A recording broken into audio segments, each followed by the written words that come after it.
All right, welcome in. It's early. I've got coffee. Coffee's good. Hold on. And what's even better is I have the day off today, so we're gonna get some work done. You may have seen the thumbnail. We made a little bit of a conga line at the entrance to the gate. There's a couple vehicles already over in the other map. We're gonna just move the rest, most of the rest of the vehicles over. I want to get some bridges unlocked. That's gonna be goal number 1. Get the paths opened. Let me get that open. Oop, that's one of the vehicles that's over there already. Let's grab the pike.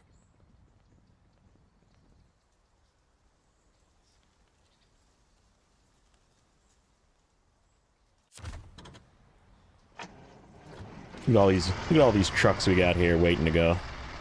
Yeah, let's just winch this one and bring it through.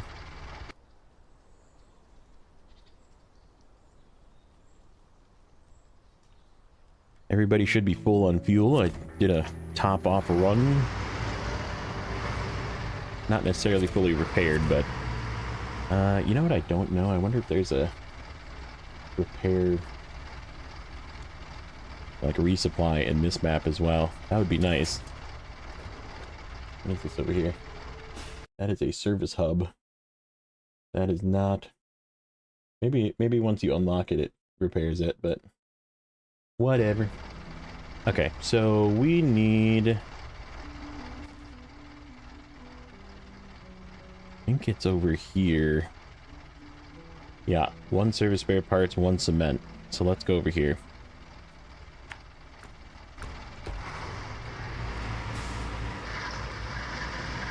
We have 1 bridge that we need to fix, and then we're going to do a 2nd bridge that we're going to fix. And there's actually a 3rd one as well. We'll probably get those cranked out right away, and then we can start getting to work. I need to definitely remember to pick up tasks. Oh, that's right. This is the other crumbled road. Think we can make it through here.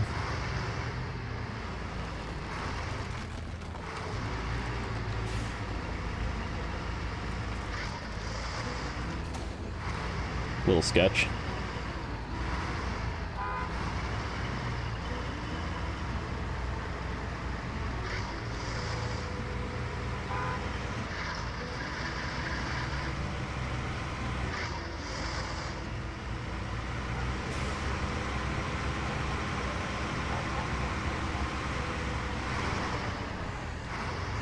Where is this warehouse?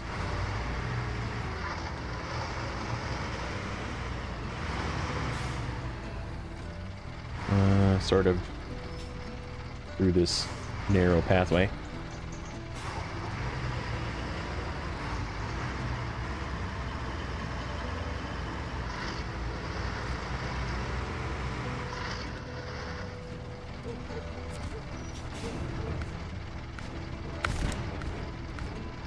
Cement. Okay. We'll fix this bridge. Or I should say roadblock. This one.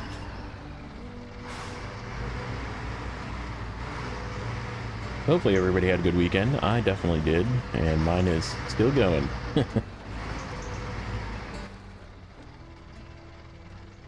Do I have that task? No. Let's go get that task. We really need to be picking up all these tasks. Just in case there's like drive over spots.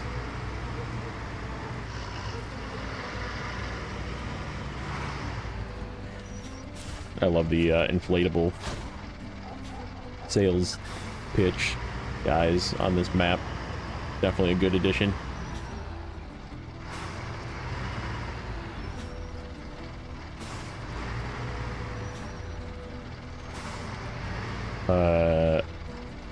What did I just do there? I just turned in a service spare parts for something.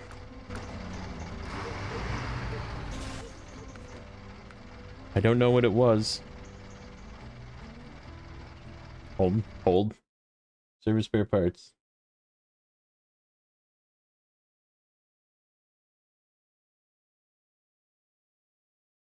I have no idea what I just turned in. But I need another service spare parts. What was that? Something. Is it like a contract or something that I just did? Yeah, the task is back here. I have no idea what I just did. Good news is, according to the spreadsheet, I only need one service spare parts for this entire region, so I must have not counted something.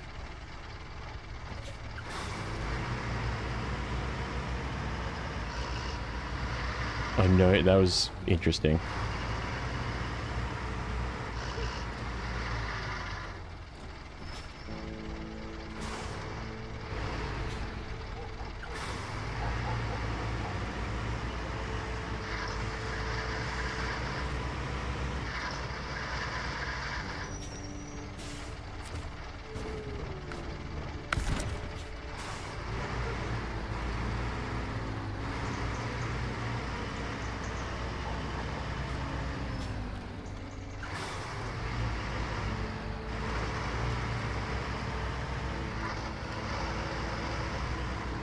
Oh, for crying out loud.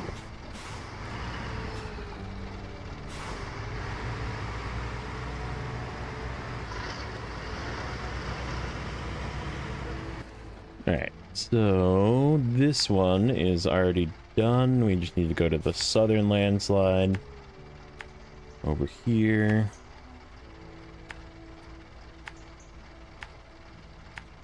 Open this bugger up.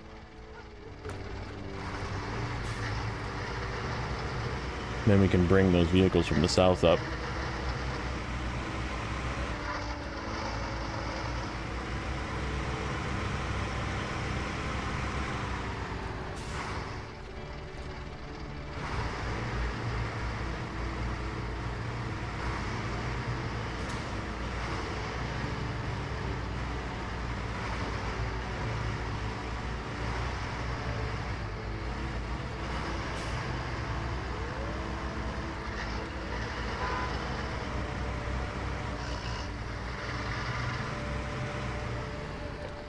Get rid of that for the moment.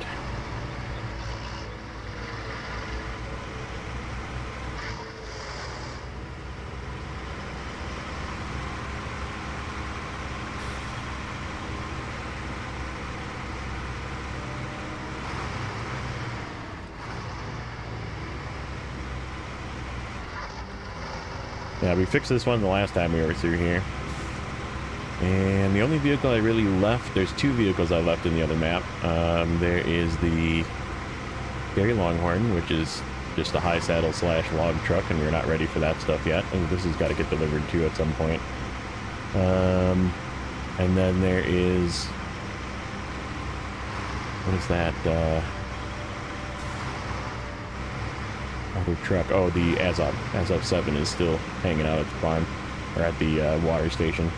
There is a water station here, so I do not need to drive all the way to the other one to refill my water if I need it.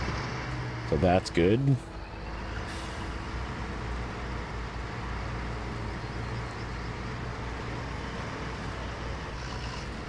If only we could fix this one. Roadcraft. When are you coming?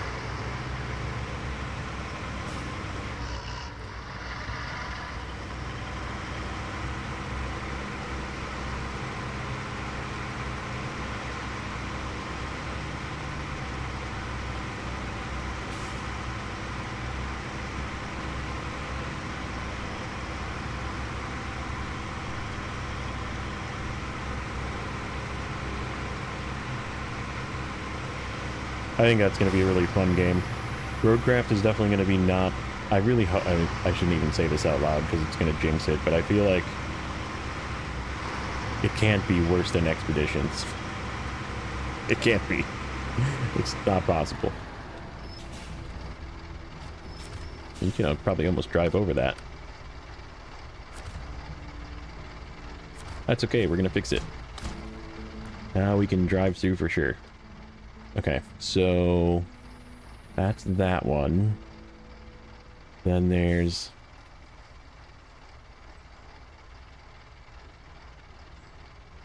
Let's see, where is...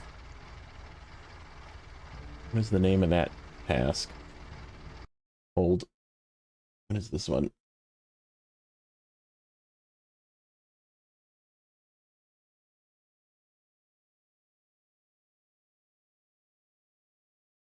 There's something with this one here. Eating... Delivered to the cliffside house. Complete solar wind. We didn't complete solar wind yet, did we? What is solar wind? That one. Oh. There's the service spare parts that I didn't mark down.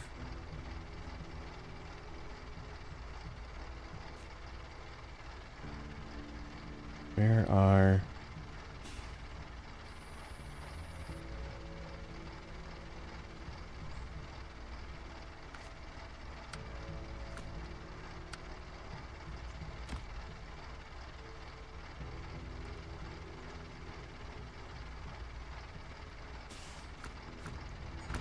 Okay, I think we're gonna bring a fuel truck to the port, because I think that's a good place, like right at this intersection here, probably. Because we're gonna be going through there a lot. And then...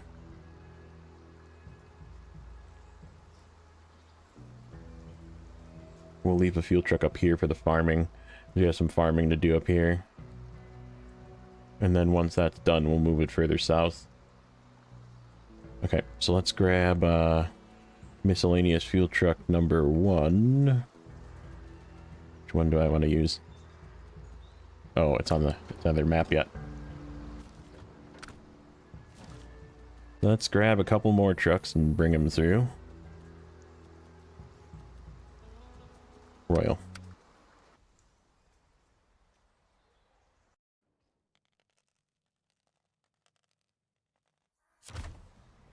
Perfect.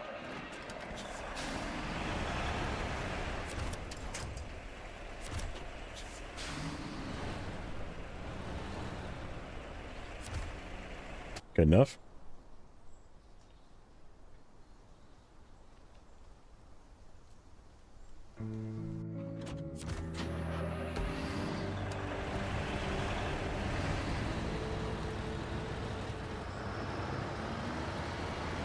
Yeah, I'll just bring this to the intersection. Let it hang out there.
Alright, let's get him... Hey, TB. How you doing, bud? Welcome in.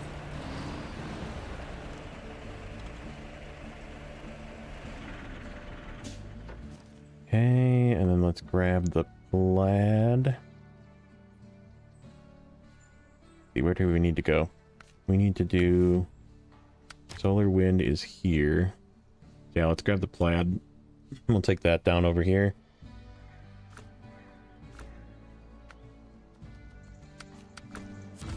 Kind of working. I'm doing pretty good. I'm kind of not working. It's off day.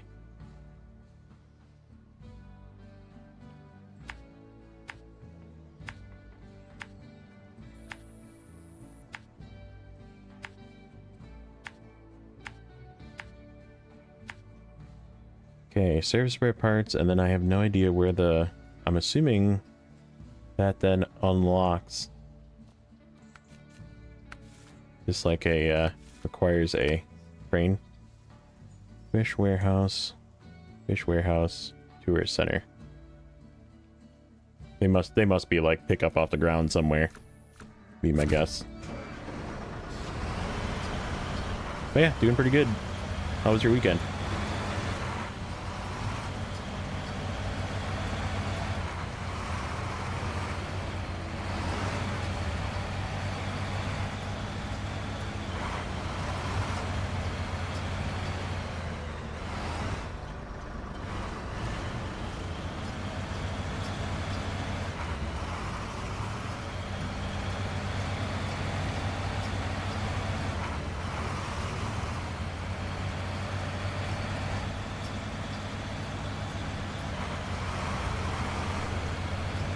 Cold and rain. Yeah, it was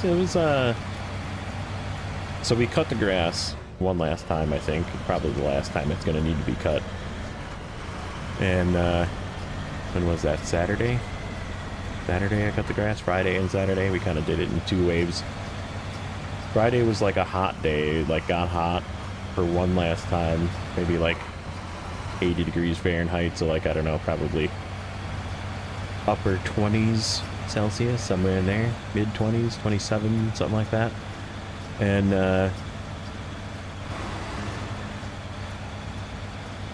yeah, and then it dropped down to like 50s, 60s, and it was perfect grass cutting weather. So I did the grass, and then it started raining. So it's been raining since basically after we cut the grass, and then it's still raining. Hey Martin, welcome in.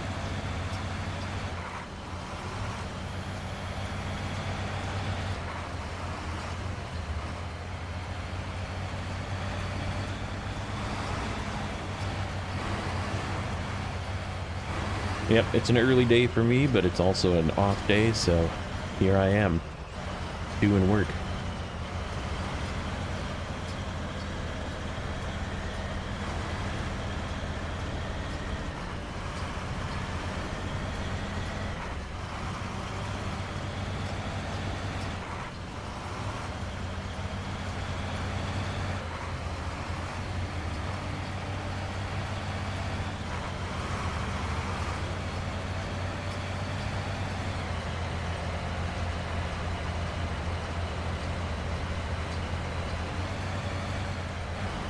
Yep, we are now in Foothills. So the things we have left in the other map, there's no contests, there's no contracts. I'm sorry, there's no tasks, but there is, where is it?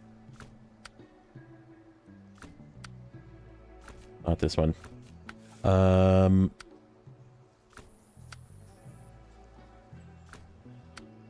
This one, the inhospitable castle, but it requires a bunch of stuff to be done first. So there's a contract that's over there, and then there's I believe two or three. Yeah, there's a logging contract, logging here, but then you have to deliver some to there, so that's sort of a there contract, and that's it. So just a few contracts left for the other map, but they're locked behind stuff here, so it was time to move the fleet. So right now we're working on getting bridges. We already did the scouting here, but we're working on bridges, getting bridges unlocked, and then this one contract unlocks some of the other contracts as well, so just gonna do this one quick.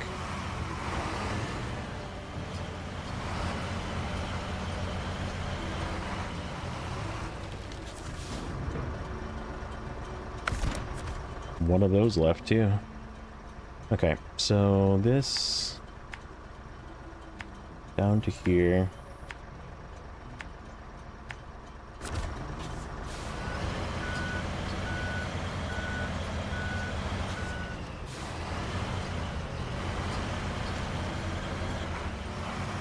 Yeah, we still got a bit of a line of trucks sitting at the gateway on the other map to come over yet, but we moved a chunk of them already.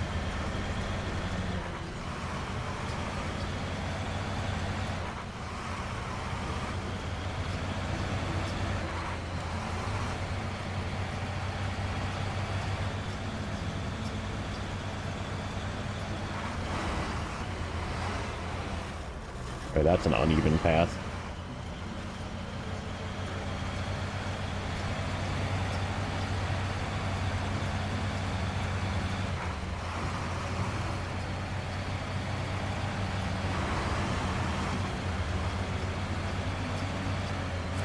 Ooh, you're doing part C of paper? Nice. That's very nice.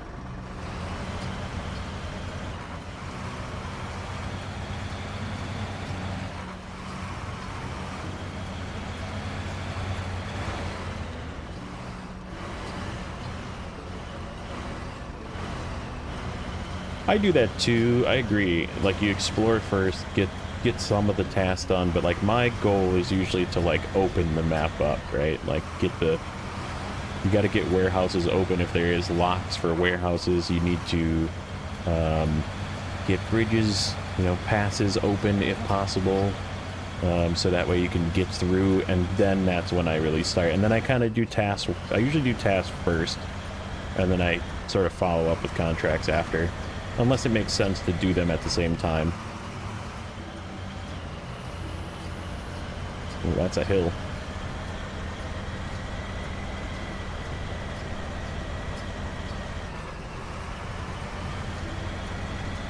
Yep. I mean, that was sort of how it was on the other map too. They were sort of everywhere. They get spread out. Like right now, they are, because we just moved, they're sort of all consolidated in one spot. But as we start doing things and completing things, they're going to be sort of everywhere again.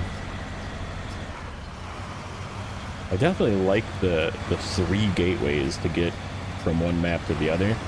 Makes flow really good. Yeah, here's our water.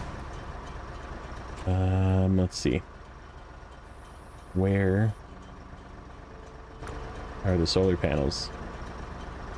I have no idea where you get solar panels from. Hello, solar panels.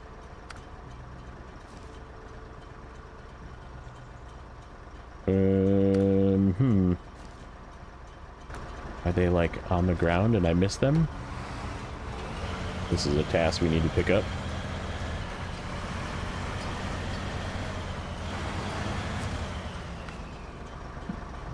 Oh, I see. I see. There's a arrow this way. Okay. I think it's time to swap to the pike. We'll explore down that way. Except we want to back up just a bit and top off on fuel just in case.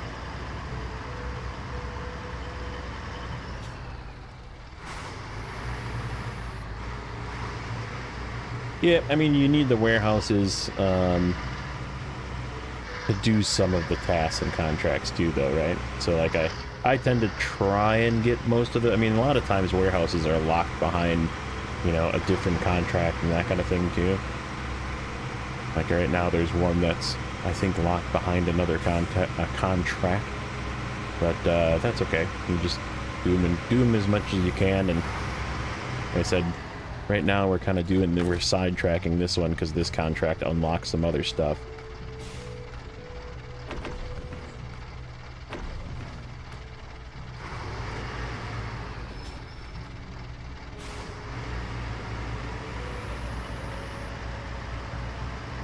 And it will let us complete some tasks that are on the way to do some other stuff, so. Alright, so it's down this way somewhere. I guess let's just go across the bridge and see if we can find it. I haven't opened this area up yet.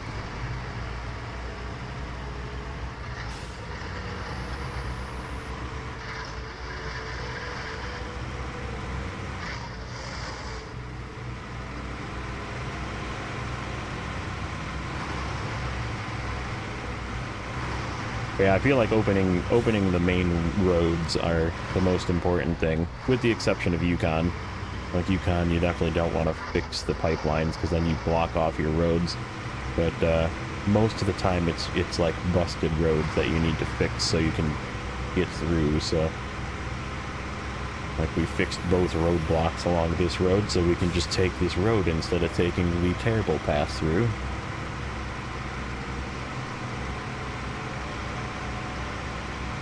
Yeah, they're over there somewhere. See if we can find out where they are. I think this bridge is good.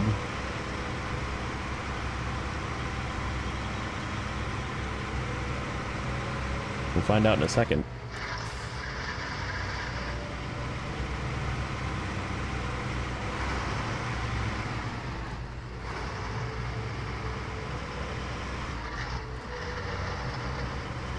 Yeah, looks like it. Okay, so it's up there somewhere. I really have no idea where this stuff is. There's got to be a road to the right here somewhere. Yeah, I see a road to the right.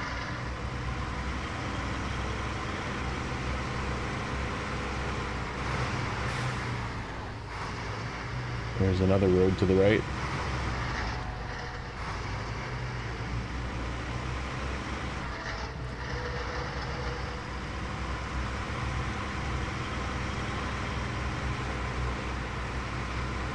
Yep, oh yeah, Amir's got, especially in that first map, I mean, I guess they're sort of in every map, really.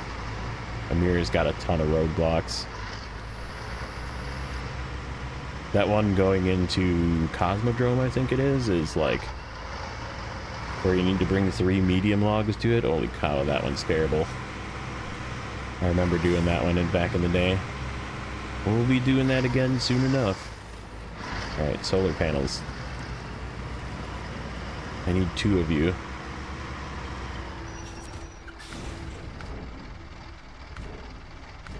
Let's see, what do we got?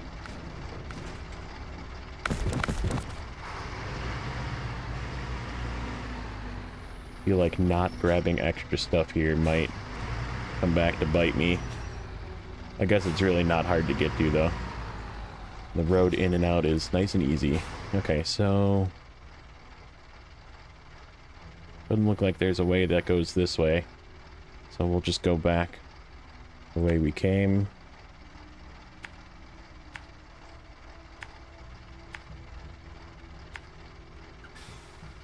Fish warehouse. Why do I not see the fish warehouse? Where is solar wind? Oh, it's up here. Way up there. Okay.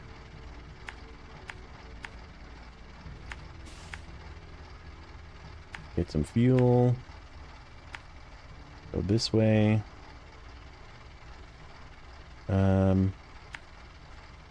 You can probably just cut through.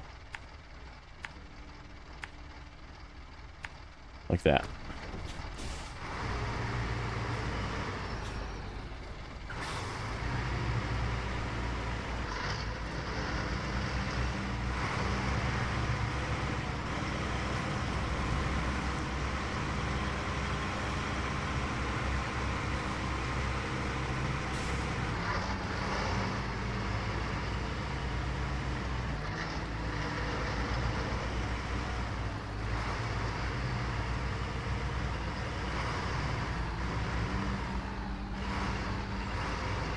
Path is a little sketchy. Definitely not made for large trucks.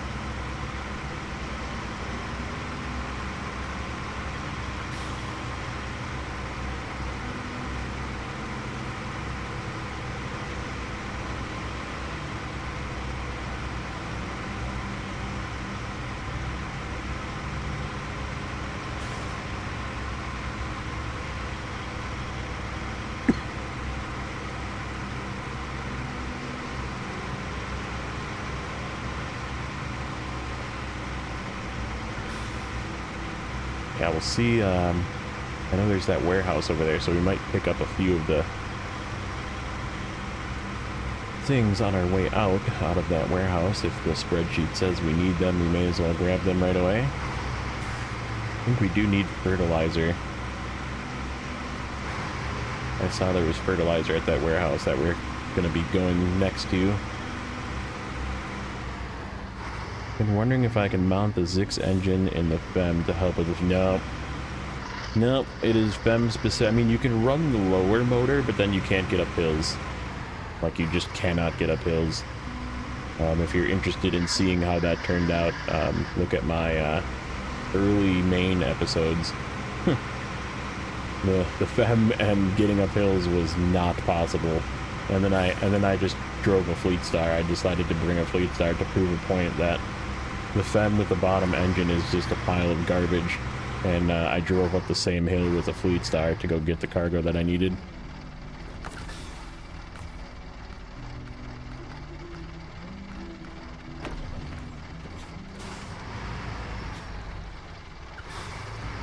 I mean, it's still pretty bad. It still doesn't get good mileage, but it's better if you use the base motor.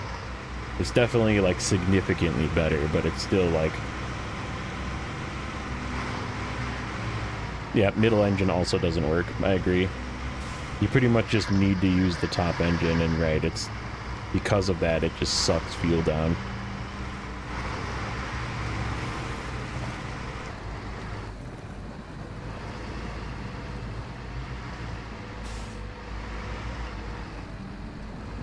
One would think that, but I think because of the articulation, it does some weird stuff.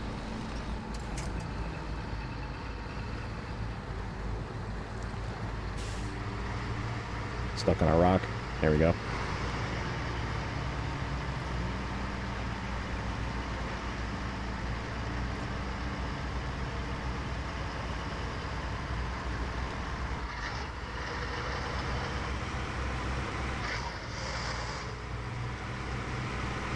Yeah, I'm not a huge fan of them.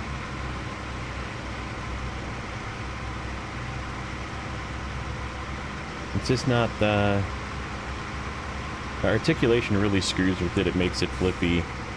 It also, if you hit weird bumps and undulations, which there's lots of in the maps that I'm going to be going through next, like pretty much all 4 year 1 maps are just filled with bumps and undulations and rocks and that kind of thing that will very easily flip a FEM or cause it to, like, jackknife.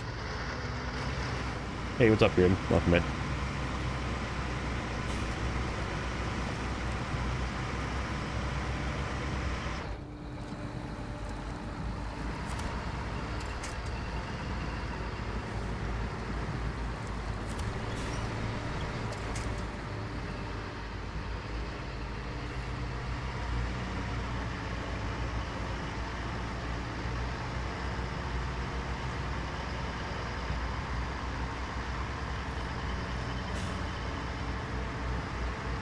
But yeah, we're gonna have 2 trucks here at this warehouse, so we're definitely leaving back with something. We'll pick some stuff out of there and drop it on the ground if we have to.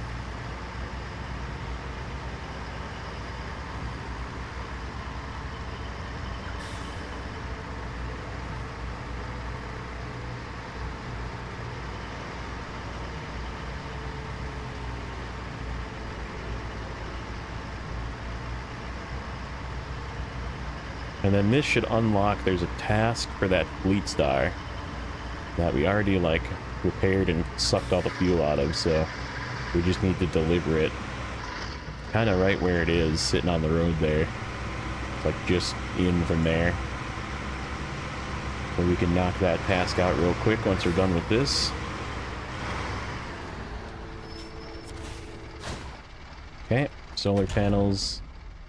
And solar panels. Okay, so yeah, we're just gonna follow this down. We get shock tourism? Yeah, we did. What is shock tourism, anyhow? Ah, vehicle spare parts. Consumables. Fuel. Perfect. We're gonna grab all that stuff. That's what we're gonna grab.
Let's see if this screen still works.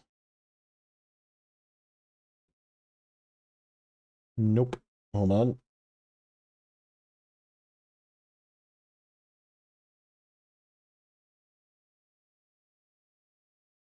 There we go. Okay, so let's take a look. So we have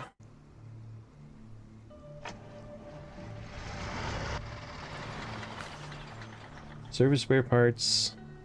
No service spare parts at this one. Fuel, there's 2 fuel. So fuel. We only need 1 fuel. So we're gonna take 1 fuel. And there's 3 vehicle spare parts. We need 4. 2 for solar wind. 1 for open season. Oh. And 1 for shock tourism. So where's the other vehicle spare parts here? Let's take... Hey, Donuts. Welcome in. Let's see. What is the... Vehicle spare parts, shock tourism, open season. What's that one? Open season.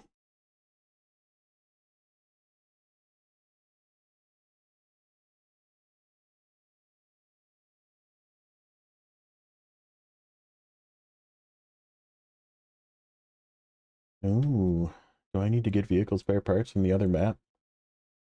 I do. Wait. Nope, there's some here. Okay, so we don't necessarily need all of these. But yeah, there's 4 needed for the rest of the region. There's 3 here at this warehouse. Which 1 for shock tourism, 1 for open season, 2 for solar wind. So we need the 2 for solar wind, and I'd kind of like to get the 1 for all articulated trucks. I promise when diff lock isn't on. Yeah, that's the other issue too.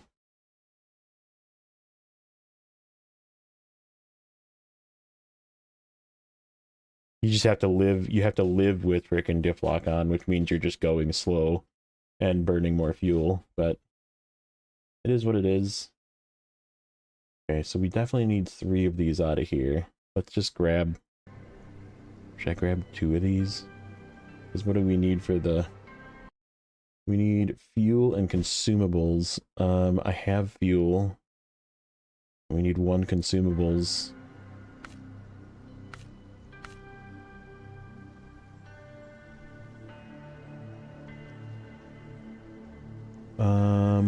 Why don't we just grab 1 with this truck?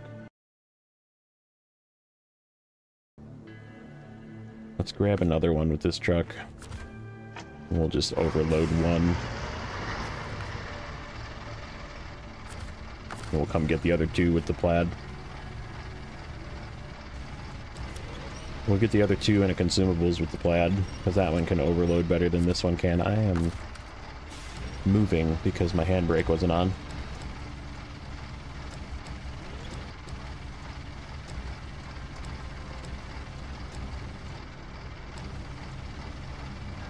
Okay.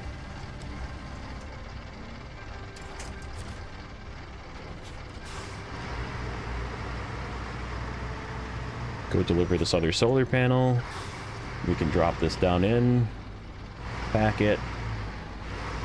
We'll be good to go with this truck.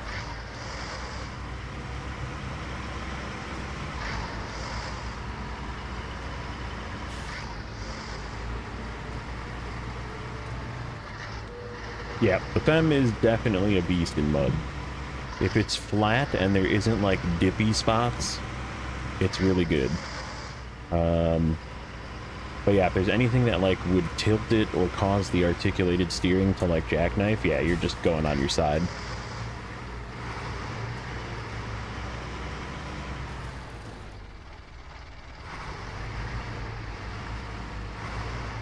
Uh-oh, nope. Okay. Good thing we got this guy over here.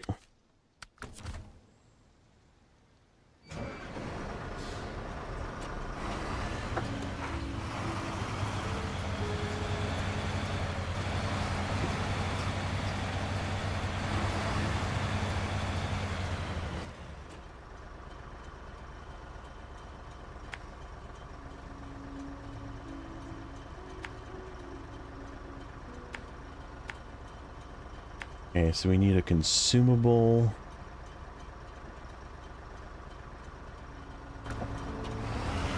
Oh, this is the other task. Did you get that task? No.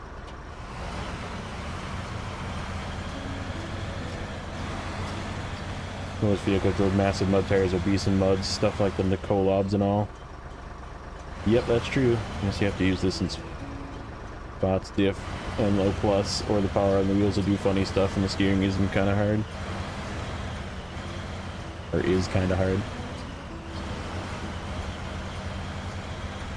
Agreed. Yeah, that it's always the center axle too is the one that spins. If you don't have the diff lock on, it's like the front of the two rear axles is the one that likes to spin. And then you just don't, you lose traction, you can't maintain high gear. Like going up hills, you just can't maintain high. It's quite annoying.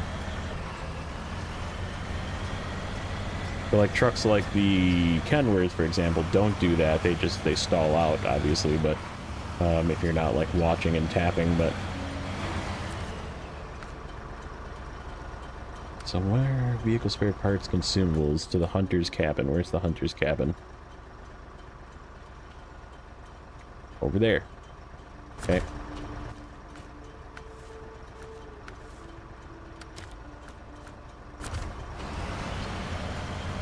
We need a consumables. What did we need consumables for? Old.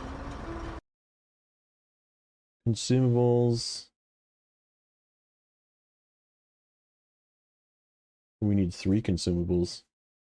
What do we need 3 consumables for? Shock tourism, open season, firewood for the hermit.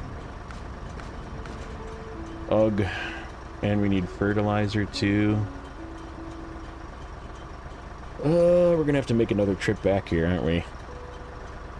Because I believe this one requires fertilizer too.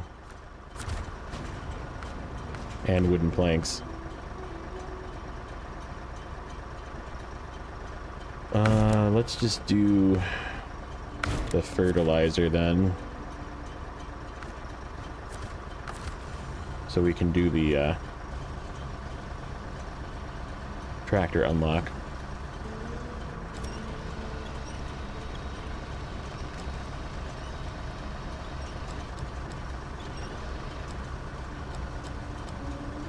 Funny stuff, the front wheel stopped spinning. Last one still spin, diff was not on, it almost flipped me because it started to steer, yeah. Yep. That's what it does. Hey, Nuno. What's up, buddy? Welcome in.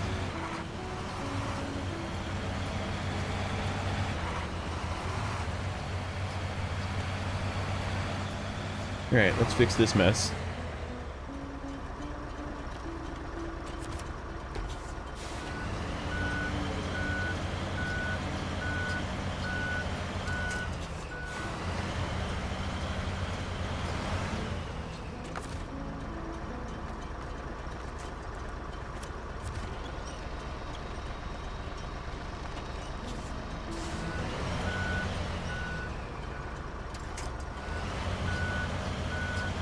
Okay, get out of the way.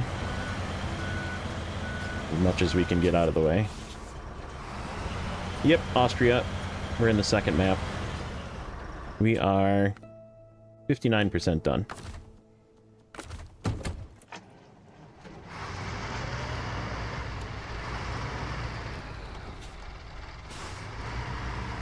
Pick up our mess.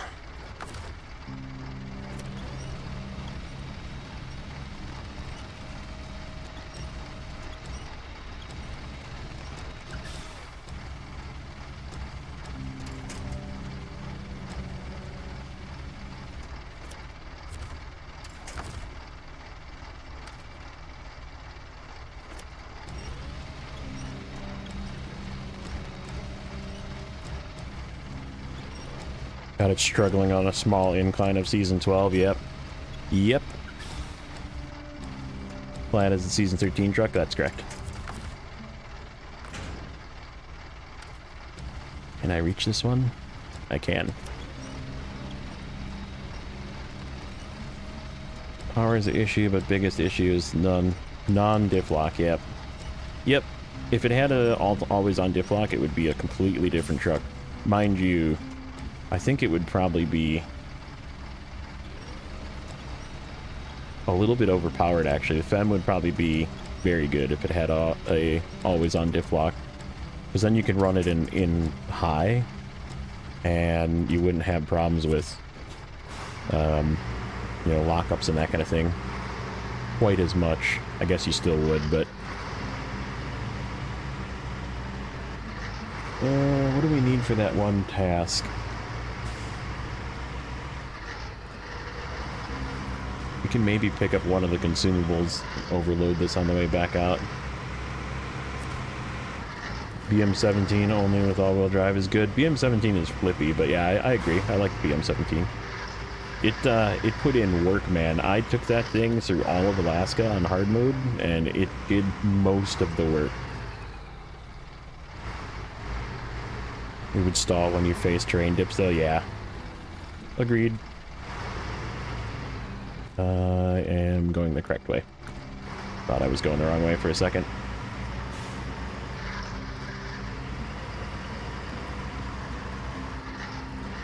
I should have just left this one on the ground back there.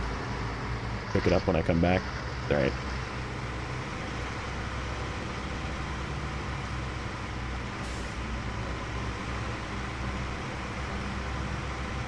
Yep. Yeah, if you don't run the raised suspension on the BM17, it definitely is less flippy. However, then you have clearance issues sometimes, not all the time, but you have some clearance issues sometimes, and the bigger tires help it be a little bit more capable in the mud. But yeah, right now my BM is a fuel truck. It's actually in the middle of this map, and it makes a very good fuel truck because it can get most places. Just got to be careful on uneven surfaces so you don't flip it, but...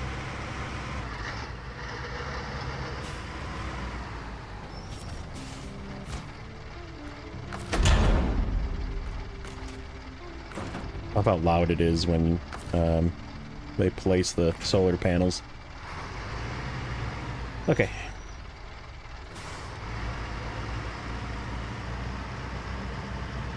You know, I agree, the BM is actually pretty good at pulling big trailers as well. Use the 6900 raised suspension with the biggest jet tires, and it's not so tippy anymore. Somebody had this experience? Yes, I agree. With the jet tires, it definitely is less tippy. I mean, you can still tip it, but you just have to, like, you have to be careful with the wind steer. It's a good truck. Let's see. What do I need? If I do shock tourism, I have a fuel. I have a vehicle spare parts. Right? Yes. And I just need a consumables, so that's what I'm going to do, is I'm going to overload a consumables for this one. So we can complete this task with this truck.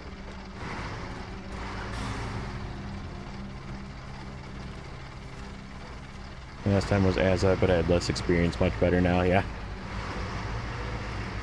Which Azov? Azov 6? I'm assuming Azov 6. I feel like everybody at some point started the game and went and bought an Azov 6. Game sometimes takes gas tires after updates and puts road tires. That's weird. I can't say I've ever had that happen. That is an interesting bug. Okay, yeah. Yeah, the Azov 6. I like the Azov 6. It's just so slow. The tires are a little small, and it's really slow.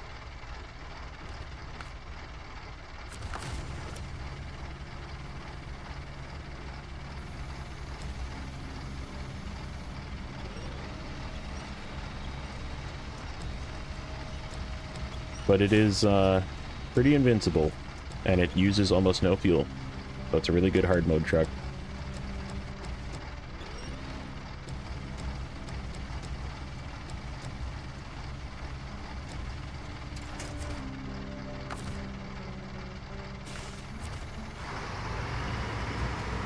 What is this? What is this? This is a drive-to point or something. Oh, this is a deliver water point.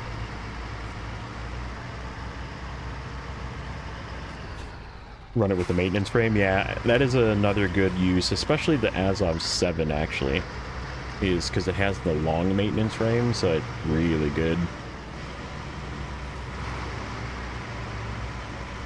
Okay, let's see if we can make it through this tippy spot. We're gonna go left here instead of going into it.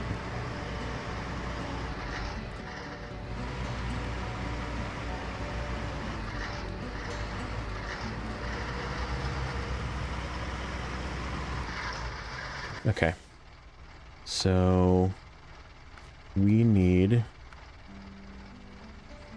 what's the thing we need? We need to activate shock tourism. Where does this go? Tourist trailer, lookout tower, tourist. Oh, this is all over the place over here. So we can't do this one yet because we need to fix that bridge. So let's just get this guy out of here and we'll park it. Adam does have that really good maintenance trailer as well, yeah. I like using the Adam now that it's actually stable. I like using the Adam for deliveries, though. A very good overload truck. Put that 3-slot bed on it with the crane, with that rear crane, and just overload the heck out of it.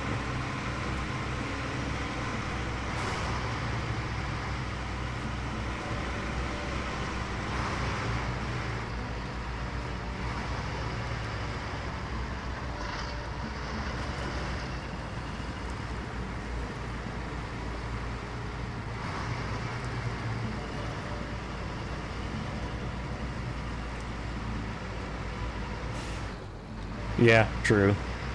I feel like they do that too often, but...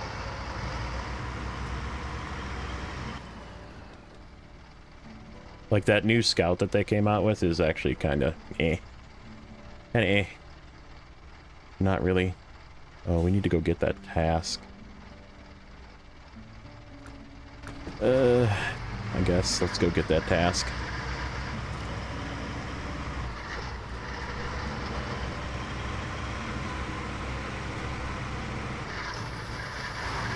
Because that's what this unlocked, the task for this Fleet Star, but I already yanked it out of here. Kenworth is built for flat desert, not for hills. I don't know, man. I have no problem getting the Kenworth up hills. I have zero problems. In fact, we'll use it next because I gotta do that bridge. So, where is this task? I should probably drop this piece of cargo off, but we're just gonna foolishly take it with.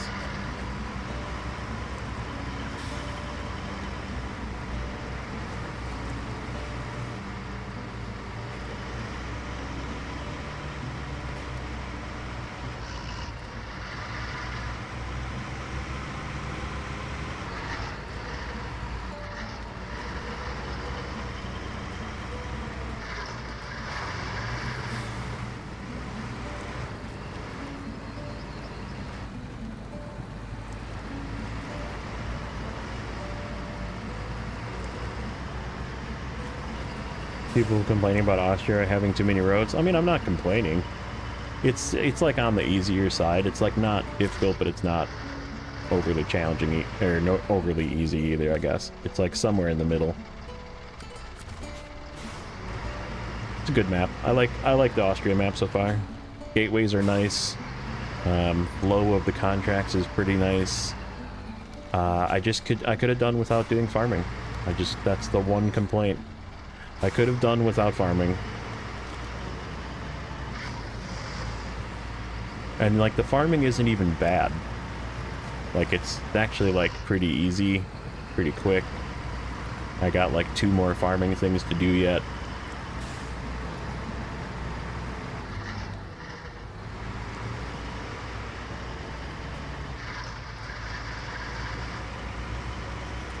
But I could have done without it. I would have been totally okay if they decided to just make this not a farming region. Do something else. do more castle stuff, you know? Invest the time into cooler cutscenes for building castles and stuff.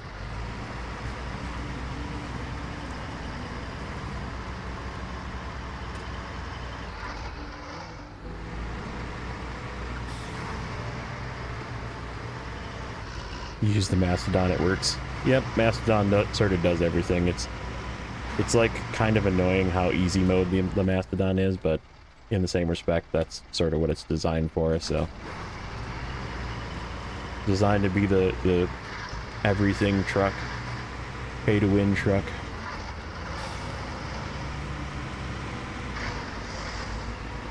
Although it still struggles going up hills, being a super heavy.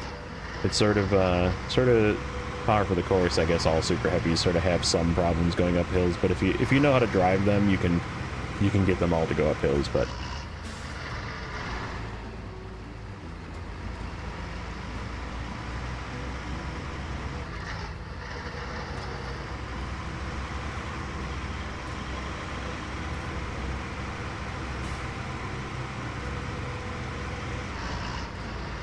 a lot of trucks can be called easy mode trucks. I mean, this is an easy mode truck. In my opinion, the Pike is a real easy mode truck. It's always on all-wheel drive, always on diff lock. You hold the throttle down. You just slow down when it gets bumpy, so you don't flip. And that's it.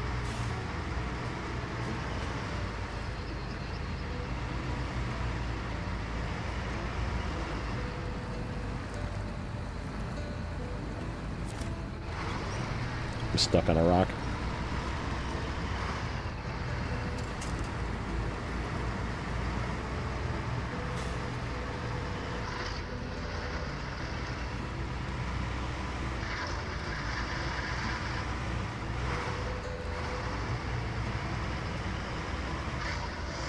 Yeah, the turning is kind of slow on the Mastodon, and it's really rigid. It doesn't have a lot of flex. Pike has small tires, yeah. It's very flexible, though. It's got a lot of suspension travel, which makes it good. Good balance. Nice low center of gravity. You can flip it, obviously. We just did already, but...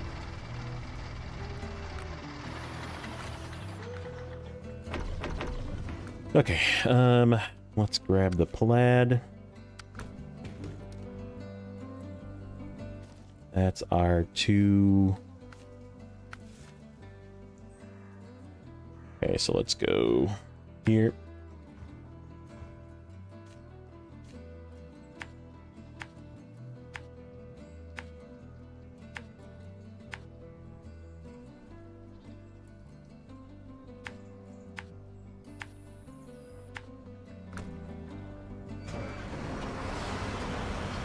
Prefer White Western Star to Pike. Not a bad choice. White Western Star is really good too. Just a slight bit underpowered even with the top motor. Has a little bit of struggle. Pike has definitely got a little bit better power. Although the White Western Star can probably a little flatter. But you can tip it. You can get it uneven real easily. The White Western Star definitely has issues with. If you get it on an uneven surface, it can tip real easy on you. But then again, so can the Pike. But if you're not careful with any truck, you can flip it. But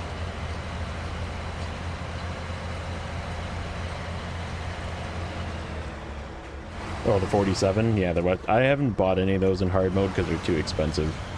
They're just too expensive to buy. They're good trucks, but for like 200K, I can just buy a Mastodon. Like. I'm not going to spend 200K on a White Western Star, or a 47X, or even 49X. Like, fully kitted out there. 200K, roughly.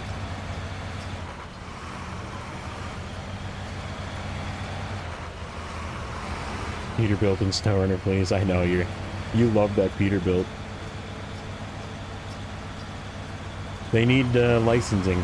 So knowing how game development works. And knowing how, obviously, things you need licensing to be able to put the Peterbilt name on it.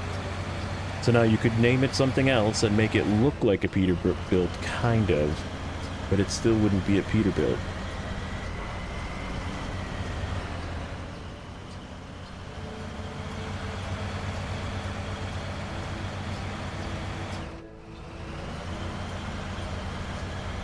Just use the HX520. It's close enough.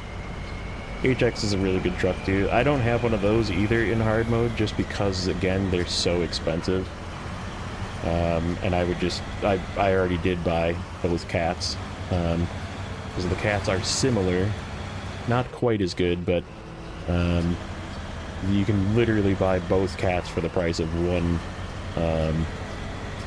So the CT680 and the CT681, you can buy them, both of them, for the same price as you can buy a single HX520. So.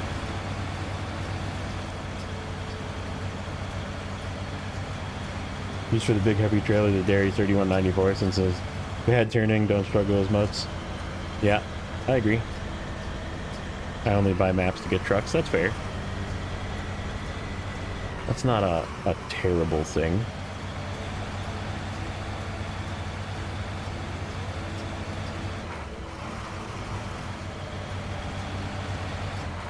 I bought maps to complete them. To get 100%. Mac Defense is good, but I'm not as much of a Mac Defense enjoyer as some of the other folks out there. It uses, so like being a hard mode player, the Mac Defense uses too much fuel. It's got a decent amount of fuel, and it's got a roof rack with a little bit of fuel in it, but it's really only just a little bit of fuel. And if you use it for any kind of large loads, right? Like if you're using a low saddle and doing quite a bit of work with it, you'll run it out of fuel super quick. So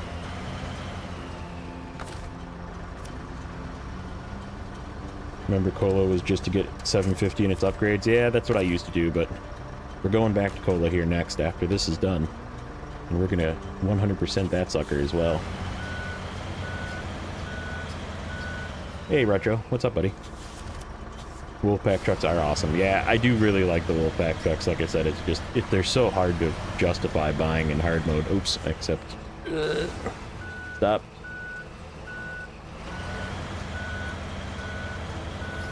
We gotta go this way.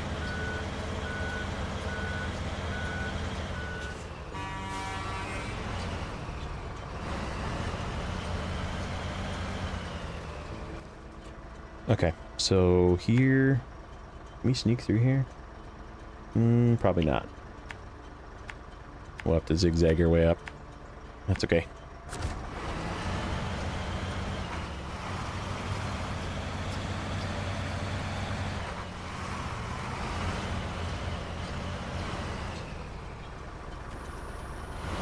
Right now you don't use the GMC in Twin Series, you use mod. Yeah, the Plaid is very stable. Very, very, very stable. It's probably... I would put it as one of the most stable trucks currently. You can get this thing really uneven and it will not tip. Like it'll I mean, I guess you can still tip it if you're being very reckless with it, but it's okay on fuel. It's not the greatest, but it does have a pretty big surplus of fuel on the roof.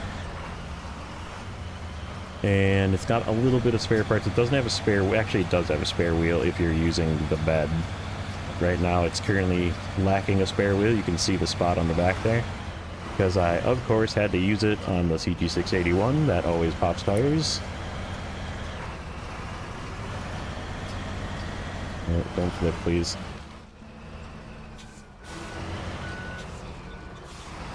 I think the Colobs are a little bit more stable, but aside from that, it's up there. Yeah, I agree, the Colobs are pretty stable, but the Colobs are one use. Like, this can do so many more things.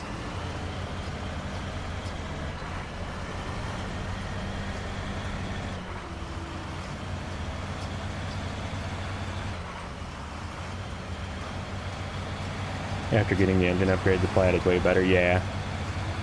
Yeah, this is, I'm running the multi-purpose gearbox in this too. That gives it a little bit more speed, because it's a pretty slow truck. It just doesn't have a low plus. It's the only downside of it, but... Like, high in this thing is really good with this multi-purpose, and it tends to use a little bit less fuel with the multi-purpose as well. So it's definitely the way I like running this thing.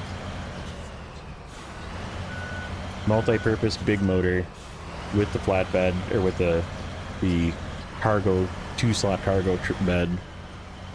And then you can use that little bar in the back, works as sort of like a block for overloading. So you can actually like overload this thing pretty easily and not have cargo fall out on you because of that little bar that's on the back. You just like rest it against the bar because it is a restrictive point. Okay.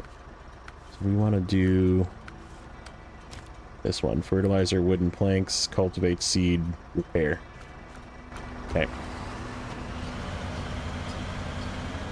Ooh. See what I mean about it being stable, though? Like, any other truck probably would have flipped right there. Driving over that rock.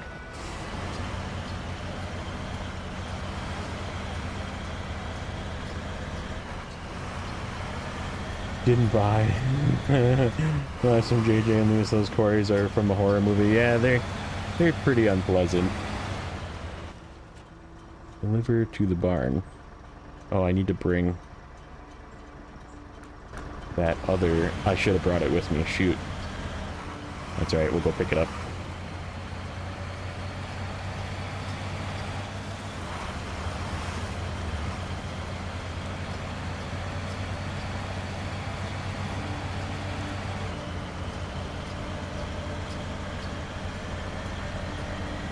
You said its season had certain snow in it, it would be bad as a mirror? No, no way. No way. I would say season 13 is like under medium difficulty. It's really not that hard. Season 13 was probably easier than Tamir, I would say. Believe it or not. It's a pretty easy region. Flows really good. Goes pretty quick. Zix broke the game in the Tuz 420, yeah. I don't even use the Tuz.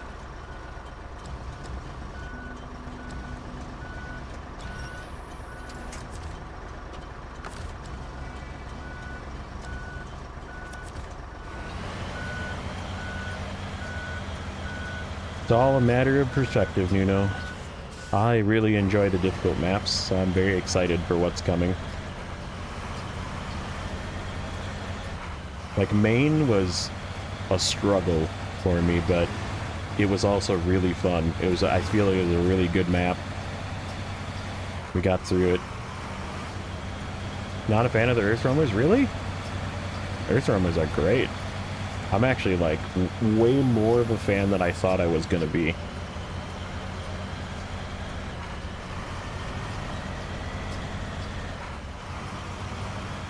I think the Earth Roamers are. I'm gonna take the Earth Roamers to Kola. There's gonna be at least one Earth Roamer in Kola when we go there next.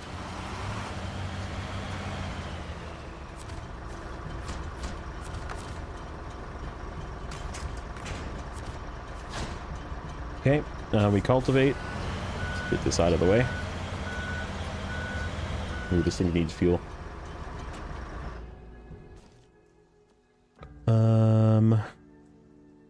Where's my... in the other map. Gotta bring more of the fleet over.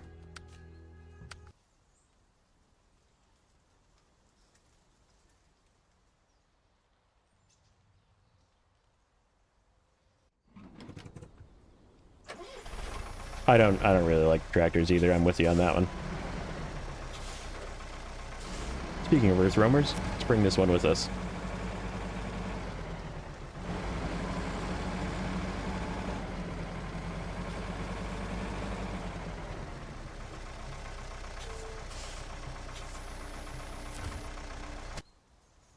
We all have our unpopular opinions. For me, it's Lodestar. I dislike it. Really? I guess I can kind of see that, though. Like, the Lodestar without the upgrade suspension is terrible. The Lodestar with the upgrade suspension is actually very good. But it still takes, like, a ton of damage. And you have to be very careful, because it uses off-road tires, right? It uses UOD2s. And... you just have to drive. I mean, like any scout, right? You have to pick the correct pass. Going through the trees is always better. Going through the mud is always bad.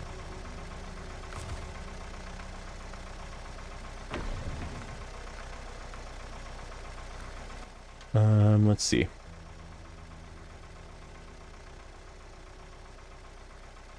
Yeah, I guess let's just leave the earth roamer at the corner.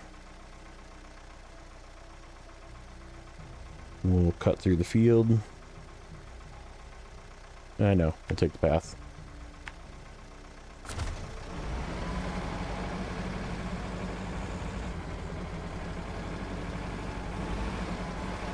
Yeah, I mean, for starter, it's pretty good, but you really do need the Alaska upgrade. Otherwise, it just can't get through anything. It bounces its nose across everything.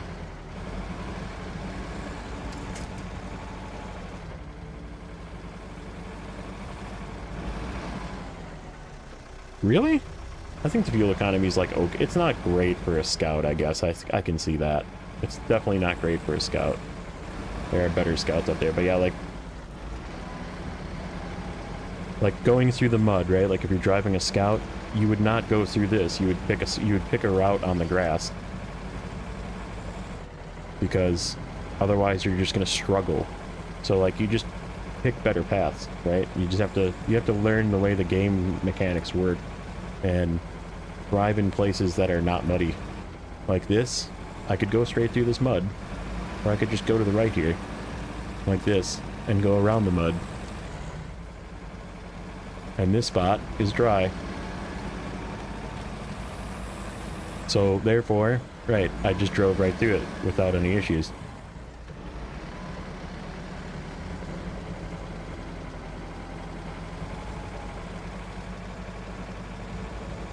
The R87 is really good scout. I agree, the R87, once you can get it, and you get the upgrades for it, which takes you going through Tamir, basically.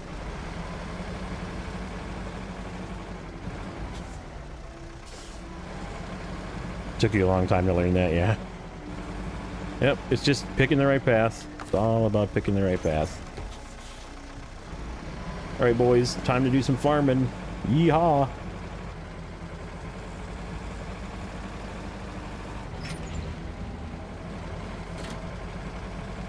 This field is going to be muddy in the middle, I can see it.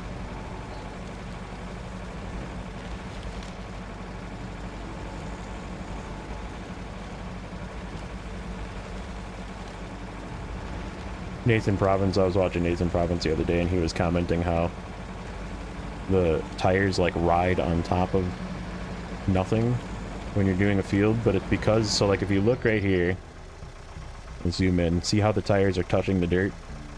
But if you look behind us, where it's been cultivated, it like drops the level of the dirt.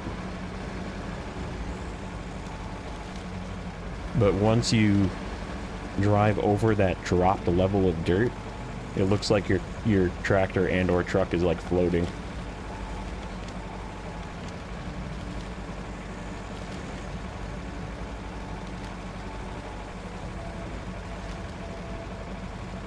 Yeah, because like right now, because we haven't touched the field, it's driving on the actual dirt, but we'll show you when we get to a spot. Like over here. We put this tire on the edge here. See how it's like floating? It's not actually, like there it's on the dirt, there it's just floating. Because it does terrain deformation by visually, but not physically when you cultivate the fields. That's very interesting.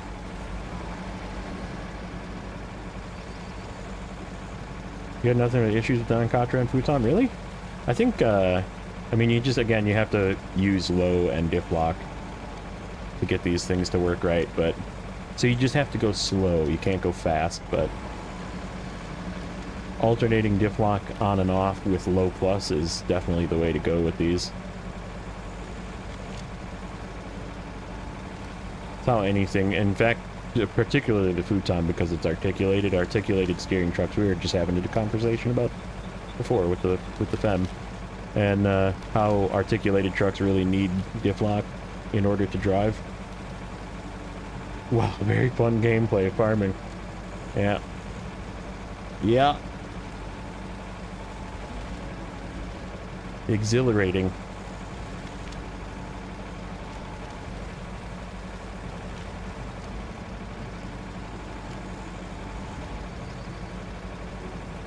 Yeah, I actually like this little one. This little tractor I really like. Of all 4 tractors now, this one's definitely the best.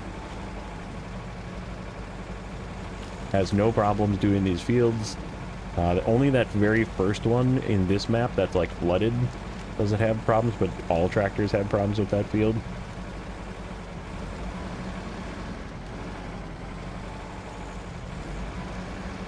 And these trucks, okay, so these trucks are infinitely good recovery vehicles. So like if I wanted to take this truck, for example, now this one kind of sucks because it doesn't have any fuel, but like the K700, for example, I'm going to use that as an example. K700 has essentially a maintenance frame that is the same as a maintenance frame on any other truck. And that truck, or that vehicle, can pretty much tow any truck from anywhere. So if you have like a fix and deliver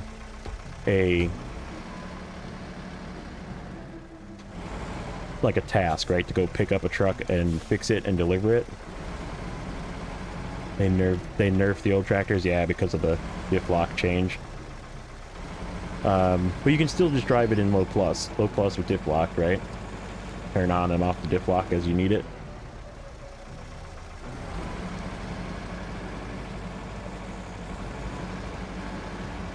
And yeah, that thing is like one of the best rescue vehicles for like Tamir, for example, to go and fix and deliver all of the vehicles that are out there, you know, like the abandoned, busted up vehicles, right? Because they're very hard to tow, but with those trucks, they're infinitely easy to tow. Medium logs, Cat 745G, no way. Aramatsu is by far the best, because you can overload. It's such a good vehicle. It's got its own crane, and it's actually one of the best log cranes in the game, if you ask me. And that's what we will be using for the burnt logs once we get to it, because time is money, friends. And we're not going to take 10 separate loads or even 5 loads with a trailer.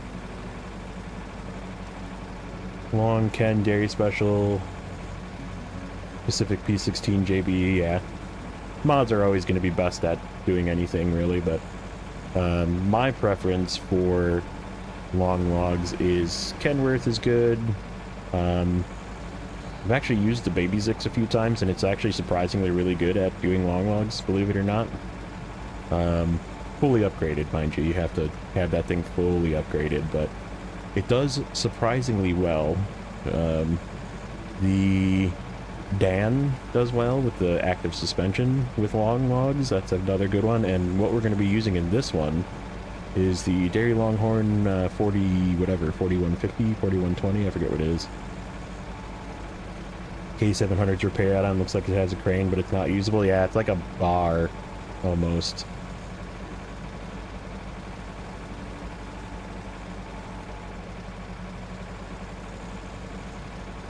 I cheat with Vanilla Trucks, Mastodon for logs, and stable. Yeah, I used Mastodon and Don for long logs just because I was kind of done messing around. I wanted to crank through Don really quick, and it did okay. It did good. Didn't even buff this P16 that much. Only second engine, Pacific tires, and yeah, crunches the mud. Well, yeah, I mean, it gives it all-wheel drive, and it also gives it infinitely more fuel than it had before, which is one of the P16's crutches, right? Is that it doesn't have a big fuel tank, and you need to kind of chase it with a fuel truck. So if you're going a real long distance, the P16 is not very good. And obviously the challenge of not having all-wheel drive, like, that makes a huge difference. So you will never change my mind in saying that a mod truck is not, even when you say it's partially like, oh, it's so close to vanilla, like, no, it's really not. They changed the balance, they changed the fuel levels, they changed the fuel consumption, like how much fuel is being used. And there's literally no comparison to a vanilla truck of the same truck. Like, they're always way, way, way, way better. Well, that really doesn't take a lot of repair points, does it? Did we already repair partially that truck? Bonta Workshop, yeah, you can't change my mind. You're not going to change my mind on the fact that no matter what you say, the balance has been changed, the center of gravity has been changed, the fuel consumption has been changed, the amount of fuel has been changed. Guaranteed they are all better. Now, mind you, AGL are way further down that line. However, like I said, you're not going to change my mind on the fact that they're just better. There's no such thing as every single mod truck is always more balanced, more fuel, better consumption than any truck in the game. Like, literally any truck in the game. So, you'll never change my mind on that one. I played with mods before, I know how they work. There's ones that are closer to vanilla, but they're, even if you run the vanilla engine and the vanilla suspension and vanilla, they have better fuel consumption values, they have lower center of gravity for better balance, they have more flex in the suspension, and they're just, like I said, we can debate this all day, but you're never gonna convince me one way or the other.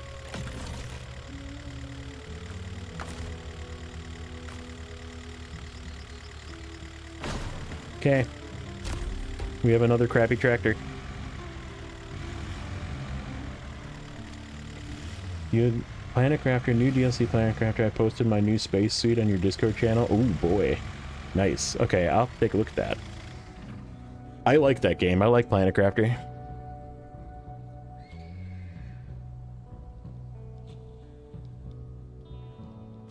And also, how are you this morning? Okay, what do we have left? Let me check some of these boxes. We did Southern Landslide.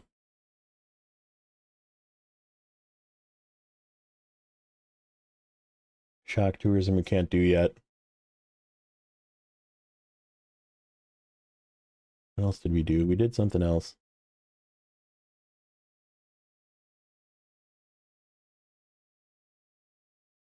Oh, Solar Wind, that's what we did.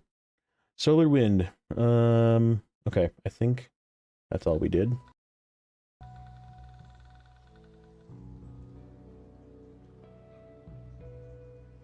See, I'll fight you on the Dairy Special. Dairy Special is tippy. It's underpowered for what it is. It's too heavy, and it needs a more strong engine. It gets very good mileage. Very good mileage. Has a very good refract. Has a very good amount of fuel. However, it's really flippy. Like, really flippy. And it doesn't really do... It does pretty good with overloading. It doesn't necessarily do the greatest going up hills, again, because it's a super heavy. And it lacks low saddle, which I don't really like. I really prefer the trucks with low saddle. Quality of life things, and when I got for tire stats to appear next to the tire name. Yeah, that would be neat. That's actually kind of a neat thing. And I always feel like trailers is not necessary. I mean, like, there's some really cheaty trailers, but like some of the trailers in the game are kind of garbage, let's be honest. Like, you never... When was the last time you used a scout trailer? You know? Huh. I'm fully aware you can specialize it for a fire truck, because I hated Season 9. Absolutely hated it. That was my... Probably my least favorite, even over Season 7. I think I liked Tennessee more than I liked Season 9.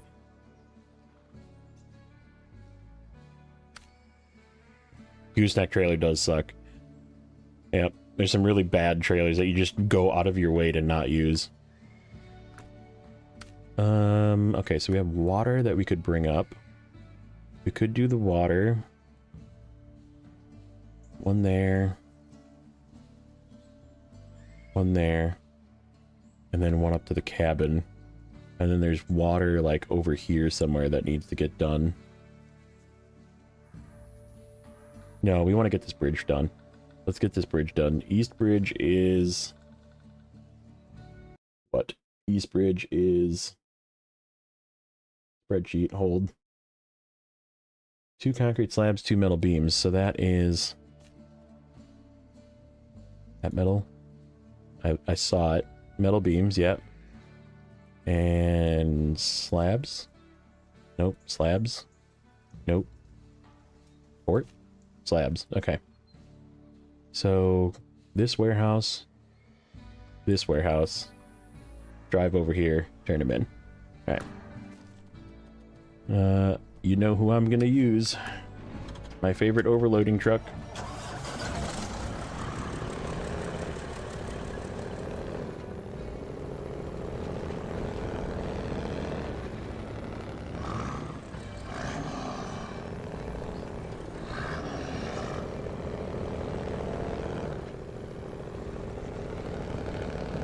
Oh, you know what? We can yank this truck with us, too.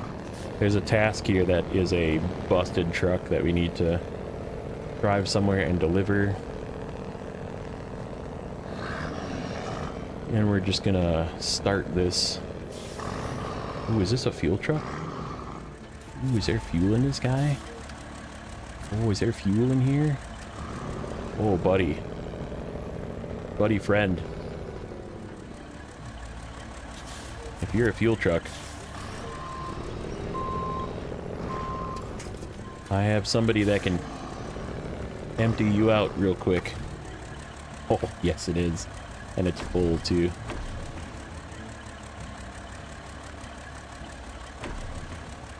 Alright, hold that thought.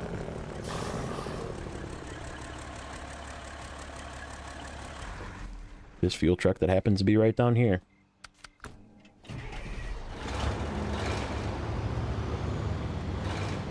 You like the oil field platform module? I don't like it just because you can't use a crane with it. And I use a crane because I play in hard mode. Yeah, I agree too. The looks are better with the just regular flatbed. Very much agreed. Deliver it to the port. Oh, that's perfect. We can actually make sure this thing's all the way empty. I did not realize that we had an entire fuel truck worth of fuel. Well, give me some of you. 80, so we need to turn it in with like 48. Yeah, that'll work.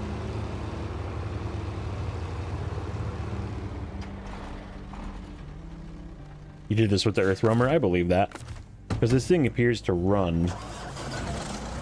So you can always just turn it on, drive it, and it's mainly road as long as you have the road open.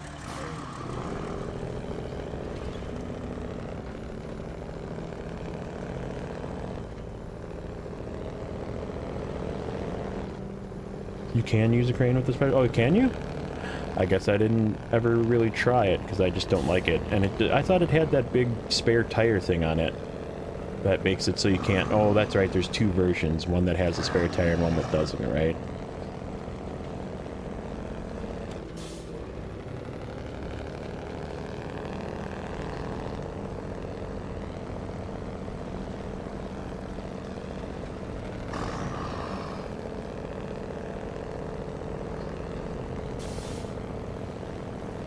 Tires I use are the Ken ones. Yeah, I mean, there's some theory behind the fact that using the stock balloon Kenworths allows it to slip a little bit and drive up hills a little better. But again, you have to know when to do the bump. You know, the left bumper, or L1 if you're using a PlayStation controller, bump, right? Gear bump. Auto and gear bump is what saves this thing and makes it be able to drive up hills just fine, even with loads.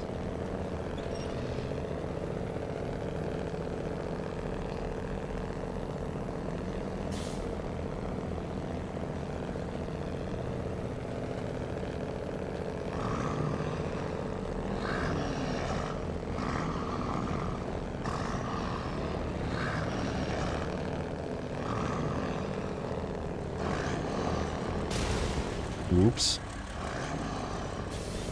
Whoops. We have to repair this thing. Deliver, fix, and refuel.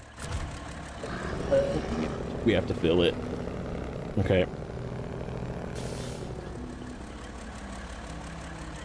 Well, refuel can be done from its own fuel tank.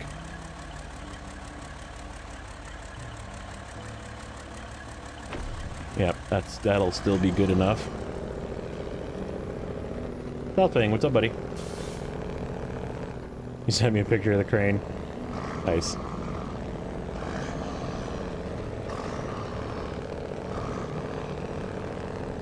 Using MSH2s on Lodestar. Yeah, that's cheating. That's cheating.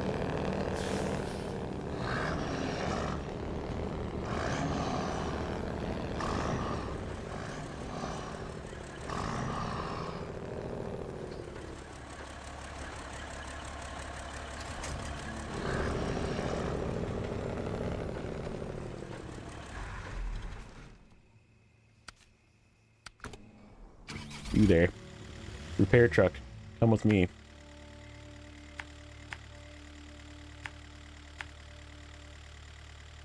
I think this thing's still got some repair points in it too that we can use up.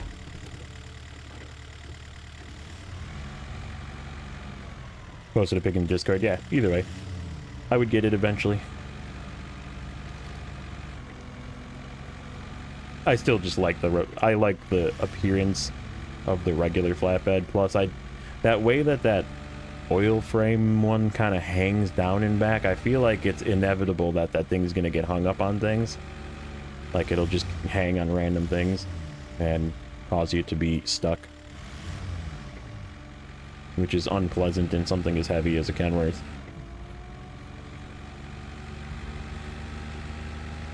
It already has girth problems of being too wide for certain paths.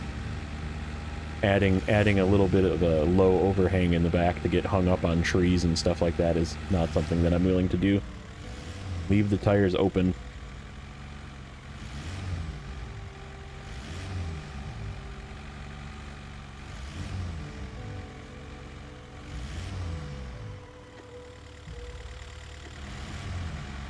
Different strokes for different folks. Yeah, I did that in BC, but it looks cool, so I gotta roll with it. Nice. Yeah, I agree. That is definitely a personal preference thing. I personally just don't like the way that it looks. I think it looks weird. I don't like trailers and or add-ons that look like they can hold more cargo than they actually can. It annoys me.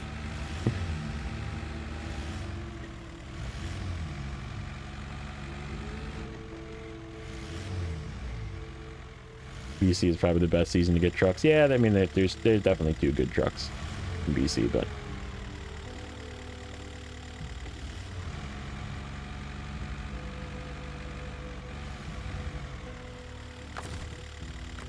Let's see. Repair. Service kit. Oh, there's just a little bit of repair points left in it, but that we can use up, and it's got spare tires, so... Let's, refuel.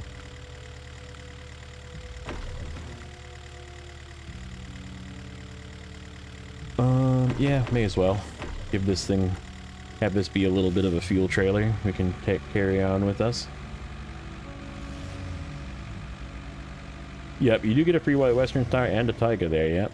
I actually just sold that Taiga not long ago.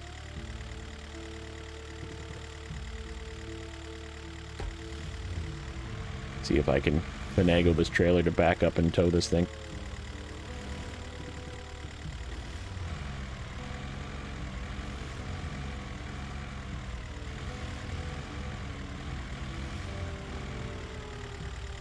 Perfect. Come with me.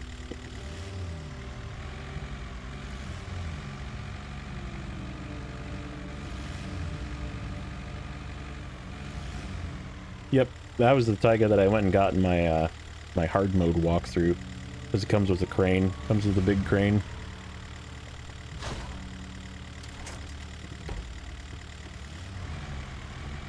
Yep, we'll be using up the rest of this trailer, and it's probably most of us as well. Oh, why does it need... Apparently it needs a tiny little bit of fuel.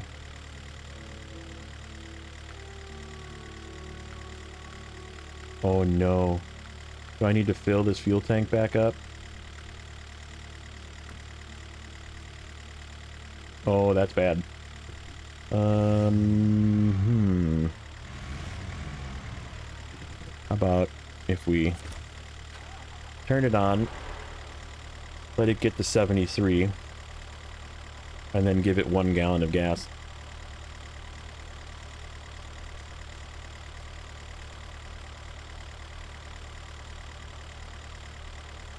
Unique sideboard bed to the Atom is a nightmare because of that. Yeah, it definitely looks like it looks like it should be a 4 slot, but it just can't fit 4 slots. I think you need 10% in the tanker. I thought it was 5%? No, yeah, 10%. There should be 10% in there.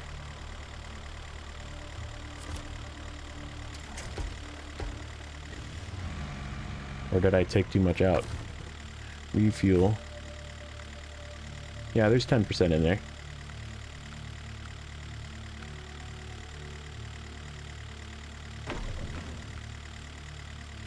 Why did that say 73, but it's not 73? Attach.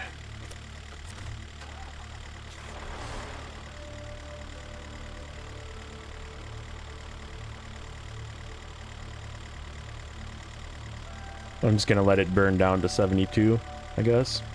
Because it's not letting me fill it currently. I think we need to just, it's like because of the liter conversion to get to gallons is like, it probably is like 2 liters down, but it needs to like be a little bit more to be filled. Cheater Nuno. 35,000 repair? Holy crap. That is extra cheater. Especially if you're playing normal, like, you don't need that much. You just get fuel. Stop at anything and repair.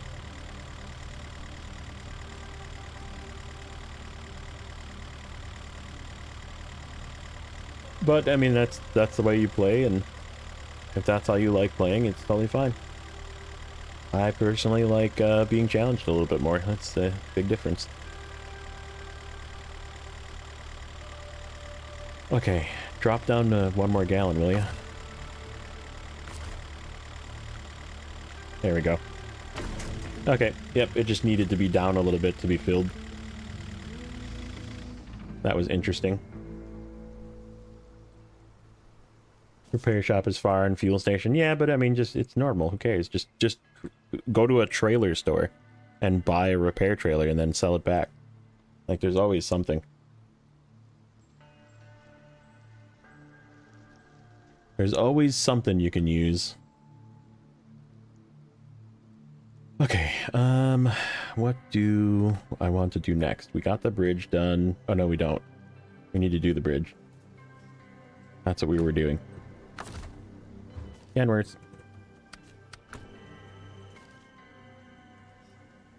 Up here. Here. Grab 2 metal beams. Then we come back, and I think the port has concrete slabs, yeah. So we'll come back.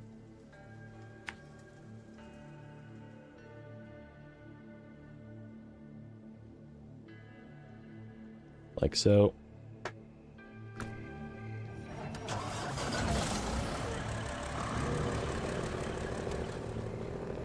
Launcher that unlocks the repair hub as well on this map. Yeah, there isn't a resupply of repair points, I don't think, for hard mode. We'll see. There's a service hub, but I don't know if it actually is going to have. We'll find out if it's got. I don't know if we'll get to that today or not, but maybe. 10 pay star 5600 PS white and also the Pete mod. Man, 5600, that I can't wait to get it because it's such a good fuel truck, but man, does that thing suck. That is such a terrible truck. It's tippy and it doesn't necessarily have the greatest of traction, and it turns really slow because it's so big, and it uses way too much fuel. Like it needs that gigantic fuel tanker on it just to fill itself with fuel. It uses so much damn fuel. Like I'm excited to get that truck because it's a good fuel truck, and it's definitely gonna be taken to a mirror as a gigantic fuel truck. But that's it. That's all it's gonna ever get used for, is it's gonna be a fuel truck. Yeah, I don't see it on Map Runner. I mean, like I said, there's a service hub that's over here, I think. Here is where the service hub is. And once you, like, fix it, or over here maybe? It's one of the two. I don't remember. It's one of these two places over here is where the service hub is that you'd have to fix. And, like, service hubs sometimes have a spot for resupply, but, I mean, it's sort of, like, unsure.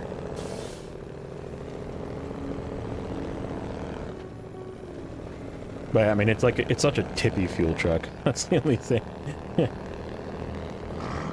Yeah, the 5600 TS non-modded is what I only talk in terms of unmodded trucks.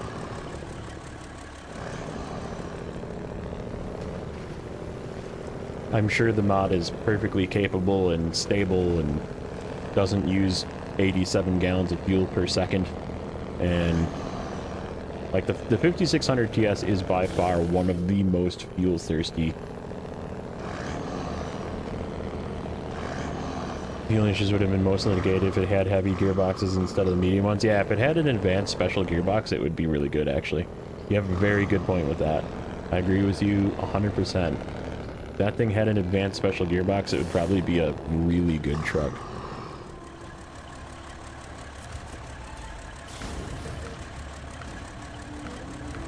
Metal beams.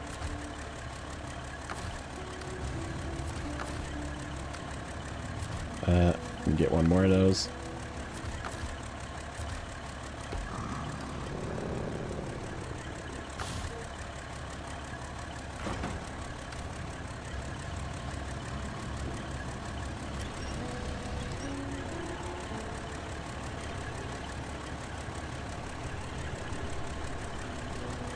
When I used it in Season 3, I had to have a lot of support trucks with fuel around the routes it took, yeah. Yeah, I'm immediately converting it into a fuel truck when I get it in Season 3.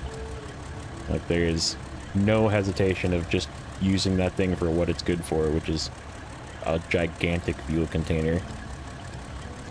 Like, the Kenworth is also a really good gigantic fuel. It has the same big fuel tank. But the Kenworth is actually worth using for other things than being a fuel truck.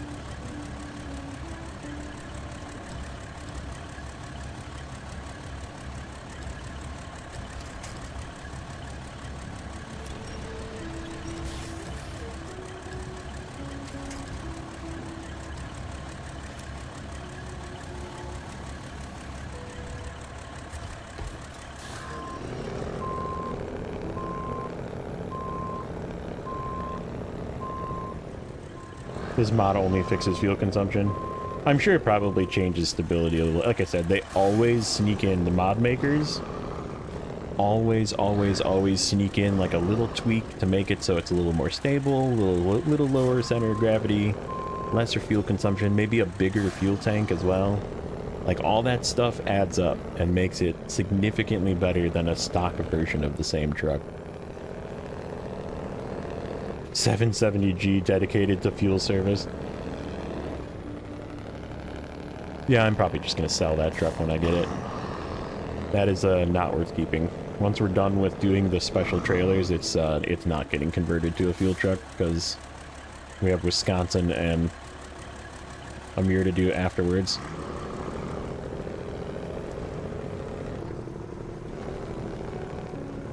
Paystyle has some of the prettiest paints. I agree, actually. Both Paystars, the 5070, also very fuel hungry and very tippy. But they do have really good paint jobs. They're good looking trucks, but yeah, I just can't justify them.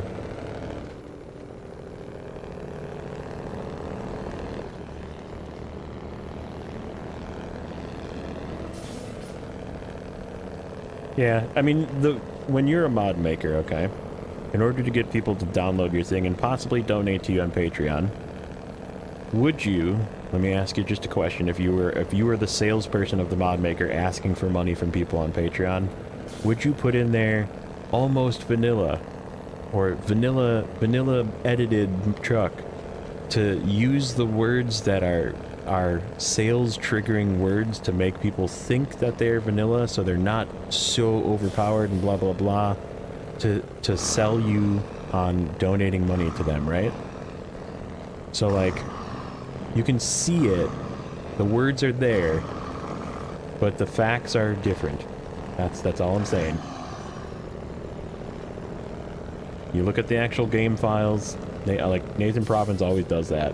Whenever somebody brings up a mod, he'll download it, he'll run it on the test track, and he'll be like, look at this thing. It's like more than 45 degrees angle. It's not using any fuel. Like, Mr. Buses also makes very, very, very overpowered mods. I've used Mr. Bus's mods.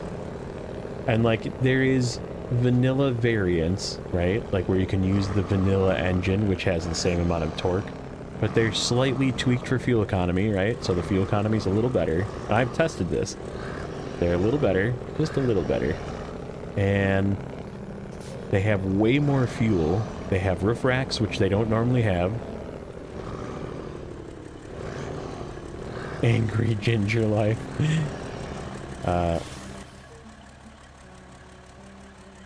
Yeah. I mean, but that is huge. When you're living in a life of playing in hard mode, okay? No, I get it that you don't understand this, Nuno, but if you're living in a life of playing in hard mode where you have to be concerned for fuel consumption constantly, that makes a huge difference. That makes a huge difference. What's up, Brady? Having more lower fuel consumption where it doesn't use as much fuel and having a bigger fuel tank to get you more places without needing fuel is way better than stock. Way, way, way better than stock. And then you add a little bit of balance, you know, gives it a little bit more center of gravity, you know, that kind of thing. So you have better functionality of the vehicle. There's no question that truck would be infinitely better than any stock vehicle in the game just because of its fuel values. Just because of that. I mean, you need fuel in normal, but you don't as well. You just stop. You do know the trick in normal to go to a fuel station, right? And buy a fuel trailer, fill up, and then sell it back for the 100% value of what you get for the trailer. Like, every single trailer station is a fuel and repair point in the game. So even if you don't have a fuel station, you just buy a trailer, take it to where you need fuel, and then take the trailer and take it back and sell it again. And then if you need more fuel, you just get another one. You just buy another trailer, sell that one back, buy it immediately back, and it's full again. Best way to learn the game is play the vanilla trucks and harsh terrain. Yeah, exactly.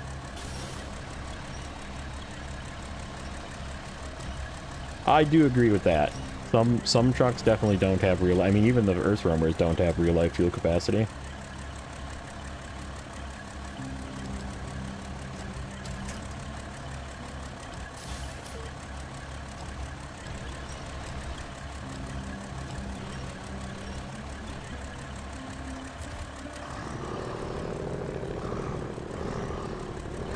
But yeah, that's like a huge difference that you just don't take into consideration for hard mode, right? If I were using mods, it would be infinitely easier to have something that gets like Kenworth power, Kenworth overloading capability, Kenworth stability, but like atom fuel economy, right? And atom fuel capacity, or more than atom fuel capacity. Like that would be a truck you would just use everywhere, you know? Like, there's no question about it that it would just be the truck you would use. And, like, I played with mods. Like I said, I definitely played with mods. And, like, they're all that way. They're all better stability. They're all more fuel economy. They're all lower, larger fuel tanks. Right, nothing is perfect, but yeah, I agree. Most trucks in the game don't have real value on their fuel tanks. But I mean, that's the way the game is balanced, right? It's balanced to be where you're running out of fuel, right? Like you need to plan for fuel, you know. Having a truck like this that's sitting here, able to fill me up, you know?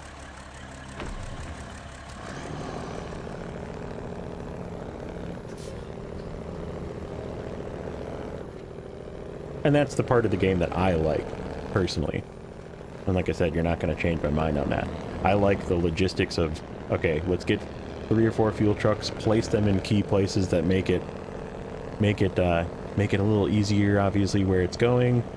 Have different vehicles that are set up differently, so I can have like a low saddle truck, which I do have one on the other side of the gateway, I believe, but you hate logistics, and that's okay.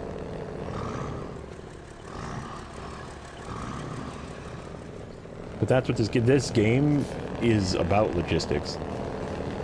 If you actually play the game to complete it, which is how I play it, then the game is about logistics. Because like this, I could have taken 2 trips to take these 2 with a 4-slot truck, right? And it would have been fine. But then I would have used twice the amount of fuel.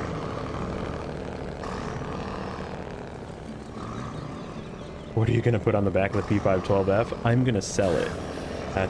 It's going to get taken into the garage and sold. I used the P512F in my original hard mode save, I believe. And yeah, that thing is... that F at the end, the P512PF, stands for flip. And it also uses way too much fuel. It's not a fuel-friendly hard mode truck.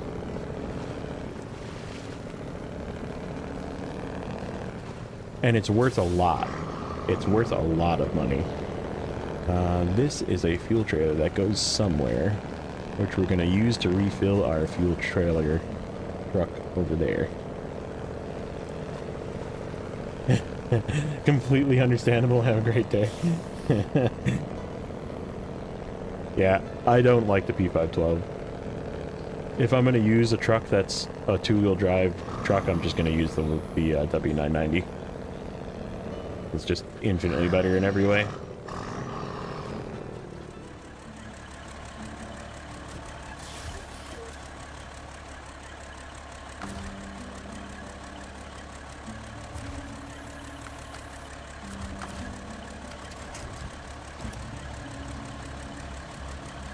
Am I gonna get 2? Sometimes I get lucky and I can get 2. Yep. Nice.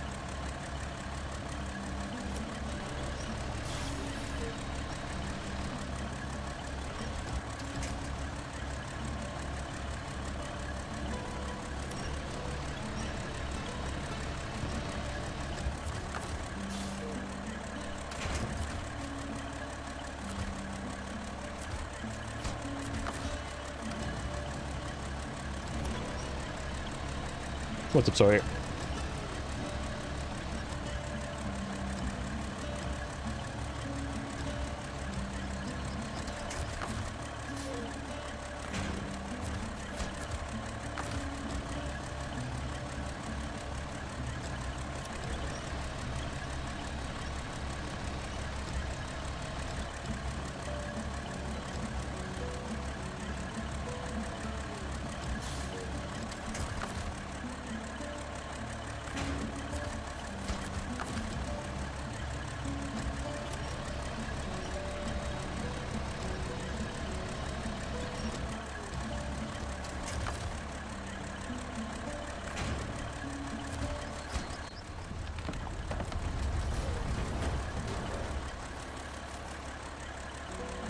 Finally, an animation.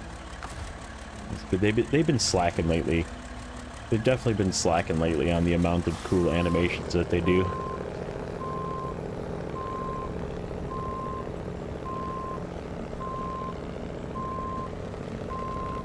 They're putting all their money into making scouts instead of cool animations.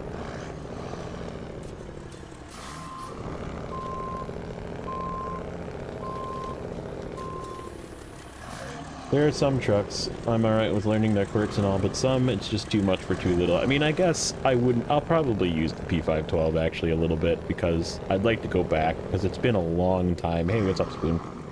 It's been a really long time since I've used that truck, right? And I feel like going back and using it again with what I've learned and what I know now, obviously, it could be a better experience. It could be. But I'm not 100% sure on that.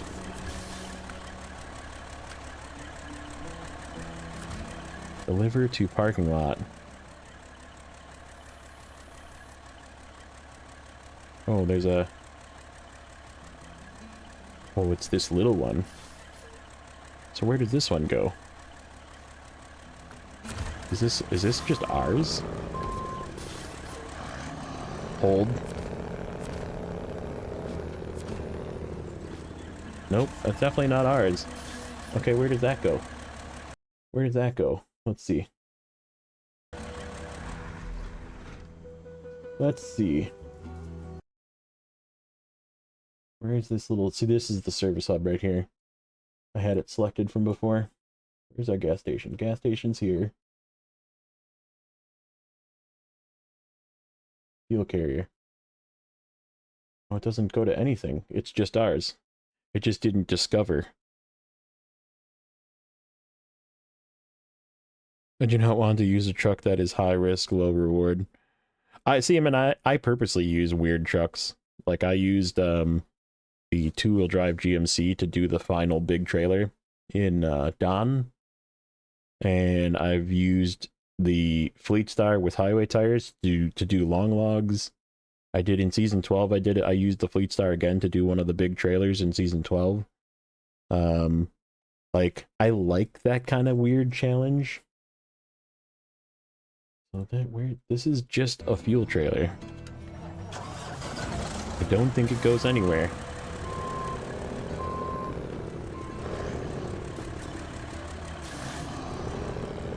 I think it's just ours. And Cola with Pete using a trailer with cargo I could tip there. Fuel by itself would be useless. I would need a rescue truck. I mean, that's the name of the game too, though, is rescuing your trucks.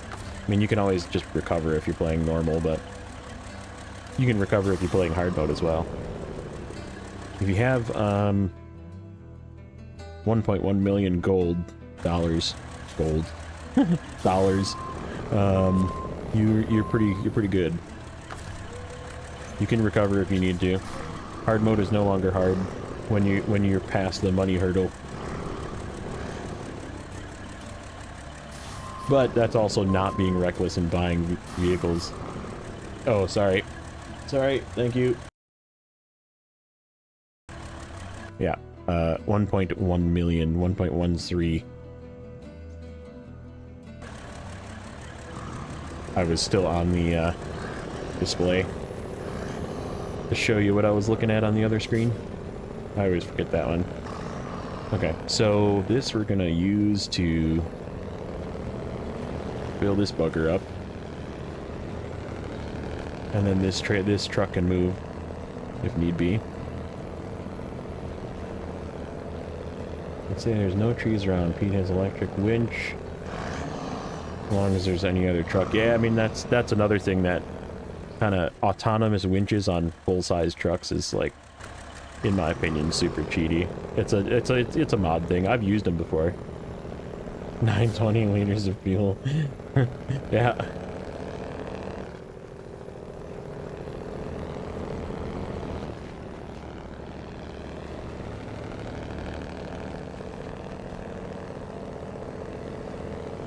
Oh yeah, I mean, there's been times where I've flipped trucks and I had to bring another truck, and I flipped that truck, and then I bring another truck and I flip that truck, and it's become a mess. Like, it's just the name of the game. And you take a deep breath and bring something strong and hope that you can recover it eventually, or you just pay money to recover your trucks. I've done that before too. I've just given up and been like, yep, I'm just paying my $8,000 to, you know, recover this heavy truck, and it is what it is.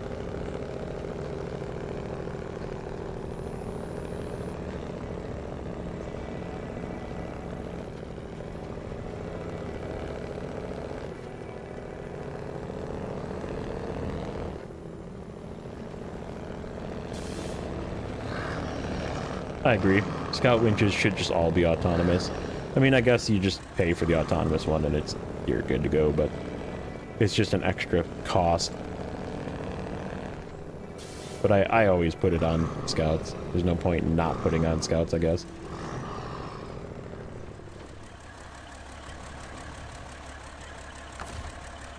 Let's see.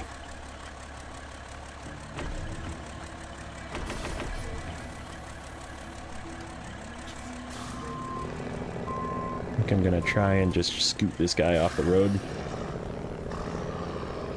We'll leave him here. That can be our center, and then that truck can go somewhere else if it needs to. Okay, what's next? Where was that one we were gonna do? Shock tourism. Vehicle spare parts, now that that bridge is open. Vehicle spare parts, fuel. And consumables. Up that way. Snowjacker, I like that name. What's going on? Barrel instability is this one, which is this fuel carrier trailer, which we can use to absorb into that truck again. That means we'll probably move that fuel truck. We'll take a little bit of fuel from the, or give a little bit of fuel back to this trailer. Getting squirrely bright and early. Good morning. What's up, Z? How's it going, bud? Yeah, getting work done. I'm off today. It's I work for a bank and it is a bank holiday because Columbus Day.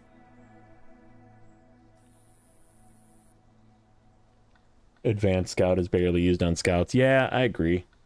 That does kind of suck. Let's see. What do we want to do? Just watch my Dawn episode. How'd you like the, I had a lot of jokes in that one. That one I had a lot of fun just yapping. There was a lot of pipe jokes in that one. A lot of innuendos.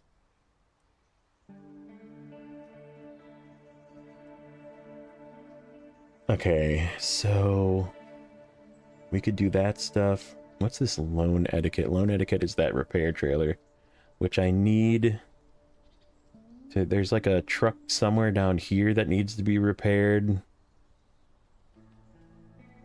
And we already repaired that one, so we don't need it for that. Okay, I think we're gonna take that. This is the LTI.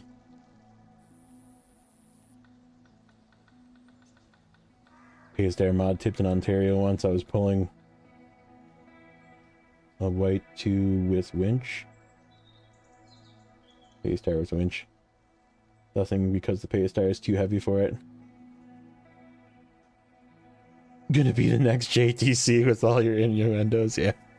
Yeah, that was, I was having fun with that one. I was like, there's just way too many jokes to be had in this episode with hauling these gigantic pipes around, and I'm just like, yep, I'm just spitting. That was what was happening. Let's see. Where?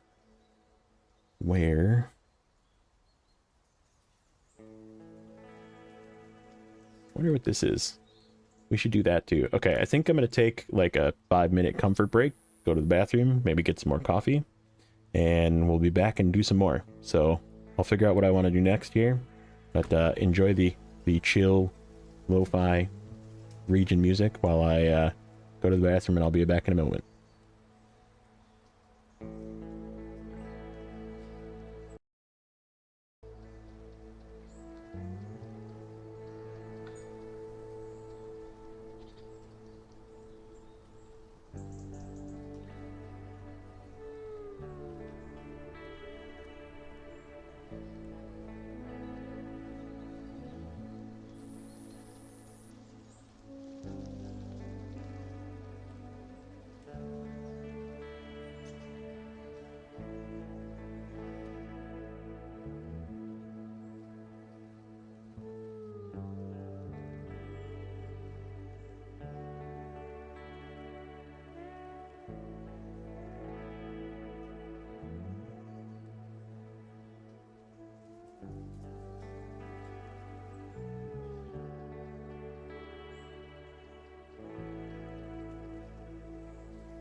Okay, I'm back. I did call it lo-fi. I feel like it's some points of it. Some points, not all. When Schwarzenegger has to go to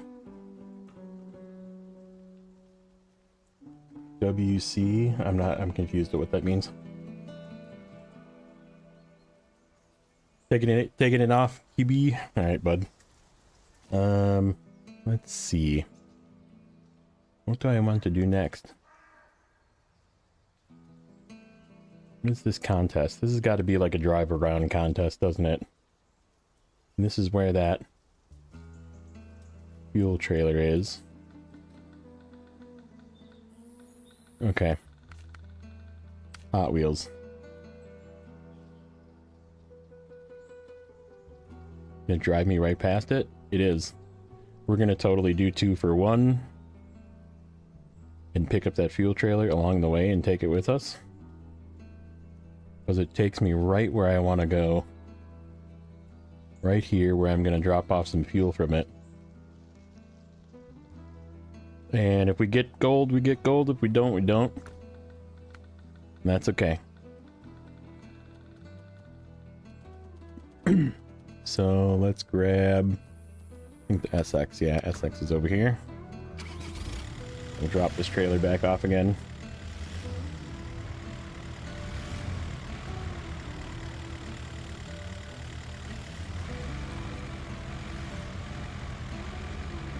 Okay, you're not turning.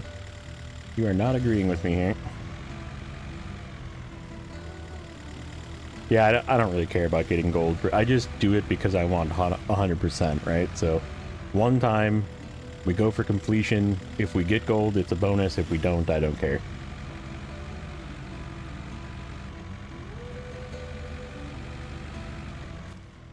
Okay, how do we get up there?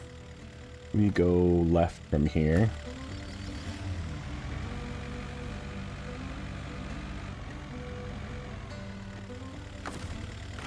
Very good animations and streams. You're talking about my Be Right Back thing?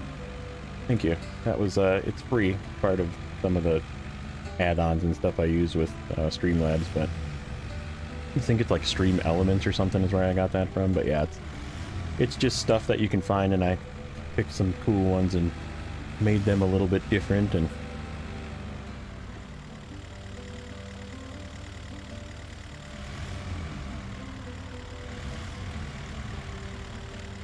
yeah, I like doing the, like, a little bit of an like, not intro, but like time to like make sure the stream is good and set everything up, and that stream starting screen is more for me than anything. Get things going for the stream, because you can't, like, some of the things you just can't see until you press go live.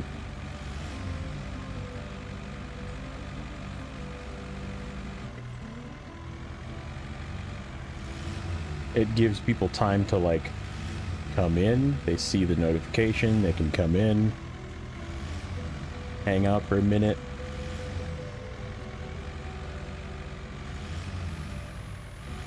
I like that. I like that when I watch other people's streams too. Gives you a few minutes to gather, you know? Okay, so the biggest mark that I have to make is the one for the fuel, so I don't forget to pick it up.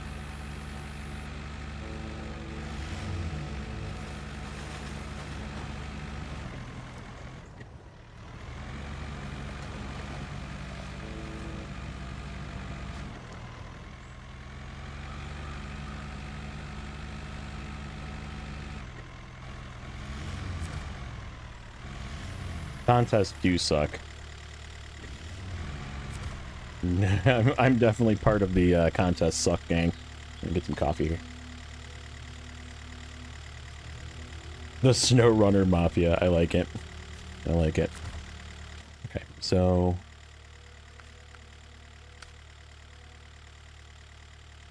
little trick. Second. Third. This will put little blue marks everywhere we need to go.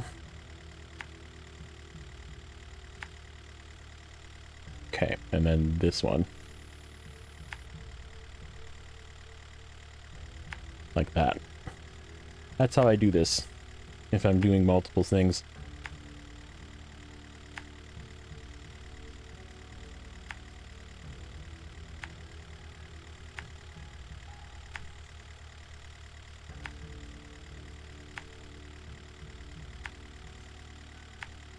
And we'll drop the fuel trailer off right here at this turn, probably, if we remember. Where is that one? That's...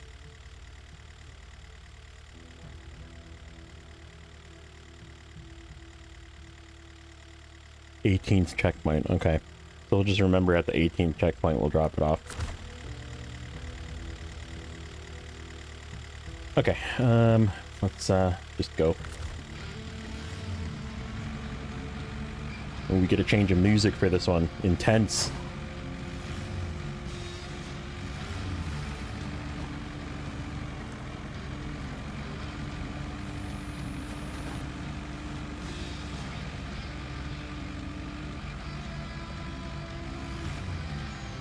Oh. Yeah, we could try and go down there, but I'm not doing that. We can...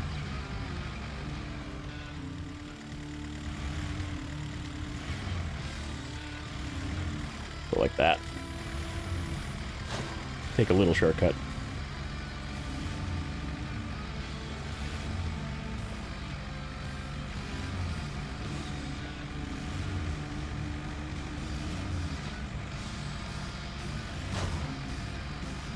The only one who doesn't stream. That's not true. A lot of people that just play the game to play the game.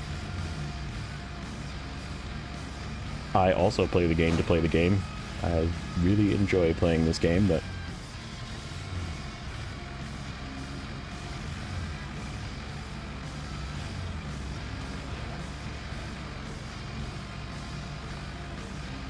if people didn't watch, I would still just play the game.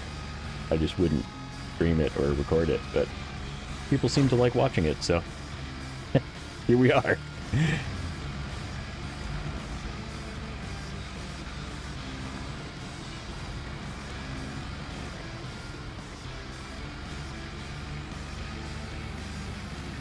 You don't stream anymore? I was gonna say, I definitely followed you on your Twitch, because I know you used to do Twitch, but I haven't seen anything in a while. But I get it. Real life. Sometimes work, you know? The thing that actually pays the bills.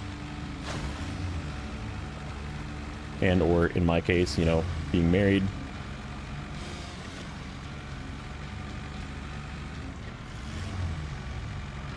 No equipment for videos. Yeah, it's totally okay.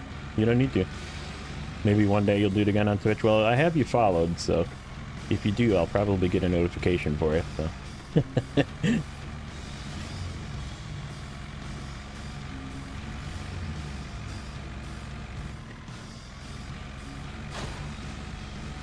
Okay, here's our fuel trailer. I think I'm gonna... let's just go straight. We'll pull it down.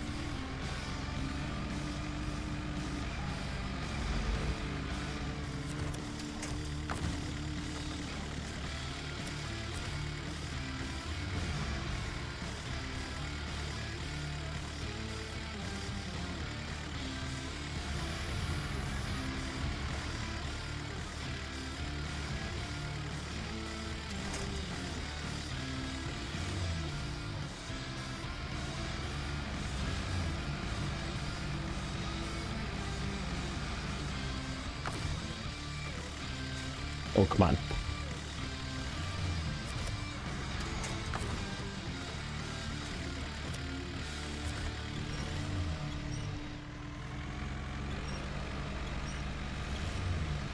Of course you're gonna flip all over the place. Alright, you're just coming with... this is how you're coming along. Oh, there it goes.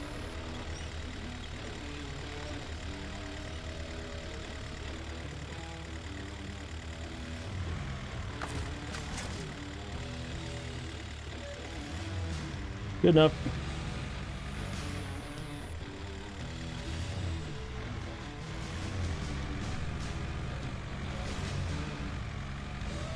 Oh, I totally left the trailer.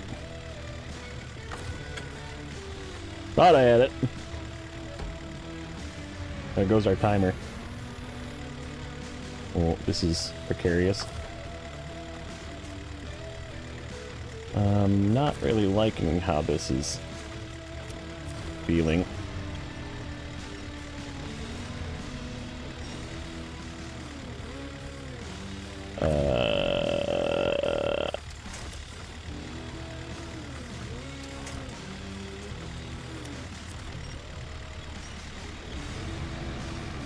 There we go.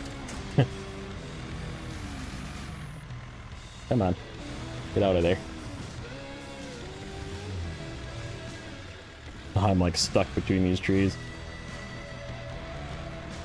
Come on.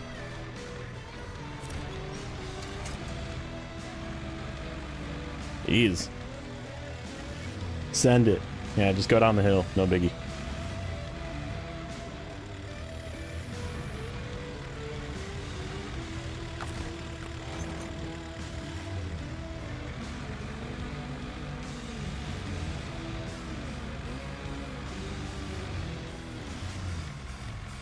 Yeah, definitely not getting gold.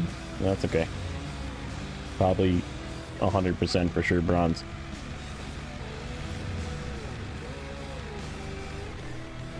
Autonomous winch equals cliff diving, yeah. Just jump off. Fine. As long as there's a tree at the bottom, you'll be good.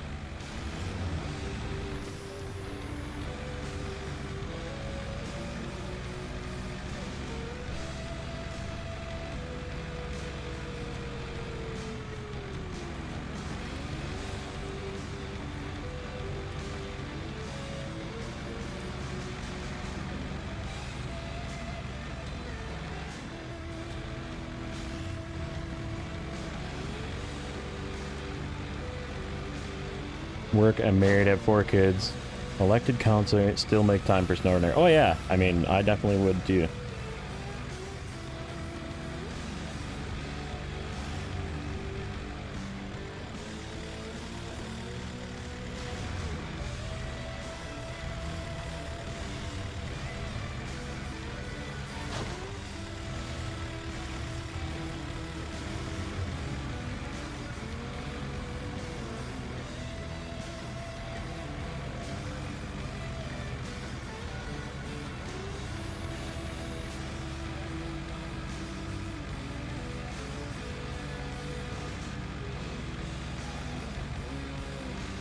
Barely have time just to play for fun, yeah.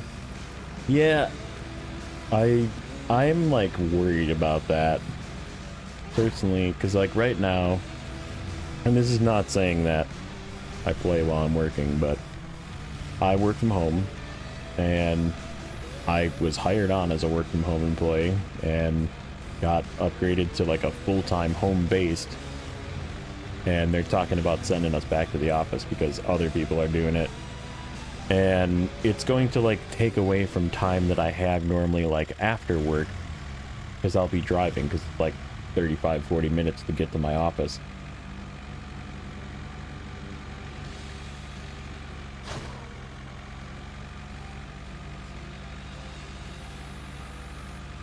I don't like to drive in yellow trails marked on the map.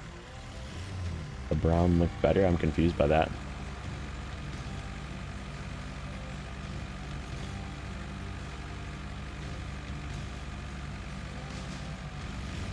I have to interact with viewers to try to be terrible. Yeah, I'm not the greatest at it, but I miss things sometimes. You can yell at me if I miss what you said.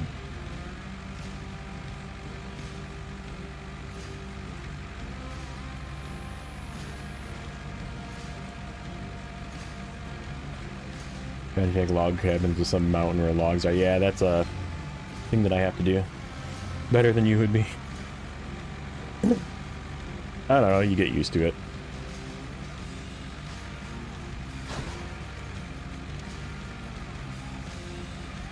Hour plus each way to work. Yeah, used to chill and play right now. I'm editing every night. Yeah. Yep. I hear that too. I mean, is there times where I might be doing a little bit of editing work while I'm in 47 meetings a day? Maybe. Let's not admit or deny that. However, like I said, if I was working from the office, that would go away. So.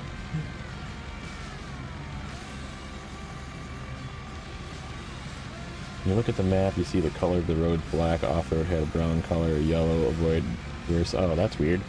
I've never heard of that. Of course, that's just good time management. Yeah, exactly.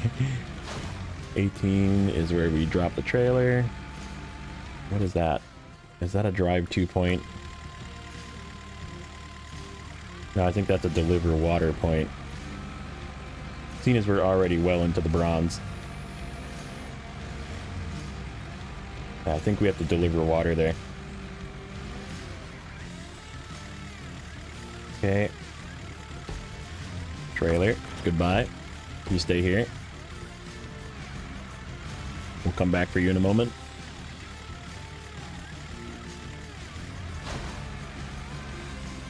Open season task? Yeah, that could be.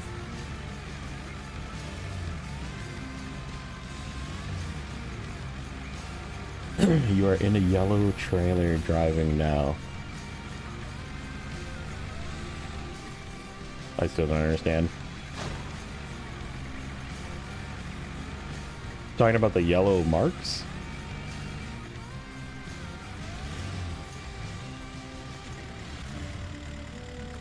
Bronze.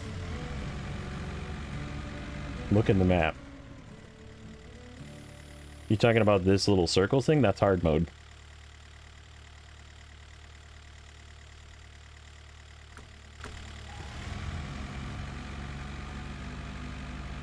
Trail, not the trailer, possibly.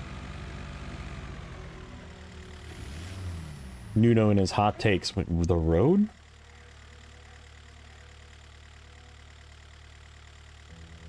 That doesn't, no, that doesn't mean that, like, the darker brown color or the lighter brown color doesn't mean anything.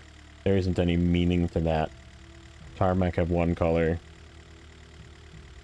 Right. Like, this is light yellow. This is sort of like a darker dirt color. But, I mean, all that means is this is a bigger artery. It could be fully mud, it could be dirt, it could be grass. There could be a path through here that's perfectly dirt that you just don't see on the map because that's what they do. The dark paths are usually better. That's almost always not true. The dark paths are bait. The dark paths sometimes are very bad to take. Just pick the path by using your eyes. Using the eye mod.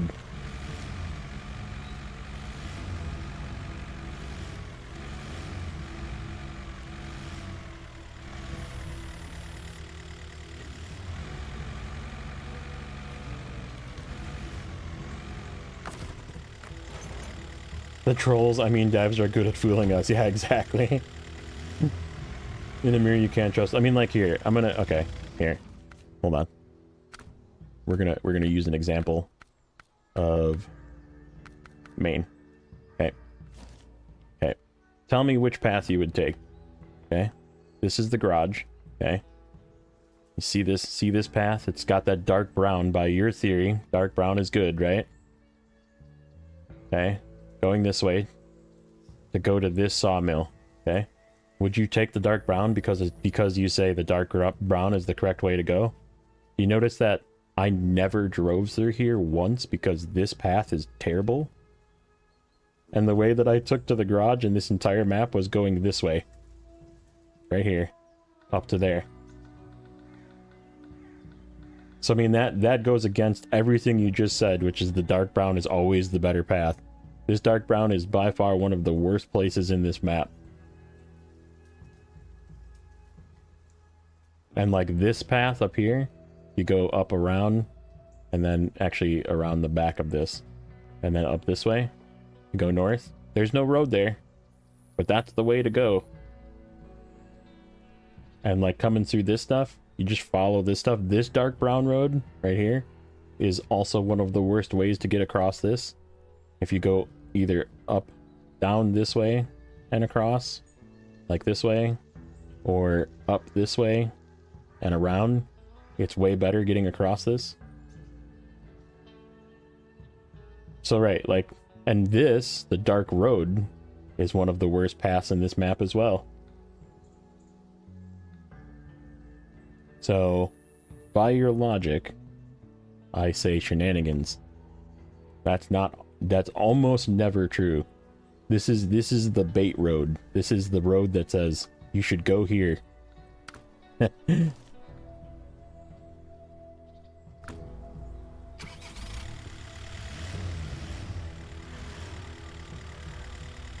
Judge.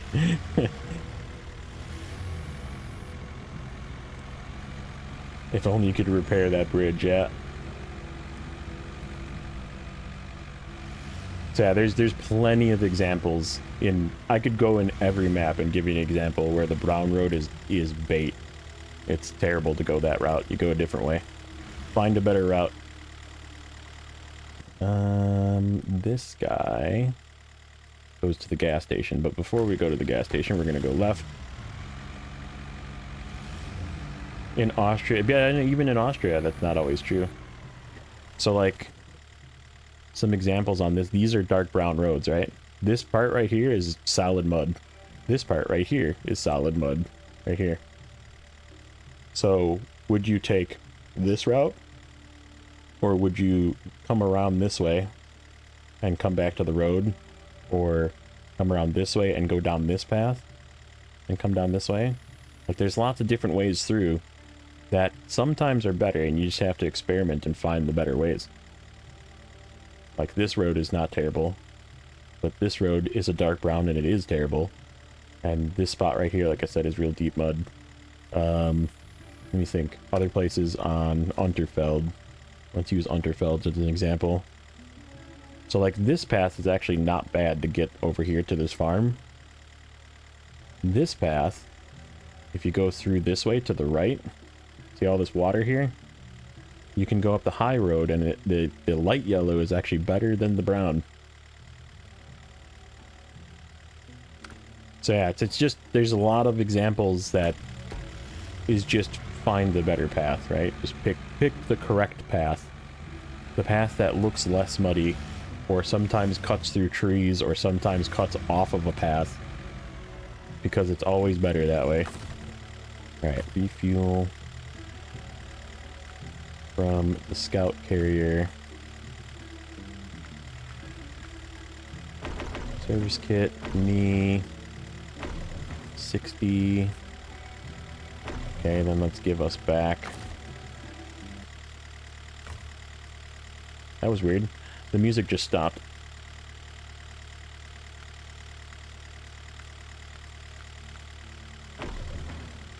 Yeah, good enough.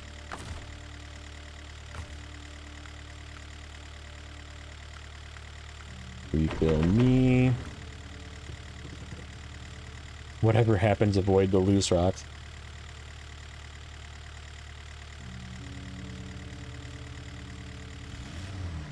And they can, but I mean, there's paths that are easier and there's paths that are not, and you have to experiment to try and find the paths that are better.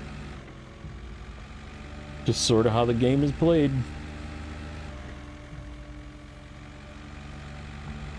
Look at go watch some of Zorsik's videos. He's in the channel here. Go check out his channel and watch some of his videos. He has some of the best shortcuts. That man is a shortcut master.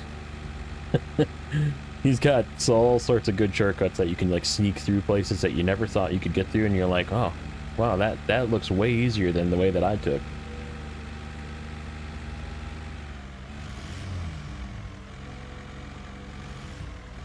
Whatever happens, avoid the loose rocks. You beat me to it, Zing. Yeah. Zor here is very good at finding all of the good shortcuts. You just drove everywhere until you found them. That's exactly it. Everybody goes through the bad places at one point, and then you go, boy, that place is bad. Maybe I should find a different way through. Maybe if I go this way, it'll be easier next time.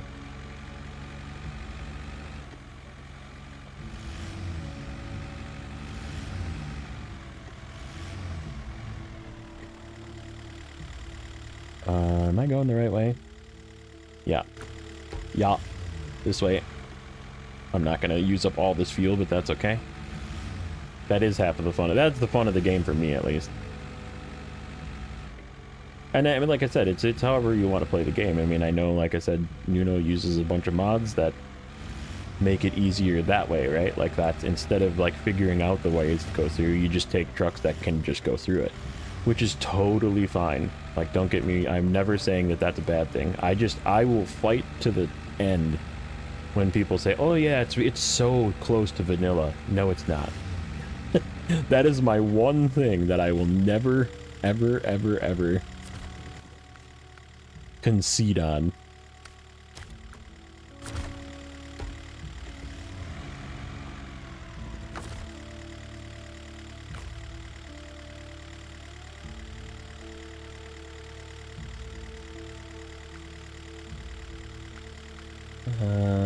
Here. Take a little bit of fuel from it.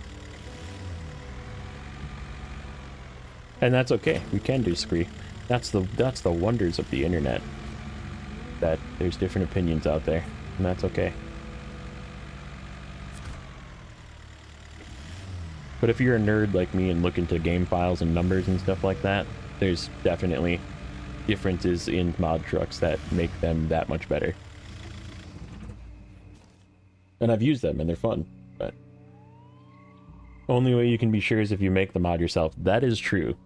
If you make the mod yourself and it's literally just like a tweak to have all-wheel drive and that's it, or a tweak to like no change to fuel, no change to center of gravity. Yeah, I'm a nerd like you. Yeah, I like my numbers. I mean, here, let's turn the browser window back on. I made this freaking spreadsheet that tells me how much cargo, right? Like, in fact, we just did a couple things, so let's mark off what we did. What did we do here? We did the...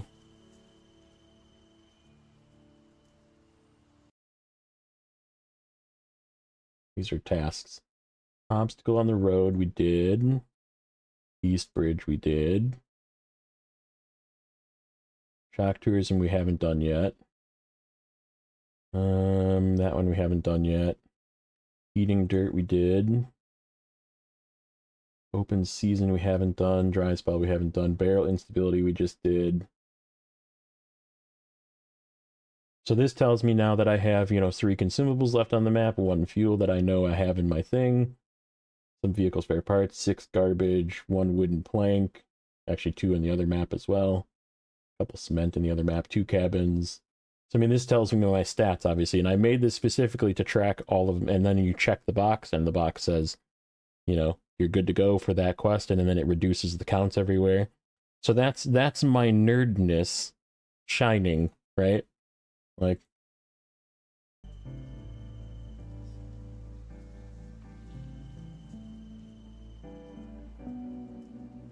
yeah, a lot of the mods are mass balanced to be way more stable. I agree.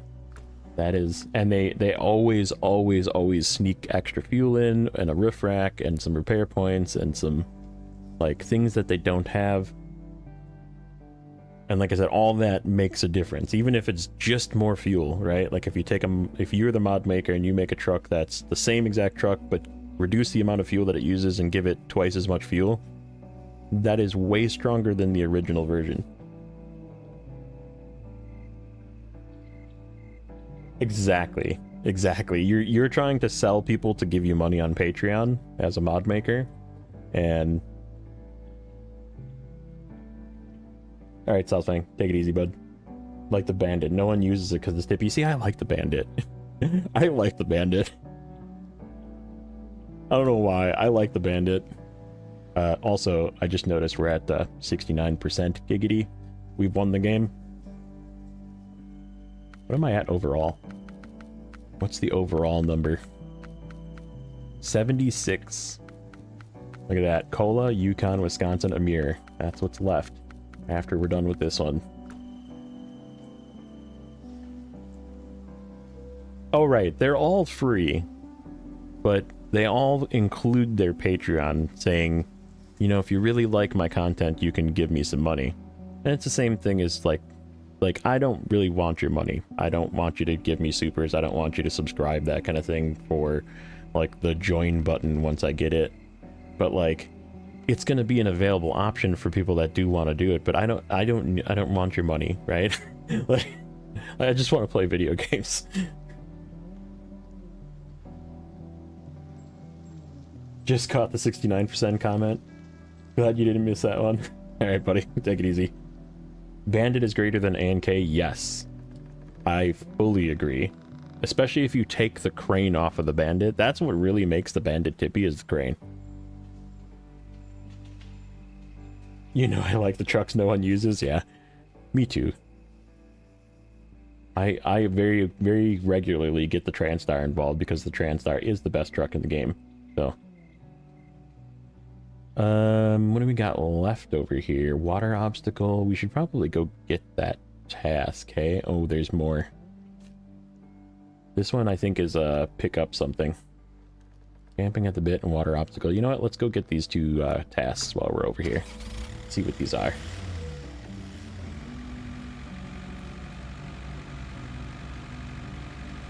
The only name of someone who loves to struggle in the game and doesn't have a Zik 612H and never used it. JJ.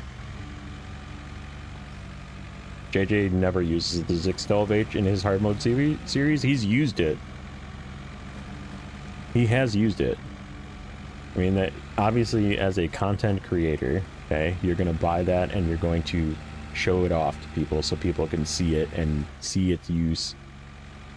All right, so like if you are creating content, right, you're gonna buy that and use it, and that's the same reason that I use it, okay, is to show it off, right? So people maybe might want to buy it, you know, that kind of thing. But yeah, I suppose Zarsix is never used. I can't say I've ever seen you use it. Right, you've used it again for the sake of content creation, but you don't use it. Like, Zarsix uses only the trucks that are given to you. Besides, for I think you just bought the P12 and the Paystar. That's it, right? In your series up to Yukon. And right, he does things that you would never think are even possible. Water. Yep, this is a water delivery. So right, like there's people out there that don't go out of their way to use it, but yeah, that's content creation, buddy. And plus, that's what normal's for. If you play on normal, you don't have to, like, you buy it to show it off, right? And you also buy it because you love the game and you want to support the creators of the game. I mean, I buy DLC even though I don't like the DLC. Like, I'll give you an example. Hold on, I'm going to show you the perfect example of a vehicle I never use. We need to go to the garage. The 605R and put the seismic vibrator on it permanently. You know what I love doing with the 605R that just pisses people off? Okay? This triggers people to the point of making them so angry that they're like, what are you using the 605 for? That I put a fuel tank on it. I use the 605R as a fuel truck. It's like the greatest insult is making a truck into a fuel truck. And right, I use the 605R as a fuel truck.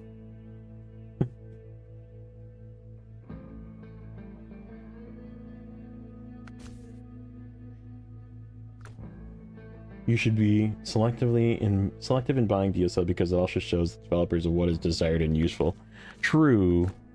But like I said, I like to support the developer for a lot of reasons. Like I said, just because I like the game. I mean, it's the same thing as the theory of like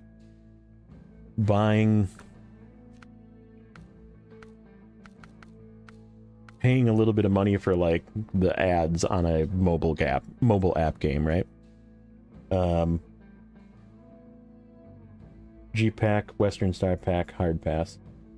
Yeah, I mean, I have it. I have both of those as well. But this is the example I was going to point out. This truck I almost never use. Because I don't like it. It's front-wheel drive. It's really weird. But I bought it. Like, I supported the developer. It was on sale. I got it on sale, but I have this DLC because I'm supporting the developer, right? So that's my TED talk.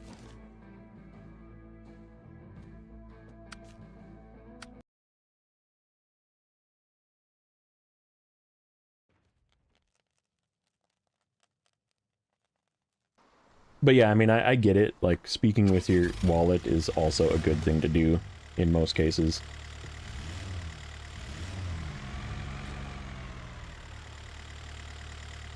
You have the IRL picture of the real Apache that was based on.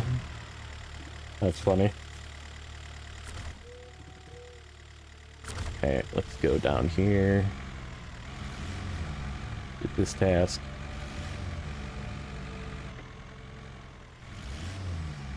E12 is rarely used. I mean, I could go through the list of trucks. If you want to do that, we can do that in a second. We'll go back to the garage and I'll just kind of flip through all the trucks and tell you ones that I almost never use.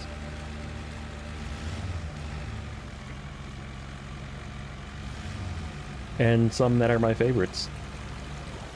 We can do a little sidetrack moment. Based on 20 years game dev experience, yeah.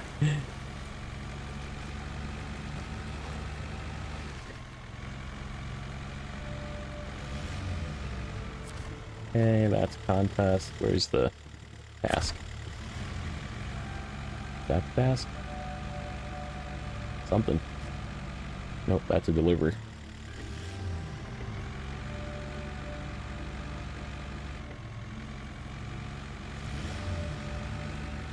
Yeah, and that's okay.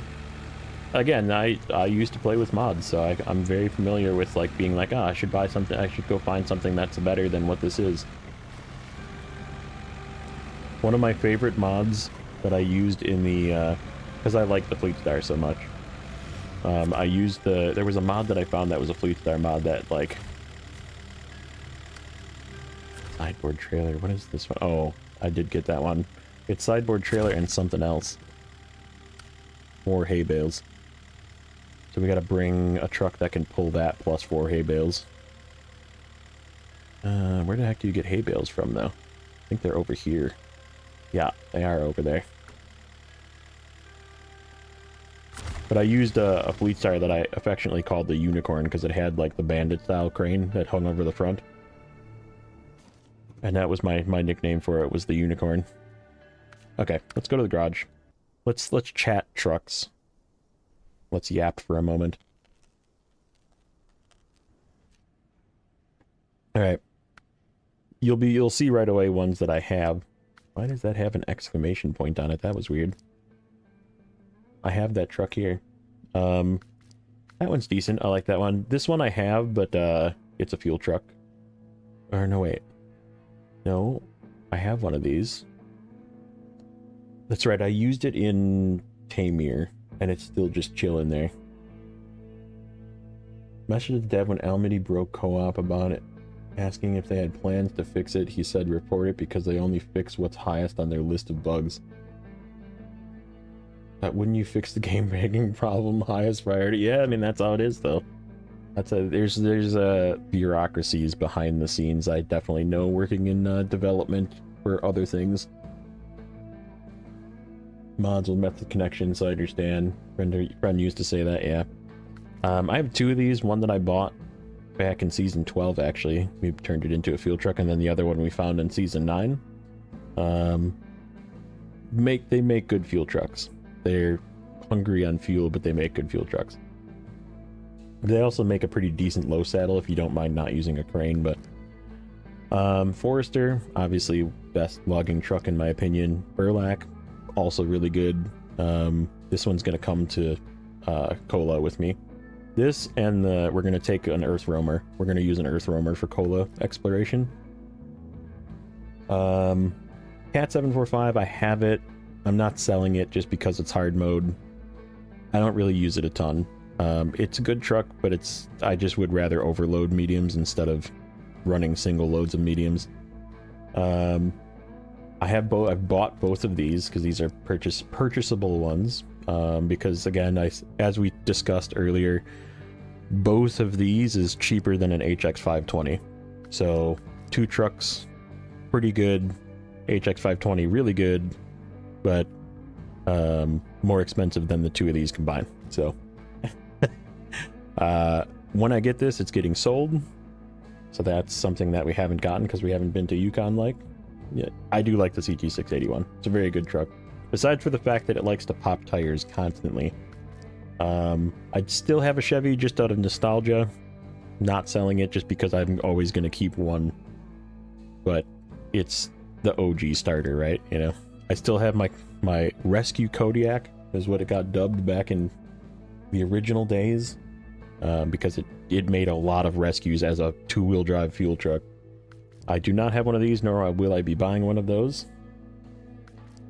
That one I'm keeping just because I like using it as like a challenge mode type of thing. It's a good truck, but it turns really crappy, and it has a really low high saddle, so it's kind of eh. This one's here. We're going to be using this one again. The only reason I haven't sold this one, again, I have my opinions on the dairy special, but it's too tippy. It's too underpowered for how heavy it is. But it gets really good fuel economy, so it's a good hard mode truck to not sell. I will be keeping and using both of these. I like both of these new Earth Roamers. I've never bought a CLT 9000 on this one, but I should. In fact, we probably will. We're gonna get highway trucks involved again. I really like this Freightliner. This is the one that came from Season 9. It was free. I really dislike this Freightliner, and this is one that I almost never use because you can't use it with the crane. So again, hard mode, thumbs down. The futon we just got, so I don't really have an opinion on it, but it's probably just going to get sold. I will never buy one of these on hard mode. However, this is a fun truck to mess around with if you have the DLC for it on normal. It uses too much gas and it costs too much money. Again, more expensive than the CT681, so it's not worth it to buy, in my opinion, on hard mode, which is why I don't have one on the save. I do have two of these. I kept two of these on purpose because I love the GMC. It's again got that OG to it. Every single Hummer I've had I've sold, so that's why I don't have any of them. I have both Fleet Stars that you get from the game so far, one in Season 9 and the original one, just because, again, OG. And here's, again, 172,000 without upgrades. You can buy, actually, 3 cats for the price of one of these. So, for some reason, I thought it was 140, but it's such a good truck, but it's definitely not worth buying in hard mode. I do have a Lodestar just because everybody loves a Lodestar. I have not bought a Paystar just because the fuel economy is awful. Awful. Very bad hard mode truck. Good for challenge, because you're constantly running out of fuel and constantly flipping. But it's a really good beginning game truck, especially if you don't lift it. But yeah, I'd rather just use the Fleet Star. I have kept one Scout just because, again, nostalgia, and it is still a good, with the Jat tires, it definitely made this a good Scout. Paystar fuel is better with high range, but still awful, yeah. Of course, we have the best truck in the game. We can just move on from there. You don't need to say anything else about it. I didn't buy either Jeep in hard mode just because Paystar or Lodestar exists, so not really worth it. Kenworth, of course, we're always going to have in our garage. We did buy a W990 back in Season 12. Expensive again, but worth it in my opinion. Definitely paid for itself. Very, very, very fuel efficient. And the special coated tires make the two-wheel drive not really an issue. Jats do make the Hummer better, yeah, I agree. There's no point in me keeping it if you have other Scouts, right? Corvettes I'm keeping just because I actually did sell this originally, and then I had to buy it back in Season 8. So I lost money on this deal. Because you have to have a tractor to do farming before you can even get the K7, so I did have to buy this back. I will never buy either of these trucks, ever. They're garbage. The Mac I have, again, I'm not selling it because it's just too expensive to buy back, but this is the tractor that I started all this with. Yep. I went and got that, and then I went and got the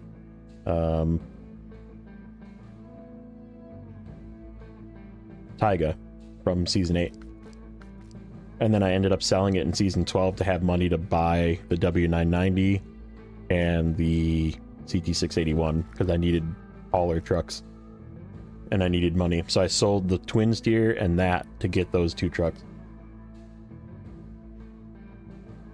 Land Rovers are a waste of dues, yeah. But again, I bought it because debated, whatever. However you want to look at it.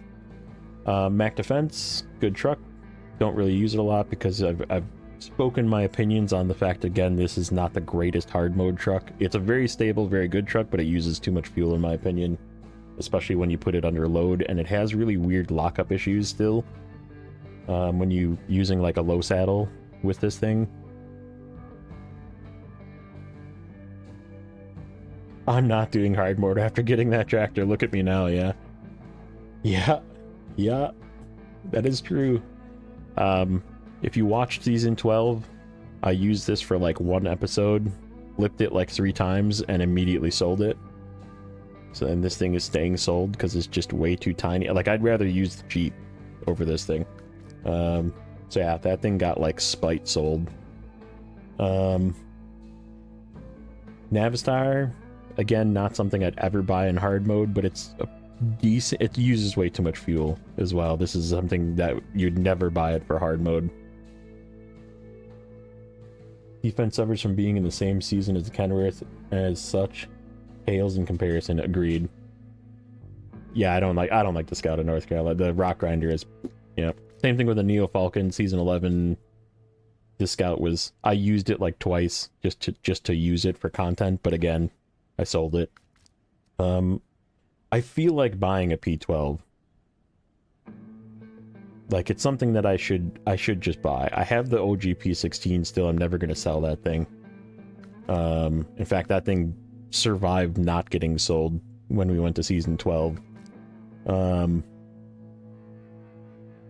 I don't know, maybe we'll buy one of these. We have tons of money. I mean, I could buy this and still be over $1 million. Maybe we'll buy one of these. Maybe, I think we probably will buy one of these this season. Maybe today. I still have Hercules. I do like the OG Resvani Hercules. It's a super good truck. The not being able to tow a trailer is not really that big of a deal. Such a good Scout for just like cruising around. This one, definitely worth the money. This one, not really worth the money. It's just a lesser Hercules. So like, I don't know. Long maintenance frame.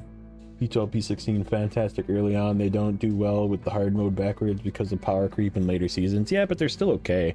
And the trick is to just use the all-terrain tires. You put the ATMDs, the dual all-terrains, on here, and you don't have power issues because it allows a little bit of slip and it still has enough weight because it's so heavy. Royal did almost all of this Royal that you get in Alaska, did most of the work of deliveries in Alaska. This thing is, and I still have it, it's here. It's one of my fuel trucks. And that's not an insult to it either. Like, this thing is a great truck to use. You just have to know how to drive it and not flip it. This is by far the least used truck that I ever have probably in the game. I've used this thing like twice. I hate it. And it usually gets sold in normal saves. So this is one of the ones that rarely gets used. And I feel like that's the case for a lot of people, that they don't realize they even have this truck, but it's garbage. This truck is absolute garbage. Patras, I just got them. I don't really like them, to be honest. They might get sold. They might get sold. We'll see. I haven't decided yet. They're probably gonna get turned into fuel trucks. They're doomed for fuel truck pendants, but they're good, capable fuel trucks. So we might replace like the GMC fuel trucks with these as fuel trucks is sort of the plan. Royals a flat tire waiting to happen. Yeah, I definitely did get a lot of flat tires. This is like another one that I would never buy on hard mode, but it's actually pretty decent to use in normal, especially since you get it right from the get-go. It just doesn't have a lot of add-ons.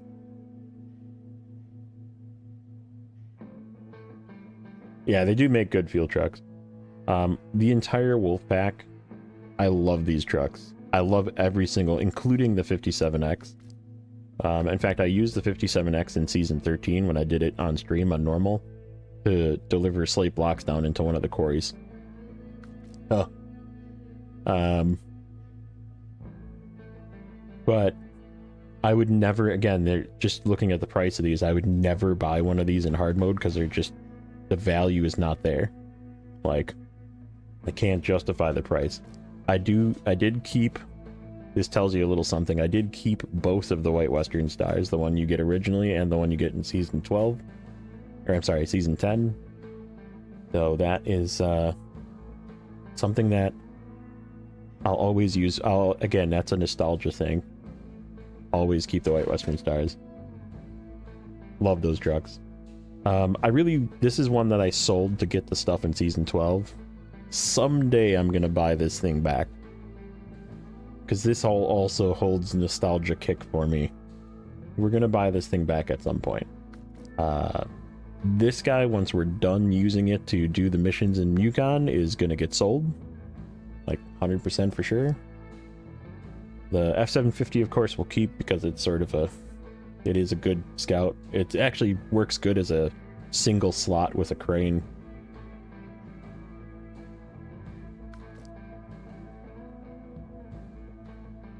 P512 probably is going to get sold. I'll probably use it for a little bit, but it's just the W990 is a better version of it. Paystar is going to get turned into a fuel truck immediately because it needs a fuel truck because it uses so much damn fuel. Another truck I probably wouldn't buy in hard mode just because it's too expensive.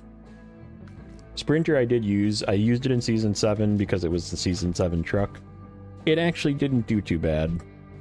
It got sold because there's just no point in me keeping it.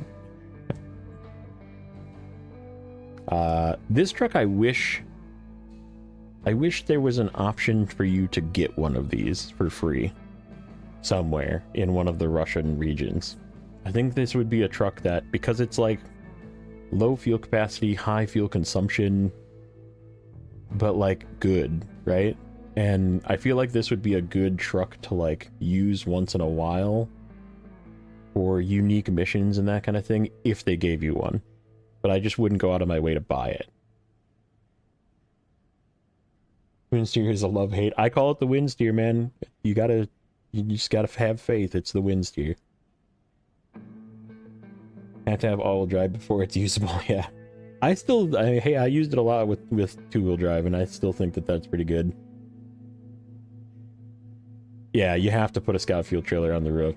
It uses way too much fuel. It's like the complete opposite of the other Azovs. Azov 6, I haven't bought one just because I feel like it's kind of cheating. It's like too good. And like that's what everybody, I feel like in the very beginning, there was 18 million guides out there that said, sell your GMC, sell your Fleet Star, travel to Amir or to Tamir, buy this truck, come back to Michigan, win the game. And everybody did that. And I was one of those people that did that. When the twin steer works, it's fantastic. However, those moments tend to be rare in most maps. That's true.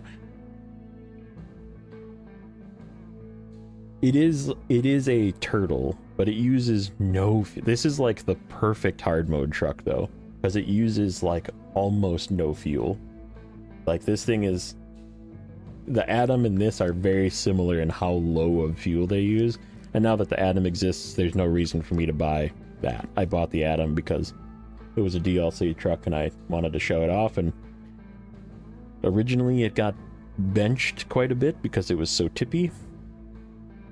And then I bought the Azov 7 because I feel like that's a staple. You kind of have to have an Azov 7. I wouldn't mind a bore, to be honest with you. However, the bore is, again, just way too expensive for what it is. And I think I'd rather just have a P12. Like, I don't know. Call me weird, but... the Dan, that thing's never going to get sold. This thing was a freebie that is definitely worth it. Doesn't have a lot of add-ons, but it's still, for what it does, it is very good at it. So...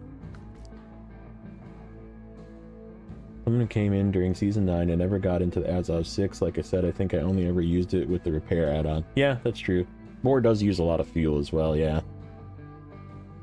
So probably not a good hard mode truck. Then again, so does the P12. P12's a little thirsty. It's not as thirsty, but... Don 71, I bought one to do Don with, just because I should have just not sold the one from Season 12 that you get for free, but... that again was when we were low on money. That was hard mode woes. So it got sold back then for a little bit of money, and we bought it back for a little bit of money, which isn't a big deal to use it in Don, and then we sold it again. It got sacrifice played. Fem, because it's so expensive, I haven't sold it. I've came close a few times to selling this truck because I just don't like it. So I tend to not use it a lot. It's probably going to get involved in the harder regions. Just because it does certain things very good, like super conditions, super snow, super mud. So it's probably going to come and play again at some point, but it's probably not going to get used a ton. So I'm not a big Fem fan. Gore-by-4, really cool scout, actually. I really liked using this in Season 7, like more than I expected. I liked using this truck, but again, just not worth keeping. This is literally the only truck in the game that I've never gotten. I've never went out of my way to go get this in Amur. So once we get it, I'm probably going to keep it just because of that. So I've seen it be decent even in Amur, you know. This used to be the OP starter truck in the game. This used to be when you had your free DLC and it had more fuel than it does now, twice as much fuel. It was super OP, and this is what you used to do Michigan with. But I just never would buy it again because it's, I don't know, just don't need it. Came close to buying one of these just because it's a loaf. Like, I feel like the loaf is, I might still buy one just to get it involved.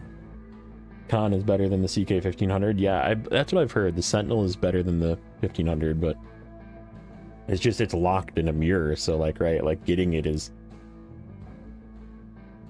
get yourself a loaf. I might. Collabs I've never bought just because they're too one use.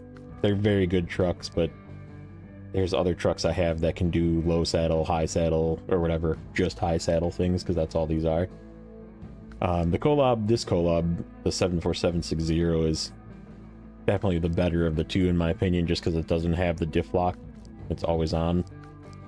But I don't know, I think they're both good trucks. I can't justify the price. And same thing with the Bandit. I wouldn't buy one in hard mode, but I definitely use the heck out of this thing in normal. If I'm playing in normal, or if I'm like playing with buddies or something like that, and I'm using my normal save, you bet this thing gets involved. Fem seems like it is tuned to be difficult to drive on purpose. You can't tell me that the actual truck is that prone to being jackknifed because it hits a bump. Hydraulics wouldn't fail. Yeah, that's true. That is so true. Collab for the win, yeah. Steps through 10, I definitely like fell in love with. This was always one that I would sell, but like, it is the Russian White Western Star. This is the equivalent of the white Western Star, but with a blue crane. Like, that's how I feel about it. It's equivalently good. It has a little bit less fuel, so it probably has a little less range, but it's basically the same truck. So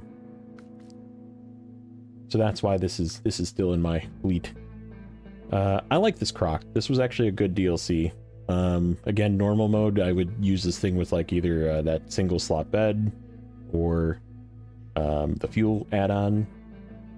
Yeah, I like the Step 310. It's a good truck. I like the Pike too. The Pike is a freebie that you get as well, and that's here being used currently. I now only have 2 of these. I sold one finally, but again, OG, I don't think I'm ever going to sell all 3. We're going to keep at least one. And the 6455B, I still think this truck is worse than this truck. And that's because I use this truck as a low saddle with a crane, and this truck as a low saddle with a crane is worse because it can't have OHD2s or OHD1s. Which with a load, OHD1s are the best thing, and this one can. Frog hauls the construction trailer in Black River like a champ. Yeah, I bet it does, actually. I've done a lot of weird things with some of the trucks. This Warthog, I've used it rarely. We'll be getting that soon. And I don't know, I might use it a little bit for stuff once we get it, just because. But I'm not going to go out of my way. Same thing with the Action. Like, there isn't going to be a ton of reason to pay the 3,500 to transfer it to somewhere else, but I'll probably use it in Cola. Sane soft spot for the Taiga B. Yeah, I mean, it's a good truck, but they're both like kind of crappy on fuel. When you break it down, both of these trucks are really bad on fuel economy. They have good fuel tank, but they're pretty bad on fuel economy, and they both like stall out going up hills a lot. Like they lack power even with the top motor. So yeah, I don't know. If I was gonna pick one, I would use the Taiga B, this Taiga, the 6436, just because of the OHD ones.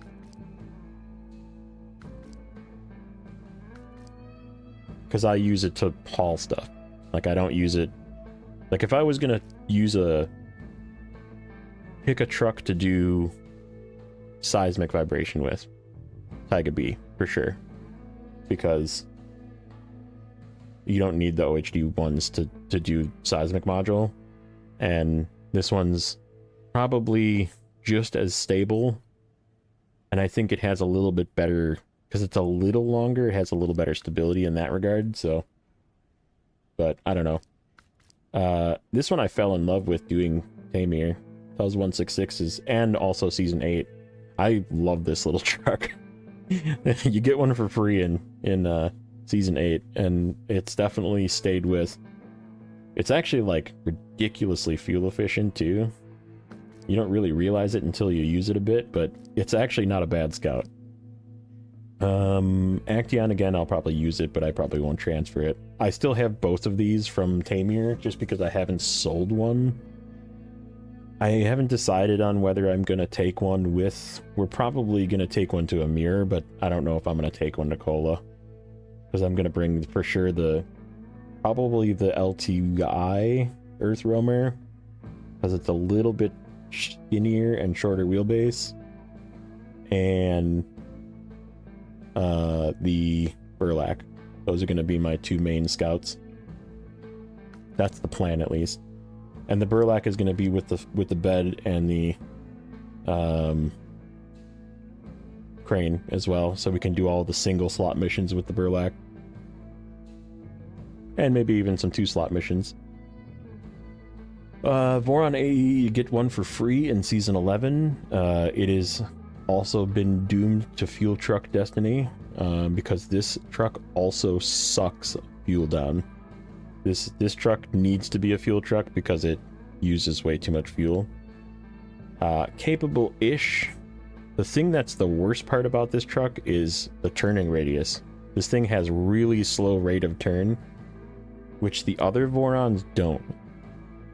So be aware of that. Turning radius on this particular Voron, very bad. Like, almost Dairy Longhorn bad, almost. Voron D, I have one on normal.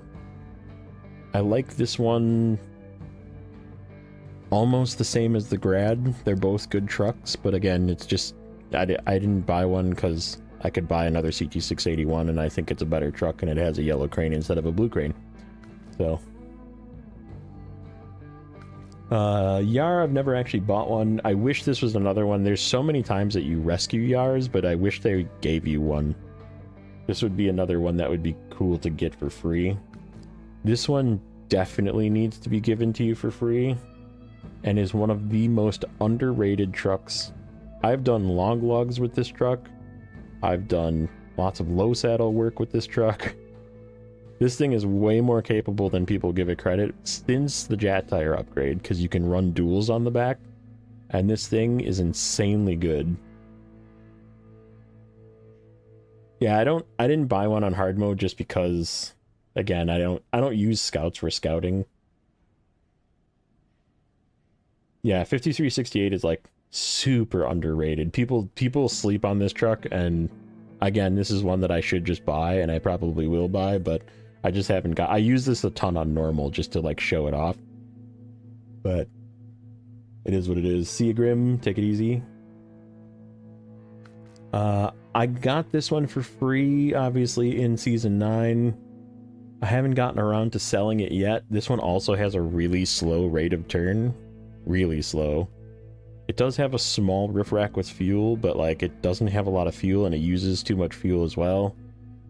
Not really a good truck. Really just not a good truck. And again, it's another one of those all-wheel drive, always on, but diff-lock switchable, which makes it terrible. If I had a choice, I'd rather have them both be switchable, which is also why it has such bad fuel economy. So probably gonna sell this one. This one's probably gonna get sold. It's a high value truck too. Never one that I would ever buy. Probably gonna get sold. This one, we're gonna be in the end game when we get this, so we'll use it. But that's gonna be it. And we bought one of these for content purposes and just for easy mode in the last little bits of Dawn. So that's it. That's the list. That's my 2 cents, my TED talk on some of the various trucks that we have out there. What is the CT681 doing here? It's still here. I guess we can, while we're here. Speaking of CT681s, let's pop a tire. Just kidding. But not really.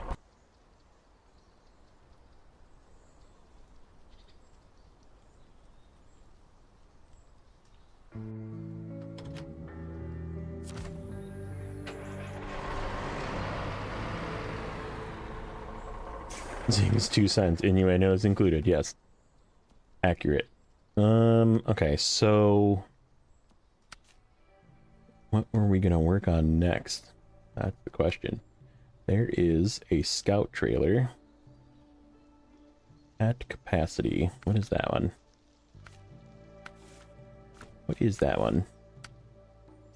Oop, and that one takes the 3 vehicle spare parts, wooden planks, fuel. Okay, oh, that's right. We were gonna do this one.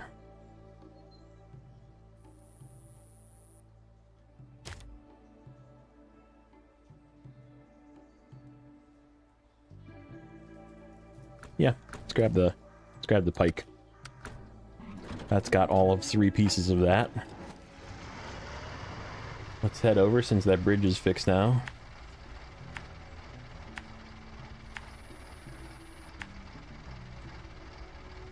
Turn some of this stuff in.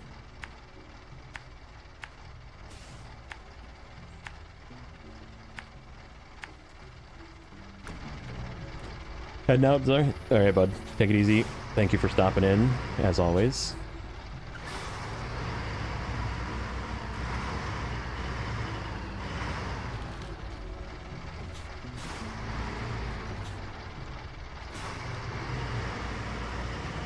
What time is it anyway? It's only 9:30. What happens when you get up early?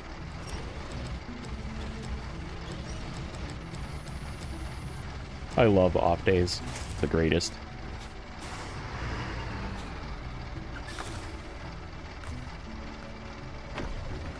my extra tank full? Yes.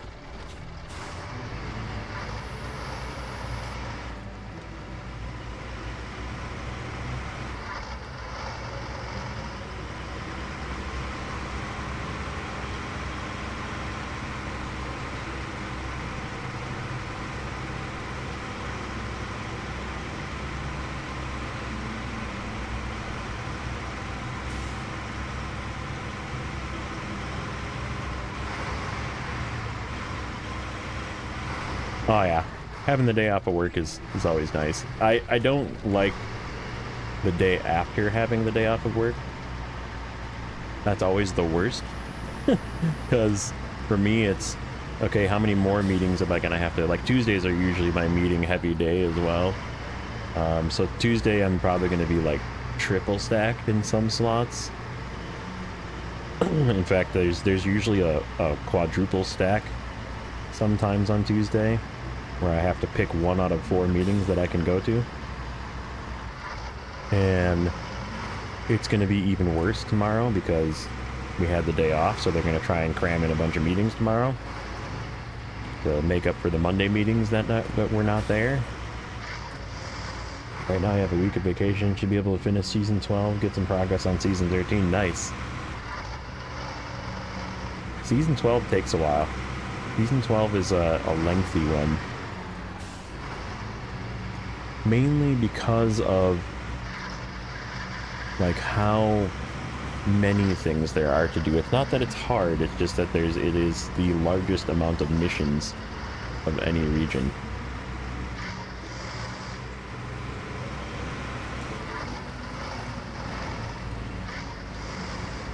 A little more muddy than I expected through that path. Cut through the gas station the next time.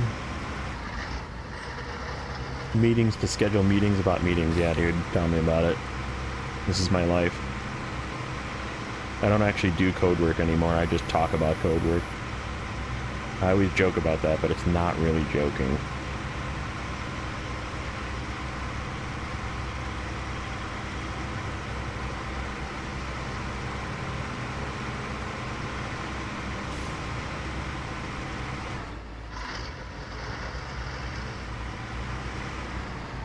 I needed to turn there.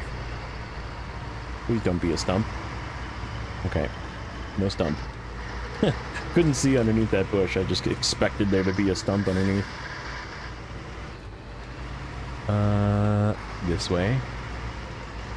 Nope, not that way. That's a... Oh yeah, this is the way to go.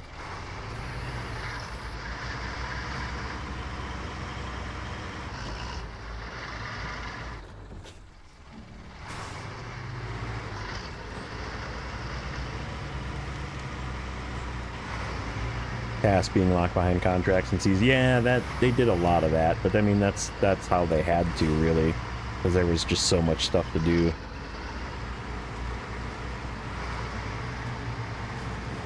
But yeah, there is quite a bit of things that, like that bridge is one of the 770G trailer, and the bridge that is involved with that trailer. I need to go right here.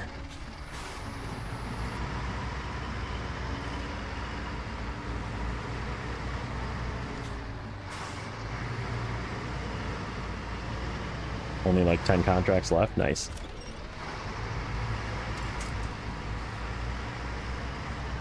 That was almost bad.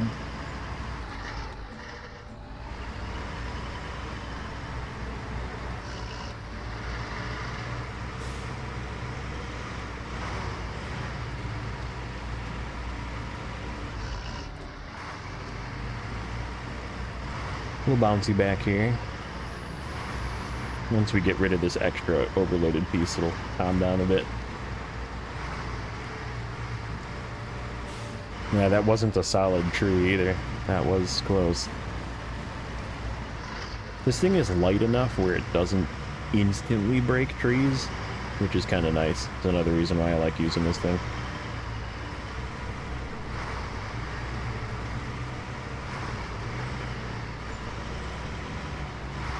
Yeah, she's a little wobbly. Just gotta take it slow in places that are uneven. Let it settle.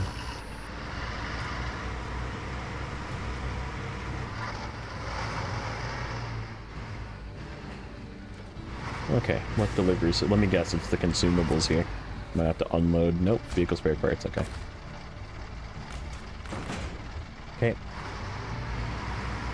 Here's our next spot.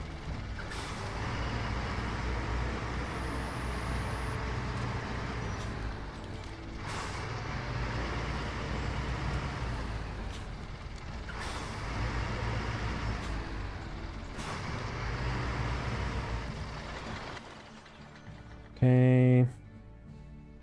Next spot is... What's the best way? We gotta go right. Get to that.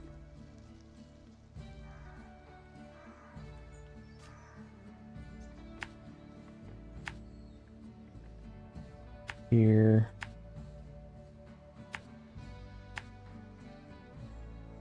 A little bit of rocks. A little bit of rocks getting through here. Ooh, is that a shortcut? Sure looks like a shortcut.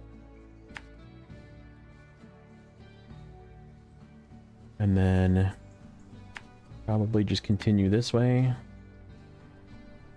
What do we got here? That almost looks like I want to explore this right here. Like this. Cut through here. See if that's a good shortcut or not. We'll game time decision that one when we get there. See if this is a shortcut as well.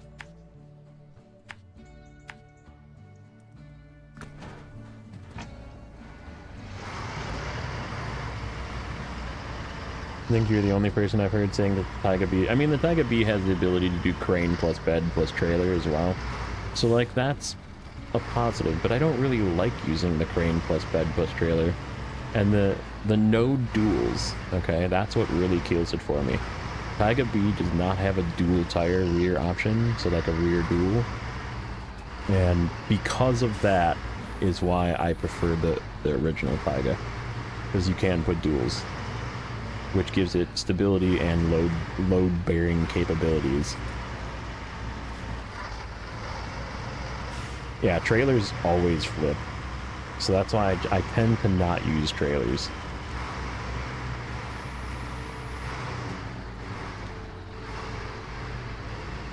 I either overload a 2-slot like this, or take a 5-slot.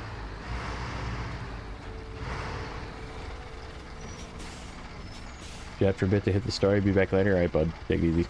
Thanks for popping in.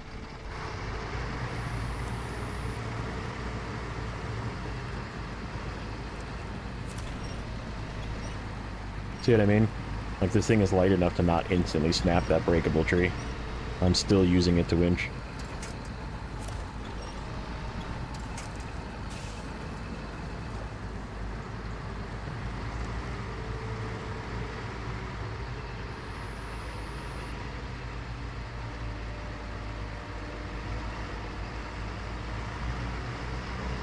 Find them less stable than stuff like the FEM in Antarctic. Yeah, true.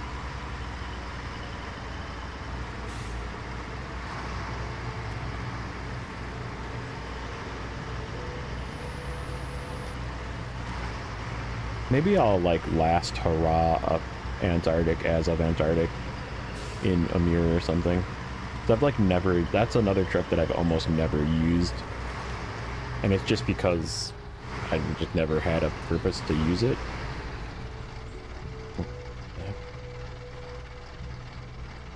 Happy Columbus Day.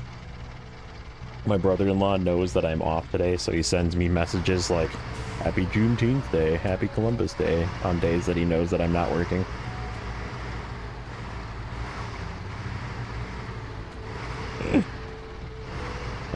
He's such a funny guy. My in-law family is actually, like, awesome. I love my in-law family. They're so funny. My actual family is also pretty cool too, but cannot have support add-ons, yeah. You can't have a crane either, which kind of sucks, but I don't know, I might buy one just because I've never used it. And it is, like, invincible with the breakable ice, so.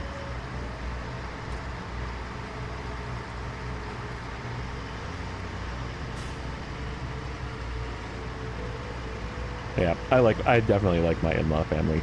They're very good people. Very good people. Which I know is like, it's sort of sad. It's sort of rare to say that. Like a lot of people, ooh, this is very banking and tippy. Slow, slow, slow.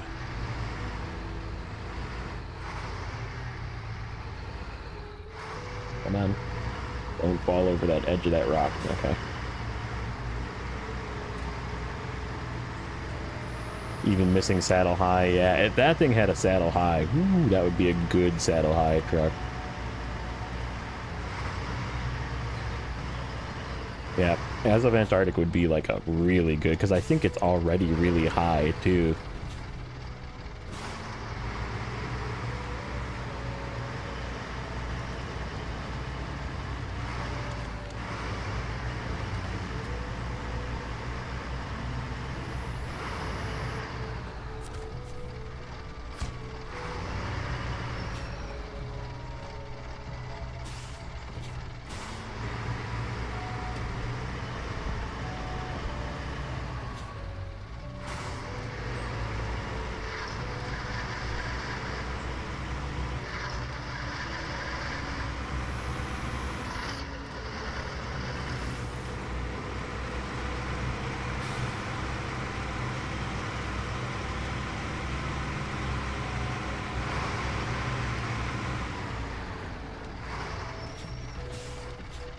Boy, that's a sketchy path.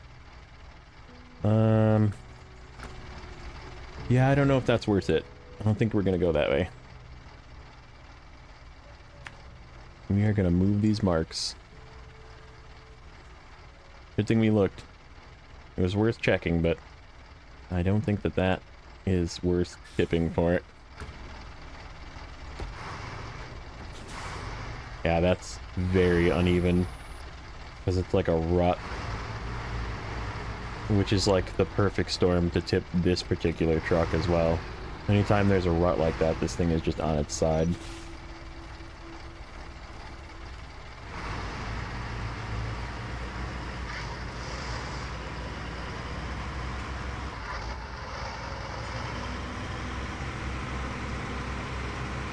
And this path is definitely not bad. So far.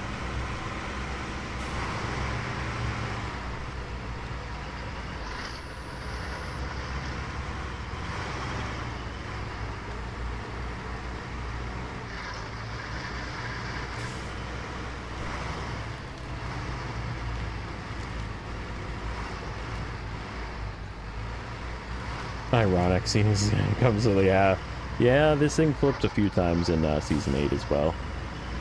I flipped this thing quite a bit actually, but it's okay. I still like it.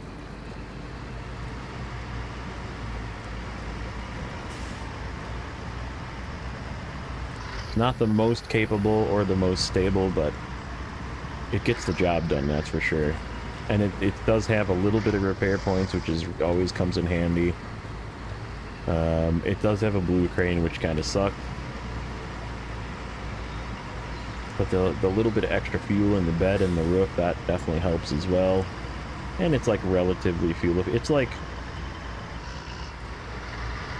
White Western Star levels of fuel efficient, I would say. It's like right in that range of like not super low, but not a lot either.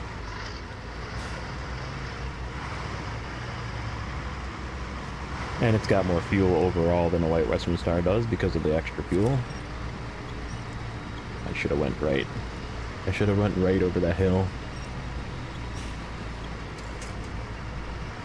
You know what trucks you might use a lot in Yukon? Strong low saddle trucks, because we're going to be doing lots of cargo, and probably both the Adam and the Kenworth, because they overload really well. Because I have to do it all solo, right? So like all of the multiple big trips are going to be, we're just bringing the fleet. We're bringing all the big boys. There's going to be a chance that we're going to use some underdogs, but it's not going to be as common as other seasons.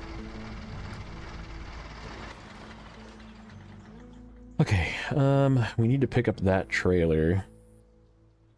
We also need to get the LTI out of there.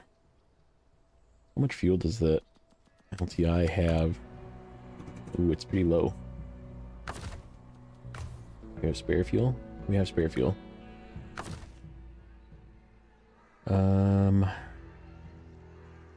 Question is, which way do I want to take this out of here?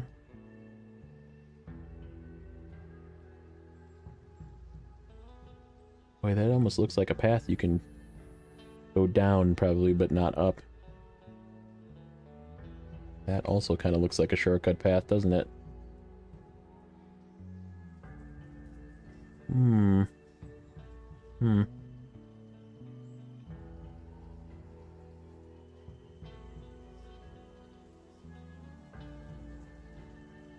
Yeah, somewhere down here.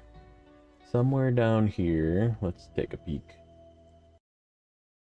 Let's mark our...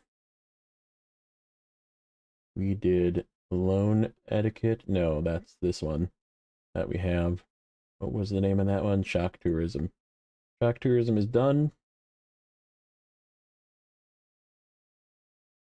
I think that was it. I think that was the only one we did.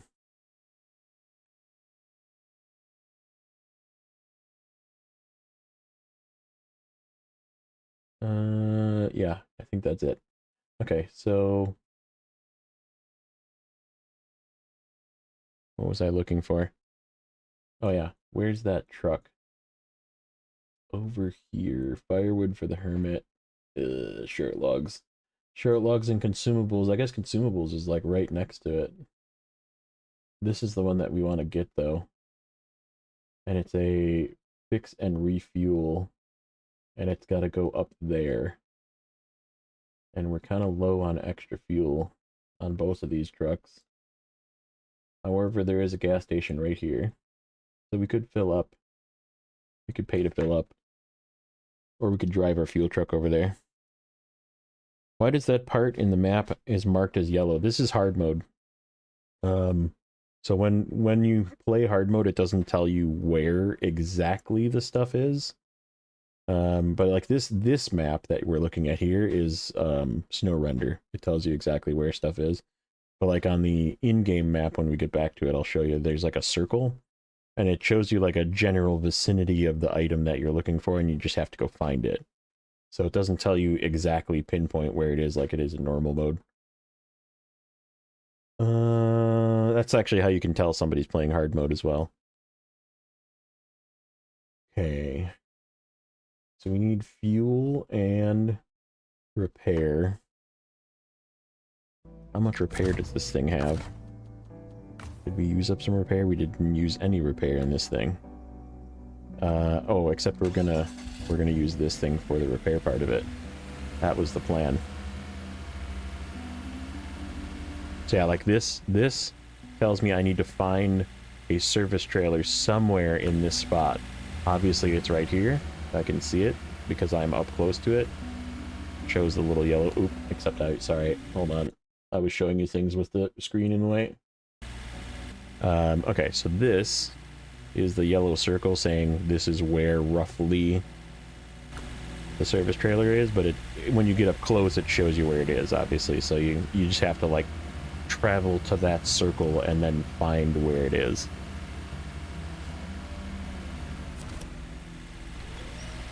I do not have the full size.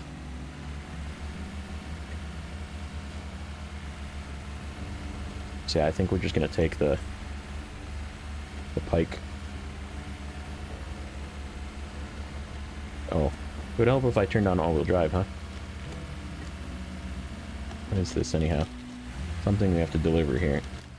That's what that is.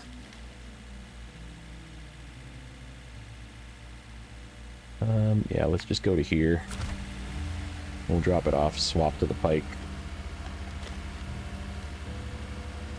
Yeah, I'm pretty sure this is going to be the one we're going to take to Kola. We're going to take this bad boy to Kola. Because it's a little smaller, a little more stable, a little shorter, which is going to be important for sneaking through trees and stuff.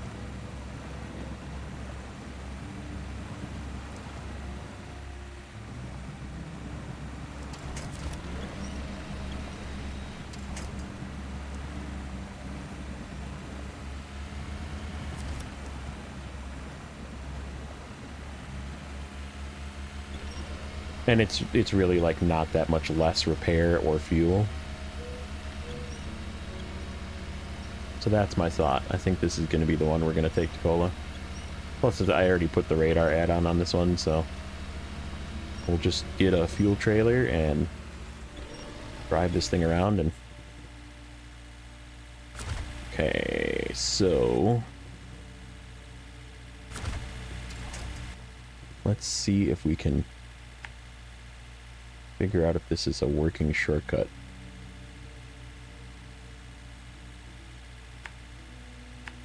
It's this one. I think it's this one.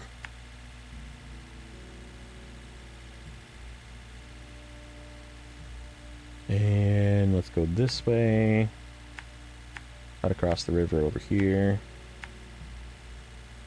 Like that. Let's see if we can make that.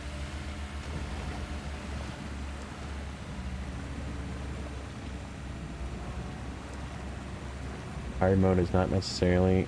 The game as it is a challenge. Yeah, I mean, you're right. Hard mode is not hard. Because like I said, once you have funds, you can recover pretty much at will. You can also, you know, pay for fuel. Like, I'm to the point where I have to buy fuel. I either use up what I find or buy fuel, and that's usually not a big deal. We're just gonna buy fuel. There's like I have like one tanker of fuel left in Alaska, which we'll use up eventually, but definitely gonna be gone before we hit, probably by the time we hit Yukon, I think that's gonna be gone.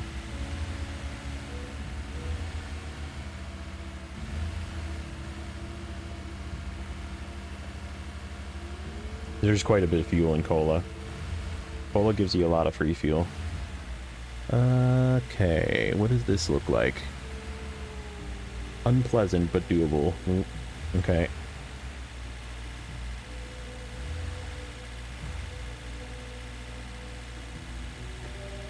Go in low.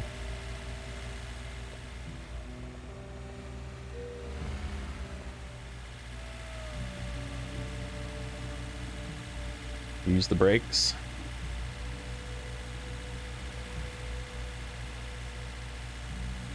Uh-oh. Am I gonna get stuck? Uh-oh. I don't like the look of that. We're already committed to. What if we go right?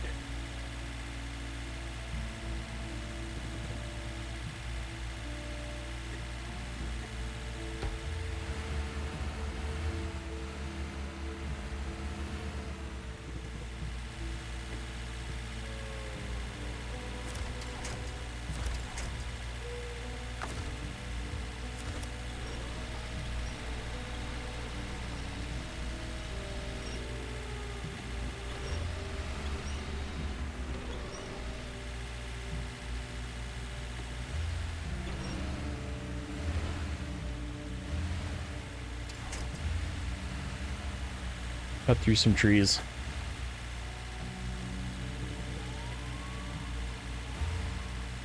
Yep, that's the way down.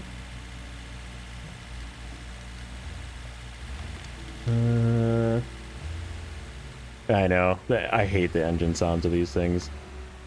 It's just like constantly revving. Go straight down off of this and we should be okay. There we go. And that's how you make it down off of there. Definitely not something you'd take a trailer through, but...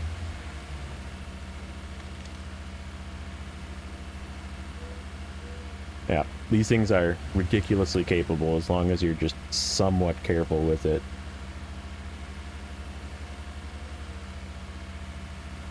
And they're like heavy. They don't suffer the Scout problem of being too light and just spinning the tires everywhere. Like, they actually, like, get grip because they're heavy. They have a little bit of weight to them. And they have a bunch of repair points and a bunch of fuel and a lot of positives. A lot of positives.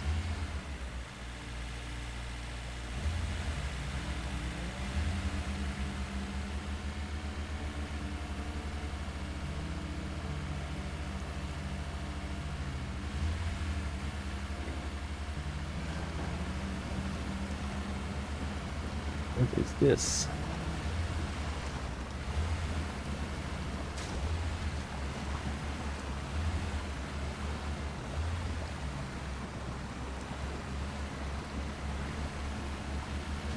I have to drive to something.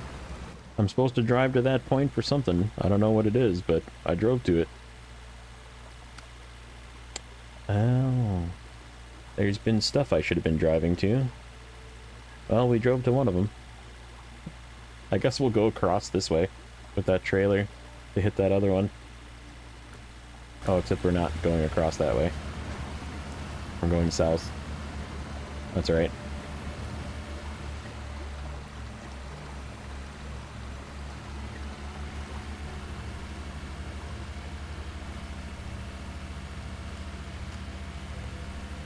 Okay, let's just park this guy here. That's good. He's home free. Alright, Pike.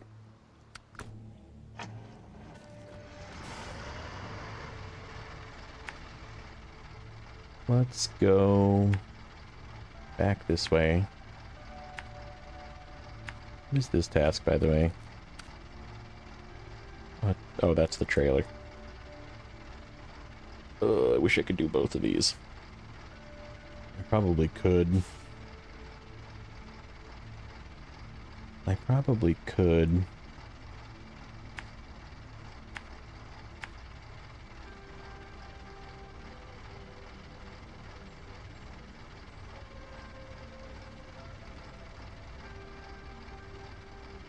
Goes to the barn.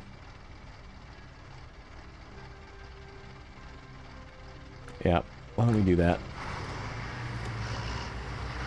Question will be is, do I have enough fuel to do that? Probably. Could be okay. I always worry about it and then I'm usually totally fine. Let's throw a little risk. A little bit of risk. This thing is like just long enough to be able to do trailer plus sideboard plus crane. So sometimes like it jackknifes or whatever, it kind of gets stuck on trailers, which kind of sucks, but I'll be good to go. Okay.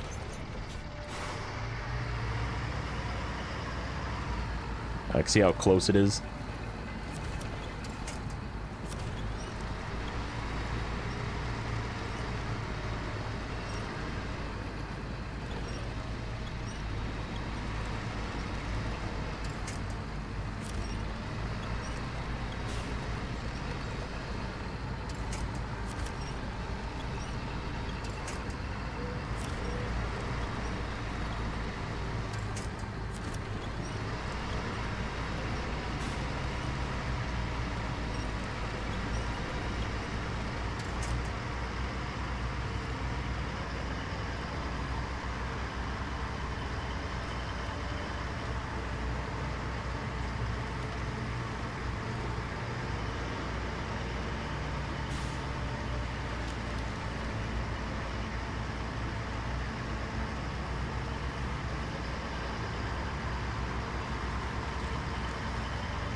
I am going to stop and get fuel at the fuel station before we go to, because I have no idea how much fuel this truck needs to be filled.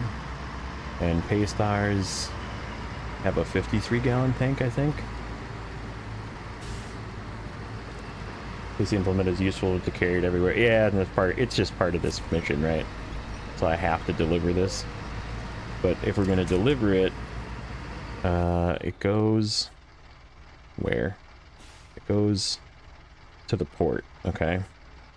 But there's a truck over here that needs to be repaired and delivered, so we're going to use this to repair it before we deliver it.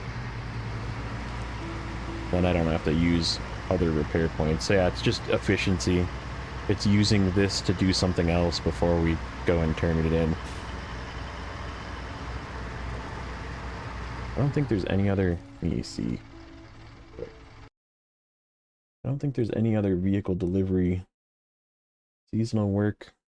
Seasonal work. What's seasonal work? Seasonal work. Maybe there is another one before we...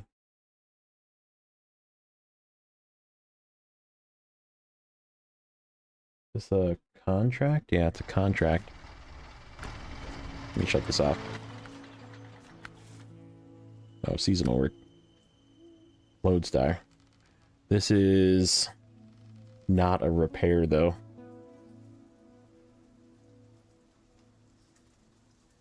So yeah, there's only 2 more vehicle deliveries.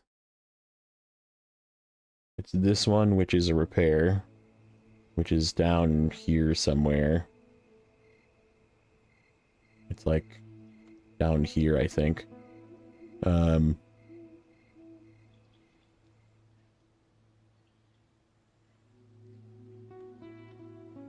Large service scout trailer. There's a trailer here that needs to come back.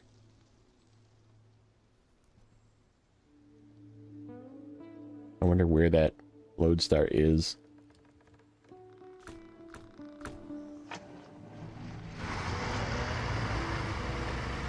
But yeah, that's another hard mode thing that you just get used to doing. It works. I mean, it's good to do this in normal as well. Use these things up before you can, because you can turn them in with, you know, almost empty. And, but yeah, use up some of the repair points in them to do some of the fixed truck tasks. Because there's quite a few of those. They like to throw those in every season. A couple to fix this truck, refuel this truck. And I have no idea how much fuel it needs, because that's one thing that it doesn't tell you. Is it fully empty, or does it need all 53 gallons? Because if it does, I'm going to have to use the roof rack, the bed, and some of my truck to fill it.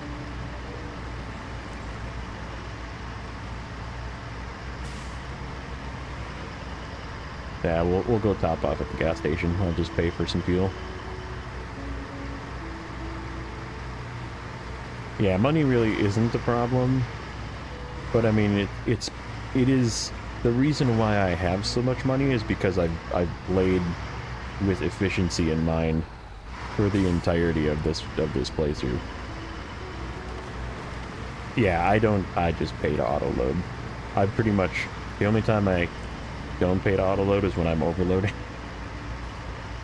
I never like put it on this thing and load it just to save 150 bucks. Okay, so we're gonna attach, go grab this trailer. See, this is the efficiency part I was talking about. There's a trailer over here that needs to come in the same direction.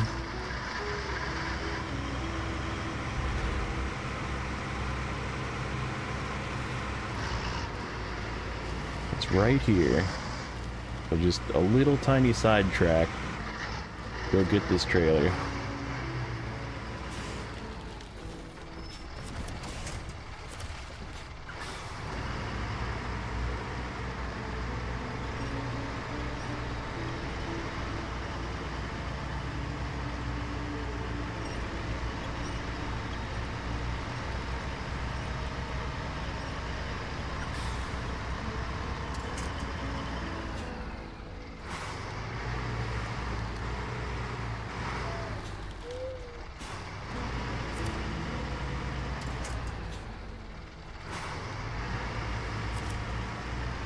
But I always have a crane, so I can overload.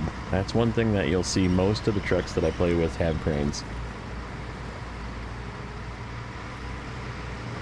So you can pick stuff off the ground after you flip, and also doing extra overloading.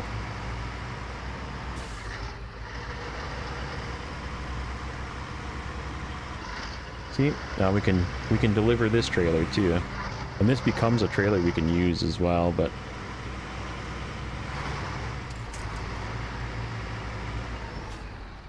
okay, where's my bridge? We gotta get to the bridge and quickly, because we're running out. We'll make it, but it's gonna be low.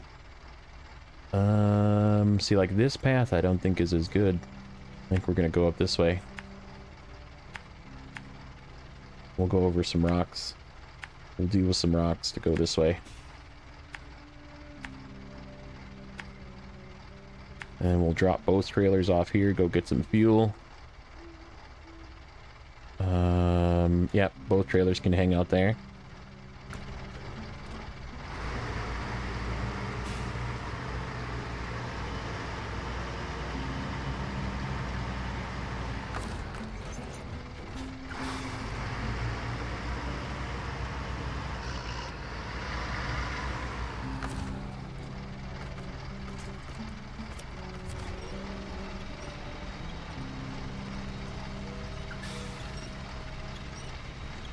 I'm a little closer here. Okay.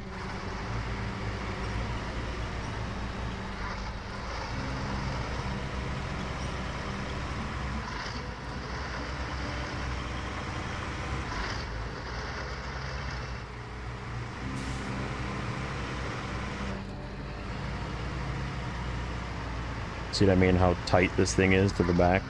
Like, it's just enough room to make a turn with this. Like other trailers that don't have that longer tongue, like, kind of get bound up when you turn with this thing.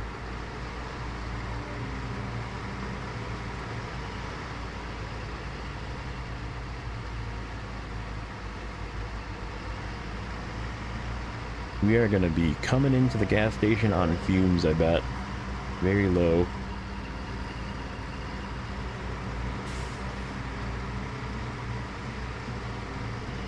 We hit a red mark. It's saying you're low. Danger, danger.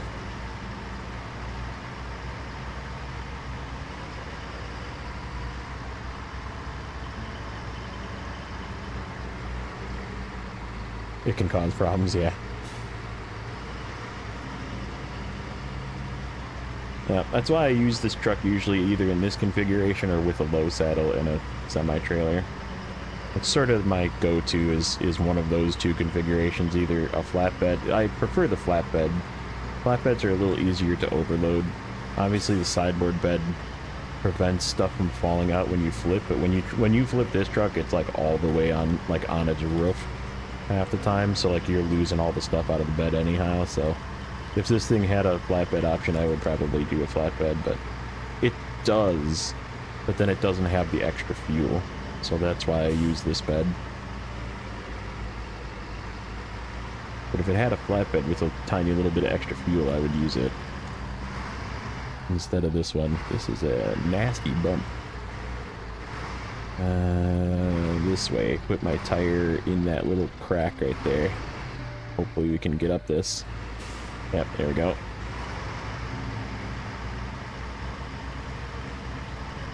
Come along, trailer train.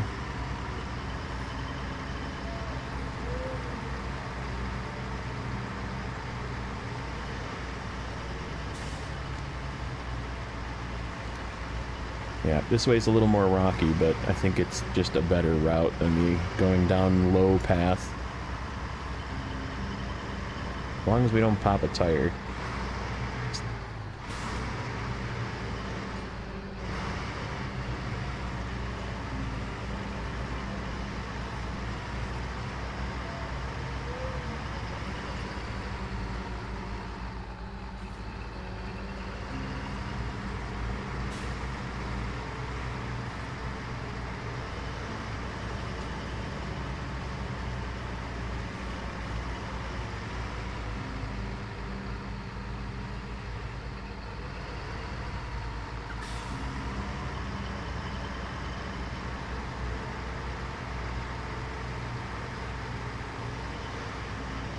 See how far we can make it on our tank before we fill up.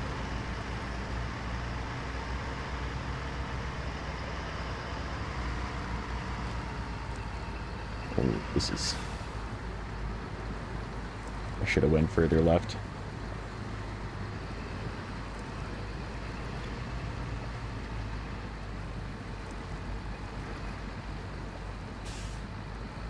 All right.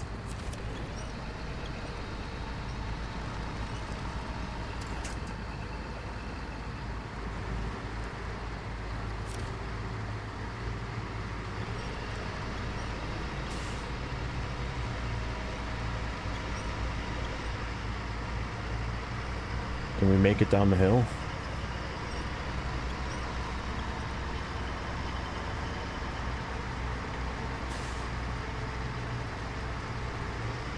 We're close to the main road.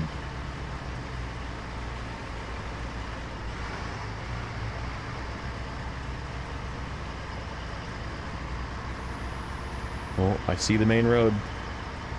We're almost there. Not bad. It's really not bad.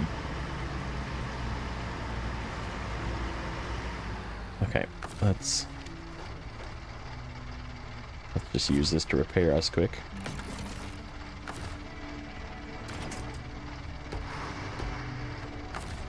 Refuel.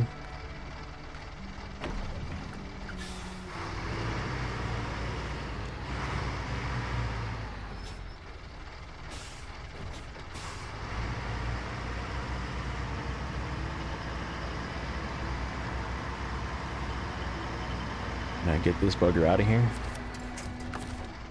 Can we sneak this guy?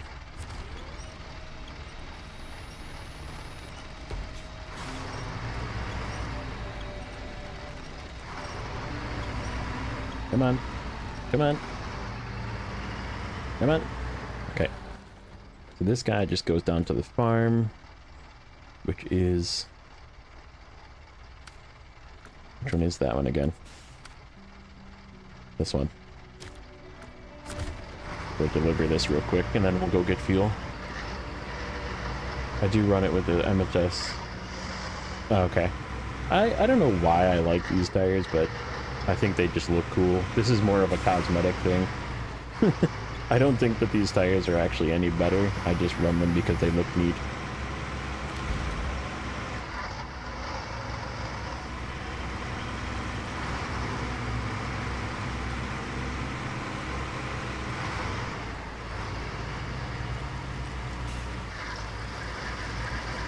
I like how this bridge is underwater. Kind of neat. A neat effect.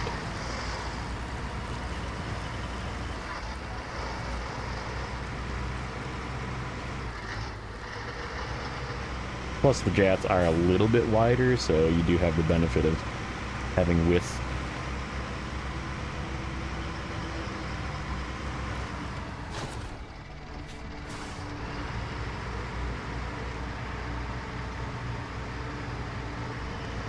One of the easiest ways to back these trailers up is to disconnect it from the trailer. And you can just push it back straight. You can even turn it a little bit sometimes.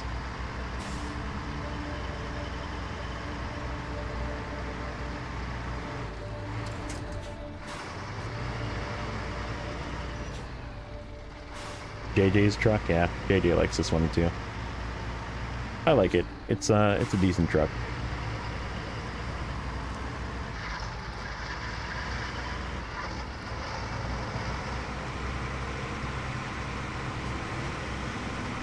That is true, I guess. Because this one actually can use MSHs, can't it? Maybe it can't. Can it? I don't remember. Now you're making me wonder. Hold on.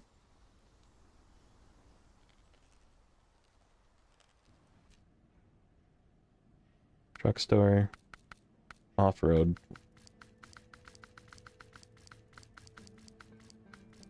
Bike. Preview. Tires.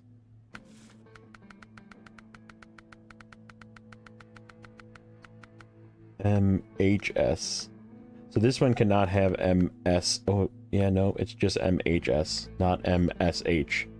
So these are not wider. That's why I use these. These are wider.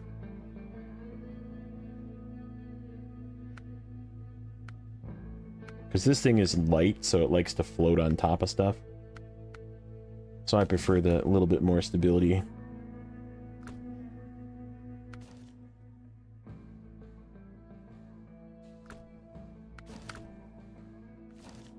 Pike. Nope. Pike. MHS2s are white. Really? I could have swore. I'll have to look at that.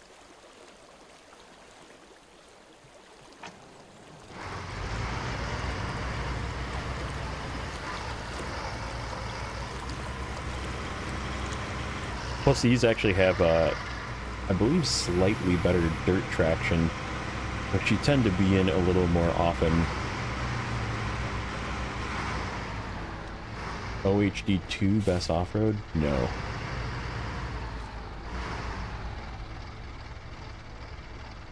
I actually prefer the Jets, personally. Why am I going here? I'm just like driving to random places for funsies. Not by much, but they're a little while.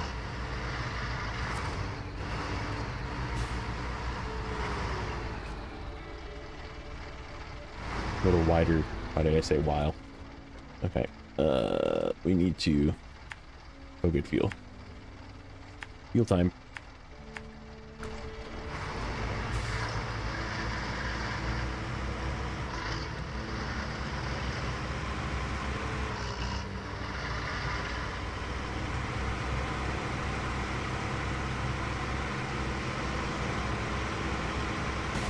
Ow. Oh, good thing we have that repair truck. The repair trailer.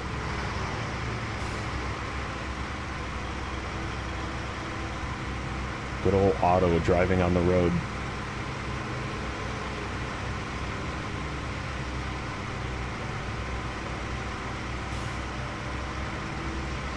Yeah, we were good on fuel. We still have the other reserve on the roof. But we definitely need to fill up.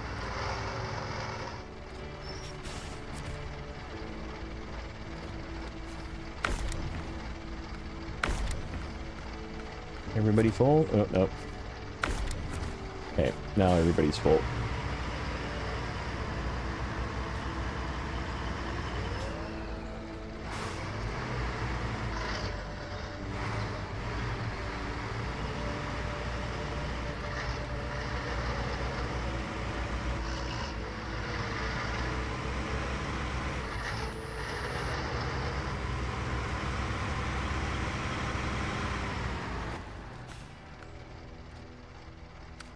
Where is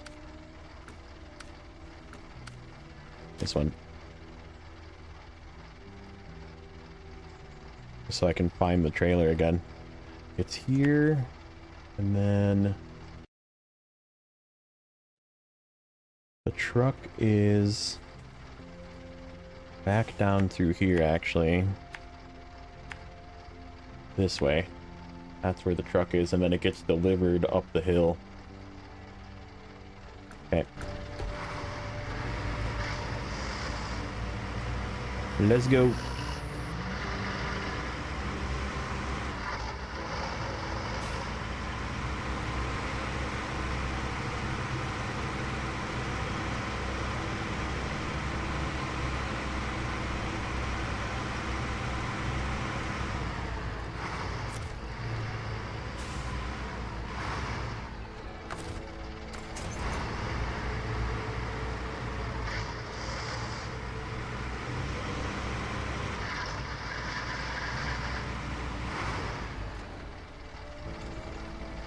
Is this nonsense I'm getting? U.S. Customs, you have a U.S. parcel service to be... Yeah, you're full of shit, man. Stop being a scammer. That's a new scam. Text you telling you that you have a customs thing to be picked up. It's like, bruh, I realize I did just travel internationally, but yeah, you're not a real thing. I've tried to respond to them as well, like just reply with like a dirty meme or something like that, because it's a text message and it doesn't even let you respond. Oh, this is definitely a flooded farm.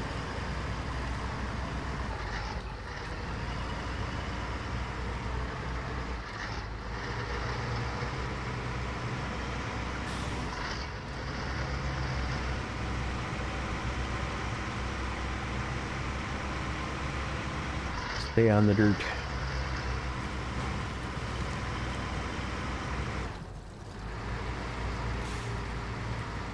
Ooh, easy.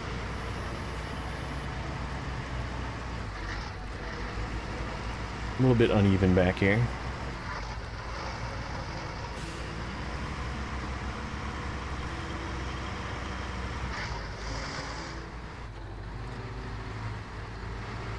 Yeah, once we get up to this truck, we can repair it, and then we can ditch the trailer. We'll come back and get it on the way back.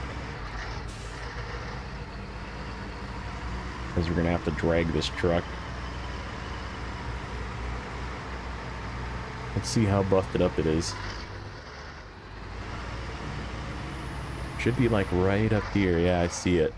Oh, it's sideboard bed with a crane pay star. Interesting. Again, a truck that they could just give you. And if they gave me a free pay star, I would use it. But I wouldn't go out of my way to buy one. What is the path through here? Almost looks like we have to follow it down into the river, because I don't think we can get... Yikes. Means I'm gonna have to drag this thing through this twice. Good thing this thing's got spare tires. We might need one here.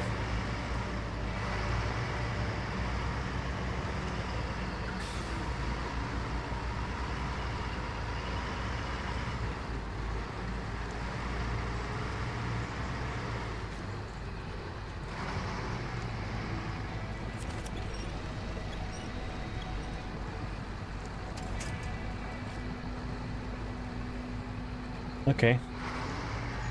We're stuck on something. Trailer. Trailer's stuck. Not over that.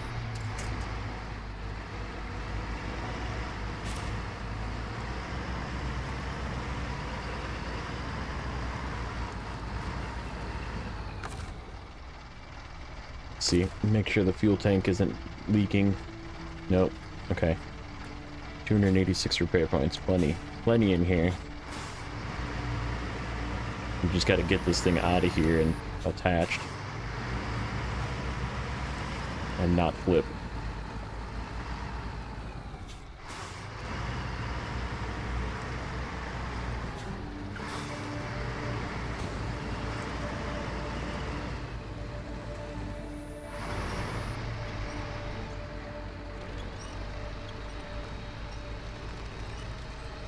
Yeah, I don't think...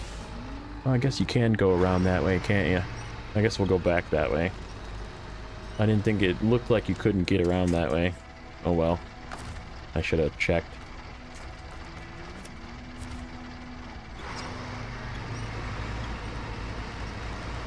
Yeah, you're right. Getting out probably is the easy part. Okay, let's get up here.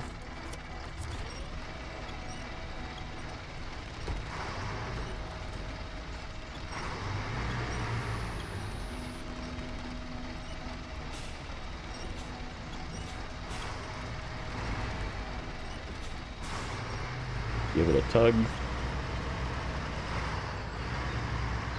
There we go.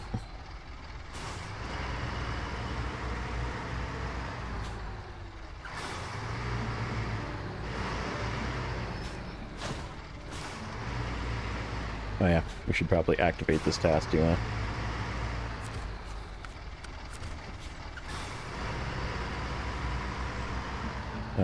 Actually, let's get this thing out of here first.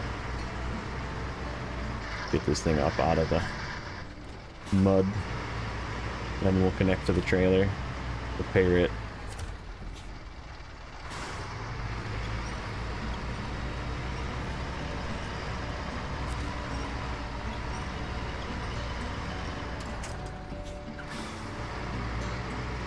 Alright, let's see.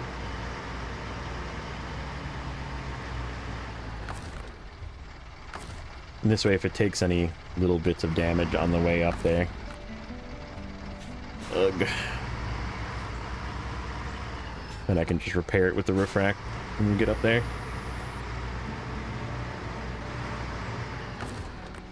There we go.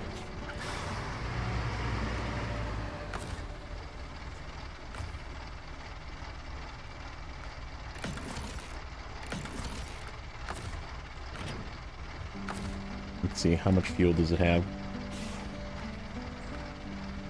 It's not that bad. Okay, let's give it... It's gonna use a lot.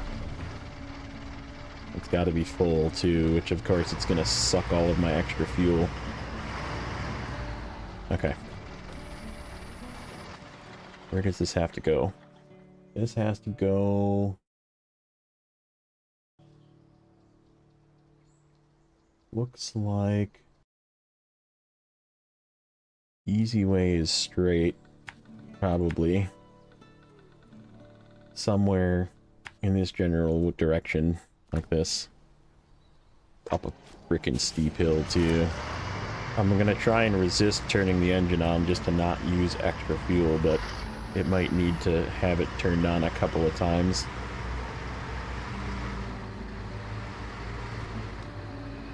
Like now. Needs to help me a little bit.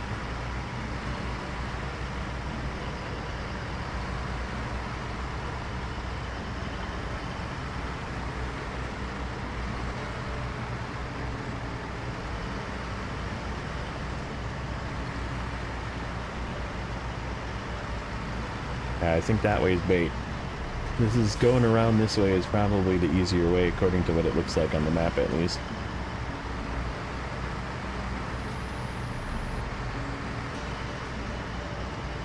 Okay, turn off. Stop wasting my fuel.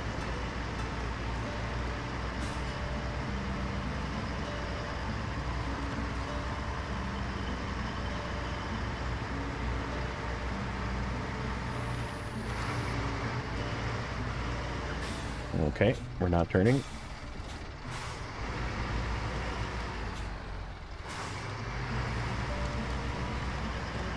Still not turning.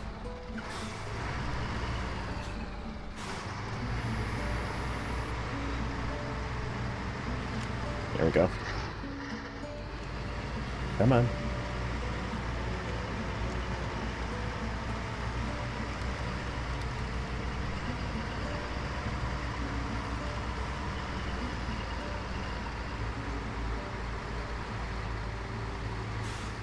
Come on. Okay. You gotta help me a little bit.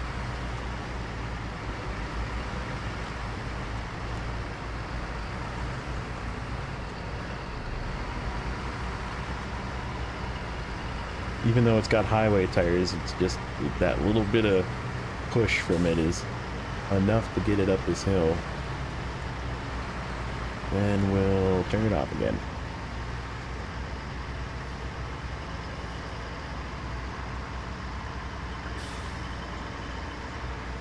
Yeah, this is going to be tight getting out of here. Might be low on fuel getting back out to the fuel station again.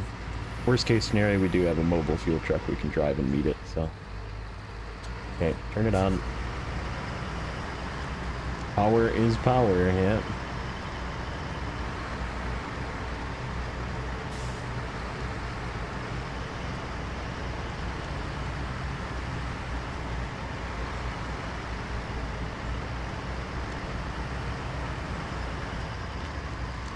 This junk has a rip rack.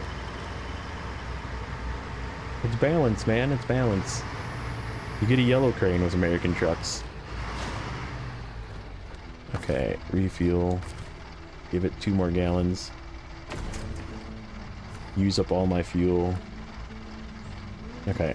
I guess we can go down the other way. Just for say, oh no, we have to go back.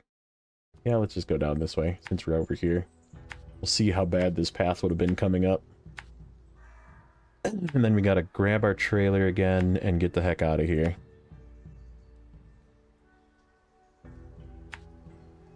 And go through the flooded farm.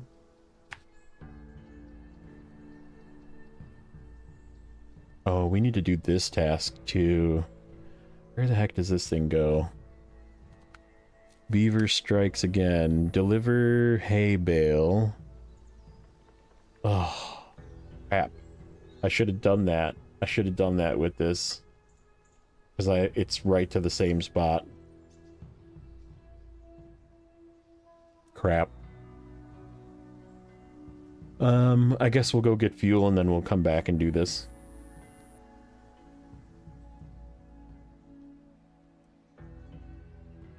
We'll test this path and see how bad it is. This is a test run to do this again. See, this is inefficiencies. I had an empty bed going all the way up here. I could have taken a hay bale with me.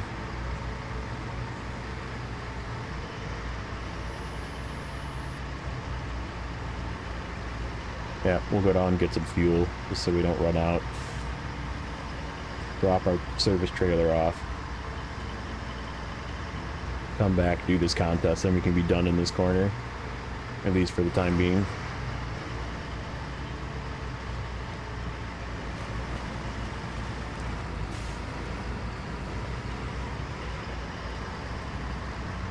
I guess that path is nowhere near as bad as it looked. We'll just go off to the side a little bit here, stay out of this mud.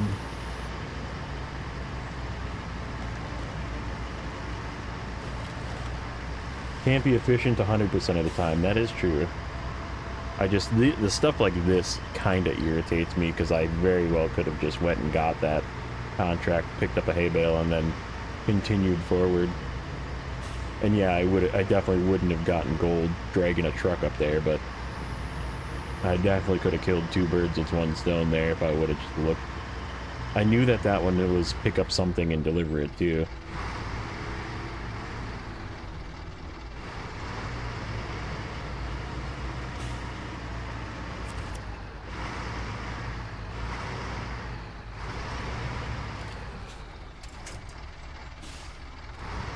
Alright.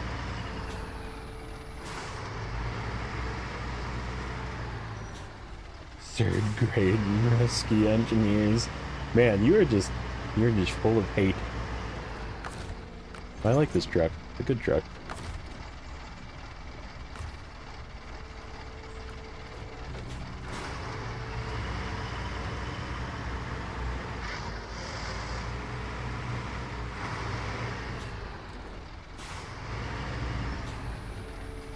This truck, okay, this truck has nostalgia if you are a fan of the series starting from Spin Tires. So this truck was a OG Spin Tires truck. I forget the actual name of what the Spin Tires version of this was, but it's two-wheel drive only. It didn't have a dual axle, but this was the same truck. And it used to like backfire and pop and blow smoke and stuff everywhere and like fire out of the exhaust. So like the fact that they retained that like really awesome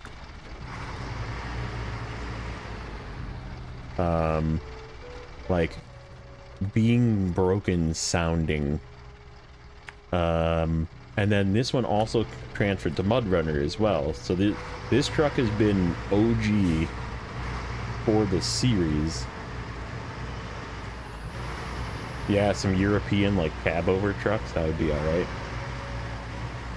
Get like a man, you know? That'd be kind of neat.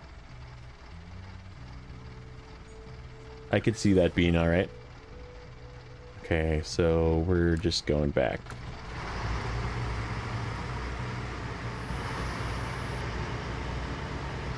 Yeah, I don't really think that way.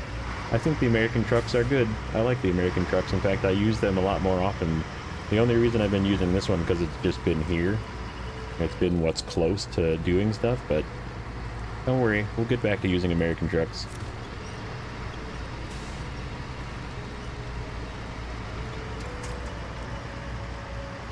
Yeah, I guess Phoenix is kind of... Hey, what's up, Jaren? How's it going, bud?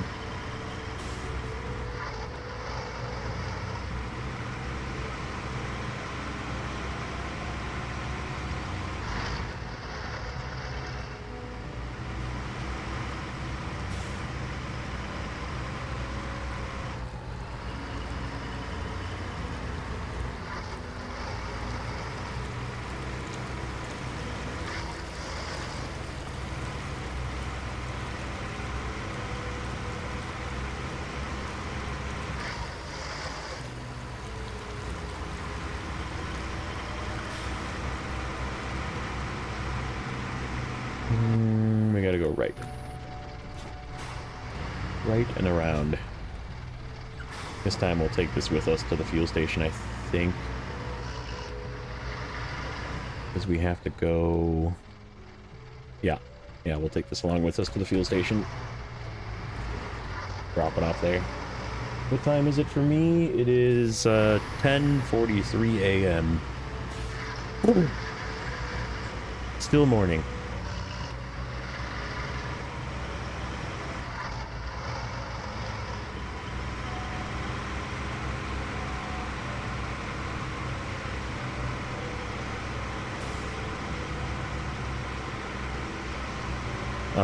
We're gonna put... Let's take some guesses on how far progress-wise we are. Whereas we're gonna do that contest, and then when we're done with that contest, we're gonna check it again. But there was a moment there where we hit 69%. There was a giggity moment. And I think we've done a couple of things since then. So take your guesses as to what the percentage is currently.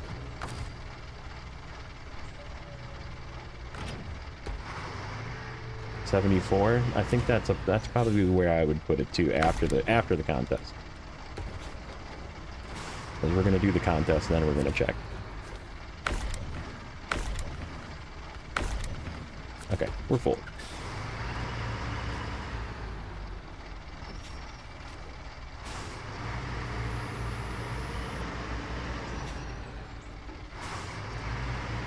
Made really good progress today. Mind you, we've been at it for a while, but getting into this map and getting work done has definitely, like, gone smoothly. We had that one tip, but it was a quick recover because we had other trucks around. We did some farming, we got the other tractor. Got quite a few tasks done, a couple of contracts done. Been doing good. So one little inefficiency here doesn't bother me as much now that I look back at it, but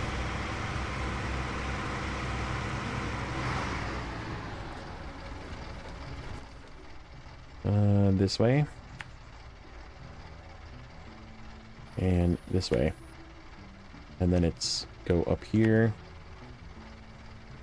Follow the rock path. We'll go to the right this time. Follow this up to the house.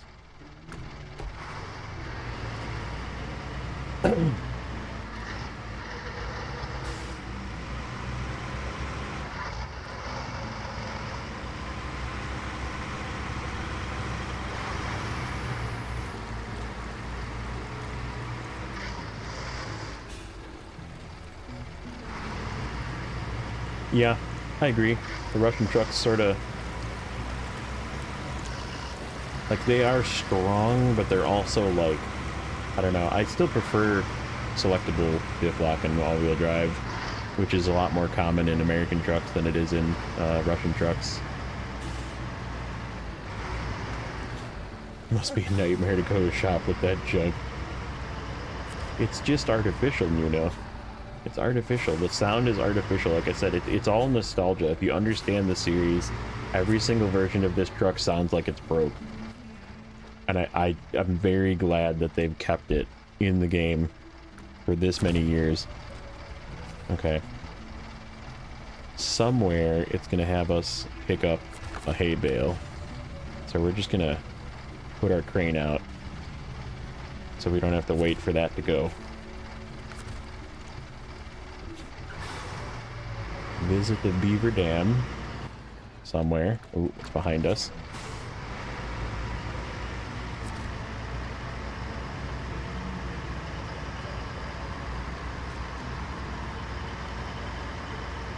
Lada, and people say it's garbage. That's funny. Oh, it's in the water. Okay, so we're gonna back up to this. Pick this up.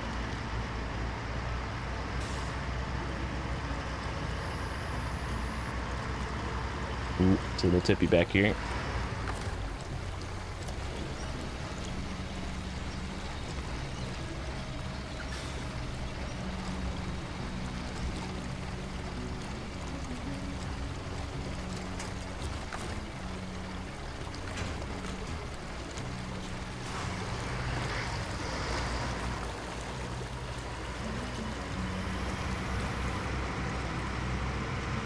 That'd be another one I wouldn't mind seeing, some Scania.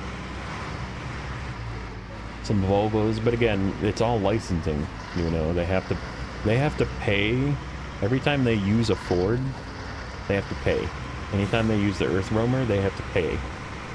So they're paying somebody to use their brand, right? So as a game developer, it costs money to use these brands. So they have a contract that says X amount of times that we sell this package, you get this much money. Like Pacific gets money, International gets money, right? All those companies get money from Saber, and they have to fork over royalties. So it would either have to be fake without a logo and kind of look like it, or they just have to pay Kenworth, you know, and they choose to pay Kenworth so they can have a real truck. So right, they don't have contracts with Volvo and Scania and Peterbilt and that kind of thing, because Peterbilt might be a douchebaggy company and charge too much. Be like, you want to use our truck, you're gonna pay, and their rate that they're paying other companies is probably less than they're willing to pay. And I'm sure they probably looked into Peterbilt because it is an iconic brand, but they're not going to pay that much money if they say, oh, well, we're going to charge you 3 times as much as other companies like Ford charges or Kenworth charges. So right, it's still a business. You still have to look at it from the perspective of the company has to pay money to use that name. Yep, Forza with Tesla, yep, Tesla and Porsches, that kind of thing, right? So then what those games have the option of doing is cheaping out and making a fake version of it. So like a fake Peterbilt that doesn't have a Peterbilt logo and has like slightly different headlights and slightly different fenders, so it doesn't look exactly like a Peterbilt, and then they call it, like in Farm Sim world, they call it a lizard. You know? And it's fake, it's not real. And modders can do it because modders don't have to pay royalties, right? Like, they're not charging money for whatever they're doing.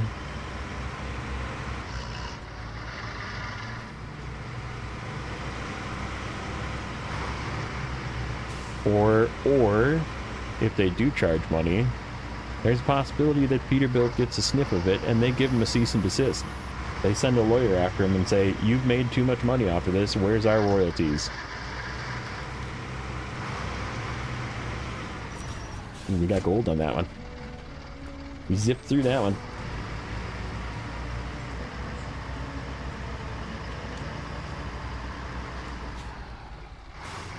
Okay, we're checking percent. Let's see. Ooh, close. 73.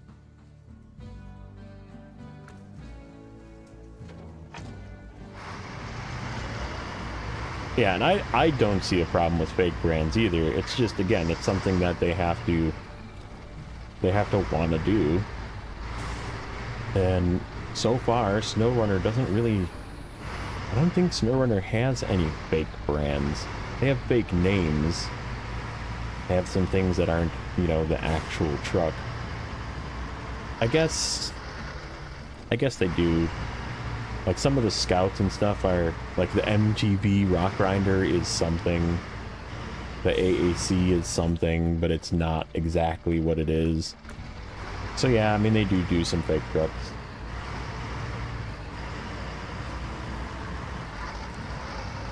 Nobody buys a car because it's in the game. No, that's great. Yeah, I suppose Azov is fake. You're right.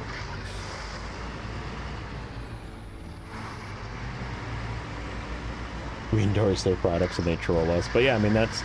If you want a Peterbilt, and you want it to say Peterbilt, they have to pay Peterbilt money. Like, that's just the way it is. And that's something that you have to realize. You can't just complain about it over and over. Like I see all the time, you're always like, why don't I have a Peterbilt? I love my Peterbilt. It's okay to want it, but just realize there is a flip side to that conversation. That the company has to pay somebody money if they want to use Peterbilt as a name in their game. So, just how it works. Azov is a river. A sea? Oh, I didn't know that. Fun facts.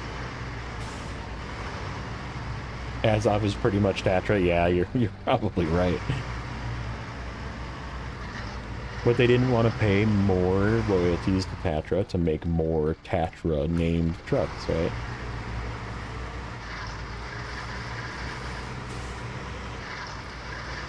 So they said, we're gonna make fake ones.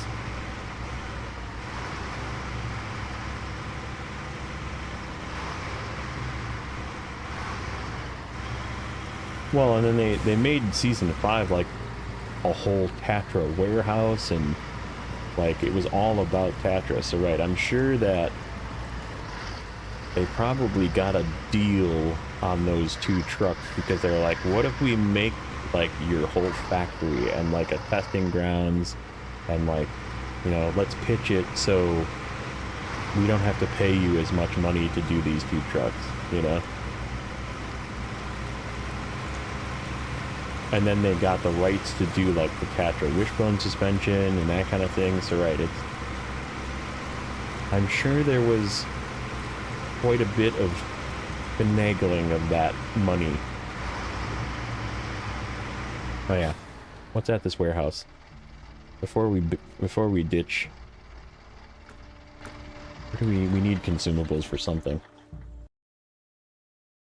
Let's see. We still need 2 consumables. Open season, firewood for the hermit. Where is open season? Goes there. That's a pretty good place to do it. Where's firewood for the hermit? Firewood for the hermit.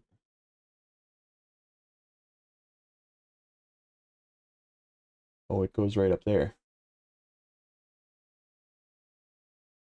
Okay. That takes short logs and 1 consumables. Alright, let's go do that right away.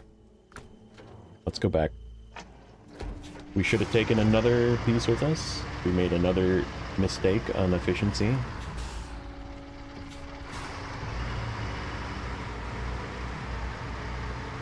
We're just gonna grab 1 and then come back and grab another one.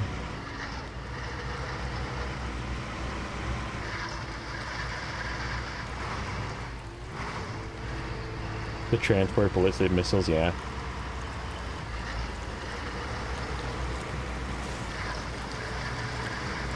Taiga's Kraz, yeah.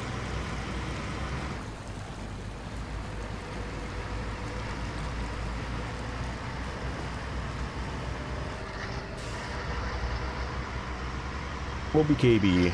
Oh, what's... Oh, that's that one. That's the hay bales. Okay.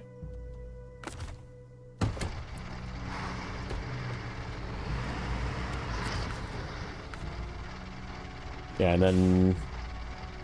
Oops. I didn't want to do that, but since it's there, we'll save $150 this time.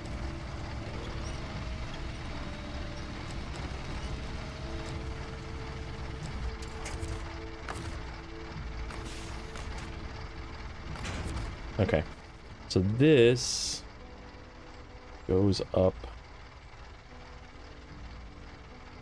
here.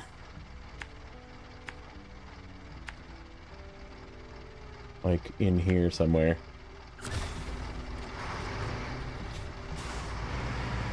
Do I ever play Forza? I have an older version of Forza, and I used to play Assetto Corsa. Was another good racing game I played. I played a lot of Dirt back in the day.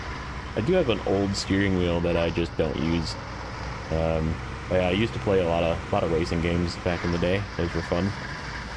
But haven't played a Forza in years. Let's put it that way. I haven't like gone into detail with racing games in years, because I feel like racing games just became how well can you cheese this the whatever, the AI drivers, you know? Gravel? Is that a new one?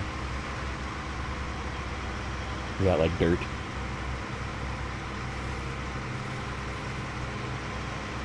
Yeah, I do have Forza, I do have Assetto Corsa, I have a couple of F1s. Pretty much. Dirt was the like, it had such a sensation of going fast. It was such a good, like, such a good built game where you, like, really felt like you were just cruising through dirt tracks and stuff.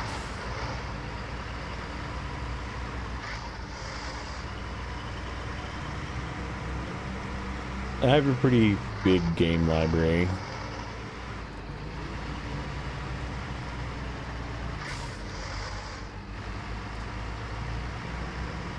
But it follows the same formula as any racing game, right? To win, you just have to smash the second place person enough times to stay in first. Like, as long as you can race good enough to get up to the second place person and then just, like, destroy them and smash them off the track. And then when they start to catch up to you again, you just smash them off the track again. Like, that's the way you play racing games for the most part, in my opinion, and, like, I just don't like that gameplay loop. But that's, like, the only way to win, too.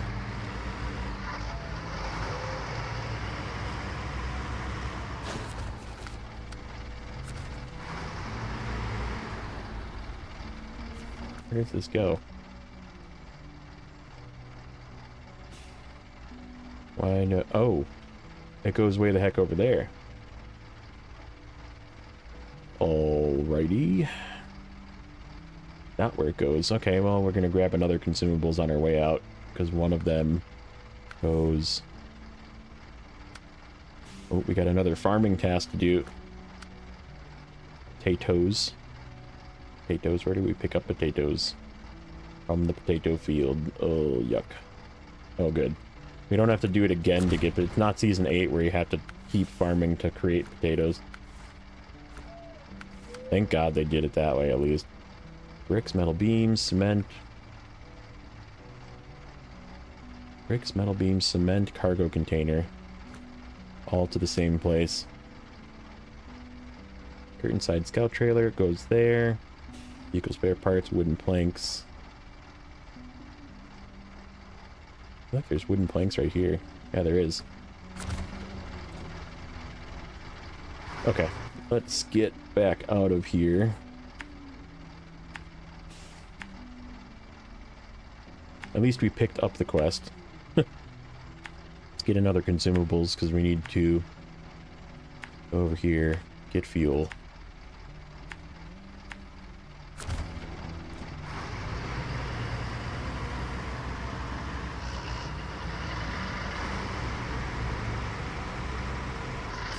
You know what? Okay, so I'm gonna take you back a little bit. I'm gonna show my age. We'll see if anybody remembers this arcade game. So back in the days of arcades, back in my day, when you would go to an arcade to play video games, they had a very, very realistic driving game that was called Hard Drivin', with no G at the end, Hard Drivin'. And it was, yep, and it was manual transmission only. You could not drive it in auto. You did not get a choice of even driving an auto. The clutch was functional to the point where it had a spring and it had replacements, obviously, so like you could have, you know, feeling to the clutch pedal. And if you didn't clutch properly, the gear shifter would like grind and vibrate and would not shift. And it was not like overly fast, like where you didn't, it was like so like arcade fast feeling, where you had to like actually like accelerate with a, you know, sub 200 horsepower engine and go through gears and race. And it was so good. It was such a good game. Arcade, yep, too old. Yeah, that was the OG. That game was so good.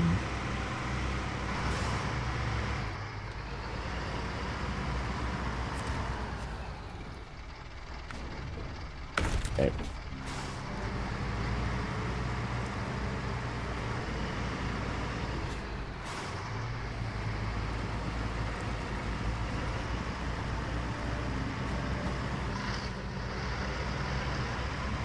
Yep. Just look it up. I'm sure you can find like information and videos and that kind of thing of people playing hard driving. But it was hard. It was actually hard. It was not just push the pedal down, smash into the competition.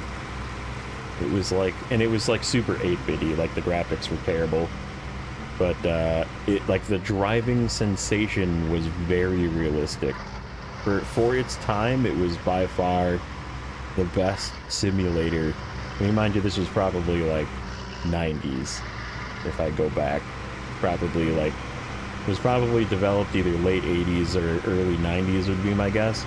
So think of sports cars in late 80s and early 90s. They were not fast. So like it was meant to simulate like a 15-second 0 to 60 car that was fast back then, you know? Like 13-second 0 to 60 car. So you're like shifting and rowing gears, you know?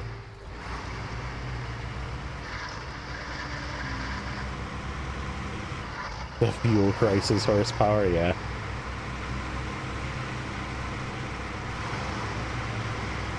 But that was when I grew up, and that was the cars of my generation. Those were fun. Okay, we need to get out of this truck. We've been in this truck too long. Okay, what do we want to work on? We need... Should we try and make this castle? Bricks. Metal beams, that's where metal beams are. Here's bricks.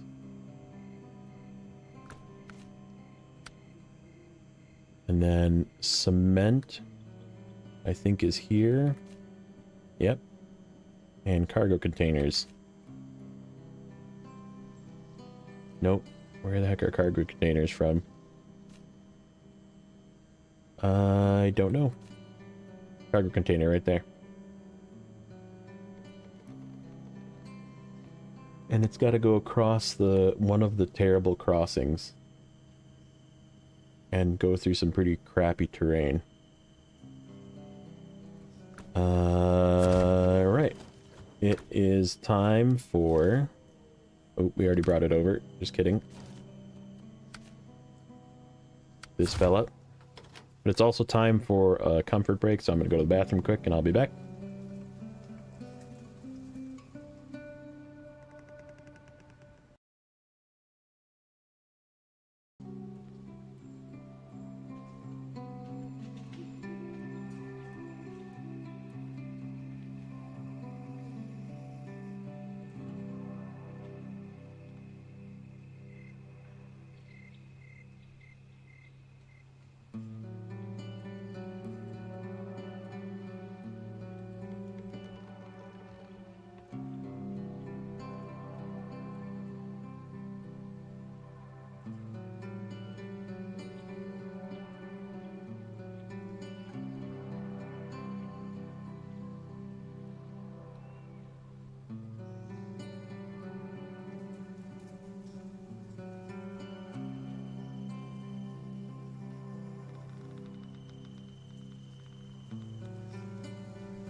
Okay, I'm back. Welcome in, Olsen. Catch up on, oh man, talking about all sorts of good games going on here. Double Dragon, Street Fighters, classics, Darkstalkers, Golden Axe. Oh, so many hours wasted playing that game on Sega. I think Sega Master System is what they had that, or Sega Genesis. What had Golden Axe? Genesis? Co-op with friends, Golden Axe, top notch. Such a great time. Vintage Pac-Man machine, that's neat. Emulator, Metal Slug, Cadillac Dinosaurs. You're into some weird stuff, Nuno. Pandora 11 built a cabinet out of microwave stand. Ooh, that's neat. Alright, so we need this one. 2 bricks, 1 metal beam, 2 cement, and then we gotta come back for 2 cargo containers. So 2 cement from here. Where's the metal beams from? Or where's the bricks from? Bricks. We gotta go to 3 places, so let's go here first. Then back here. Then down here.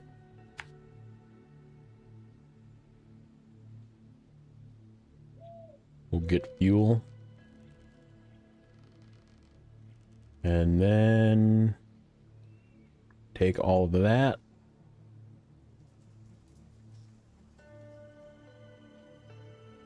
What's the best way across? Let's go this way. Try this one.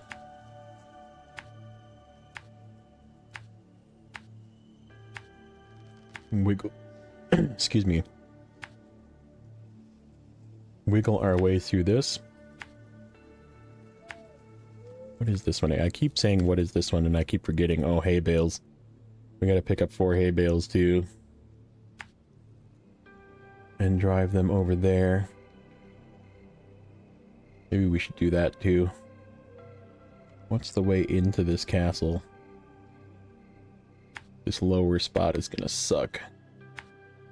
But I think this is the best way in.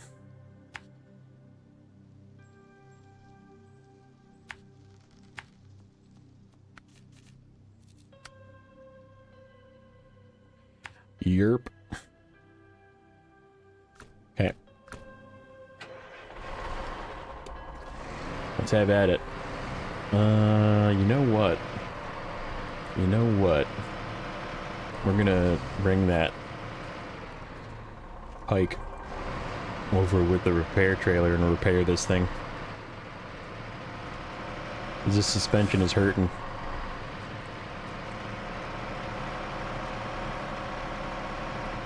So when we go to the port, we'll stop there and bring the repair truck over. Oh shoot. That's right.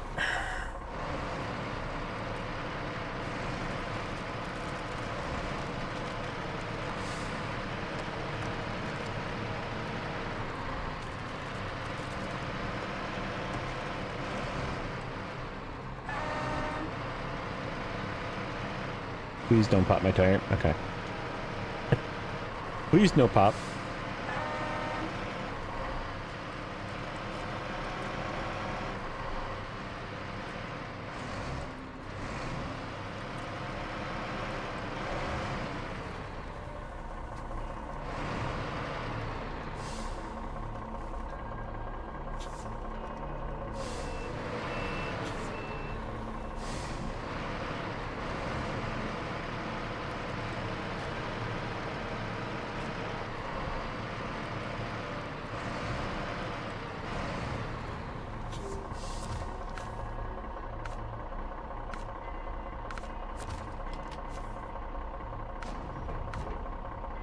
we even need packaged sand for anything in this region?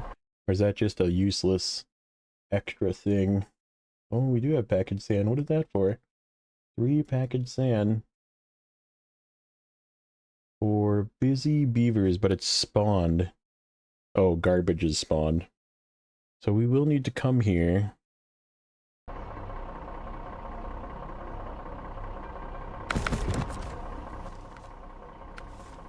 Busy beavers. All the way to the flooded farm, too. Unfortunate, because we're headed that way. That's alright. We'll come back and get it with something. That'll be a separate trip.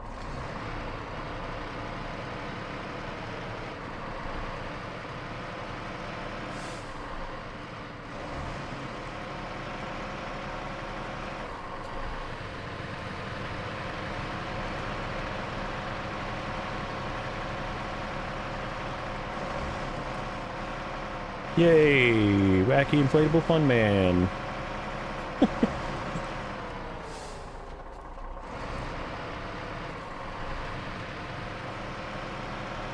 It's the best hype guy.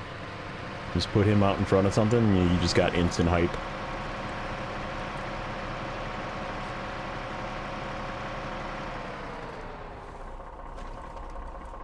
I wonder if, like, cutting through the field is just a better way to go. Let's experiment.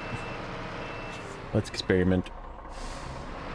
We have to sneak past this trailer that's sort of in the way.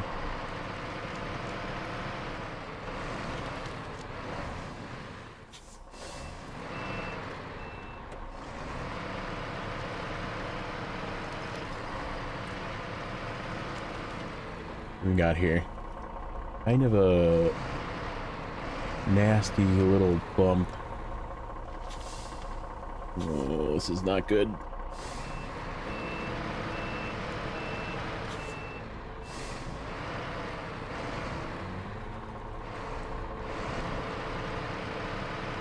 There we go. There is a way through, it's just not a good way through. Don't blow up my tires.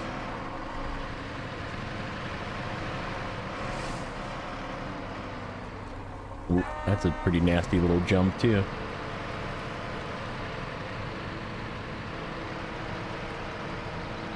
It is safer than going over the crumbled road. It's just not the greatest path. Alright.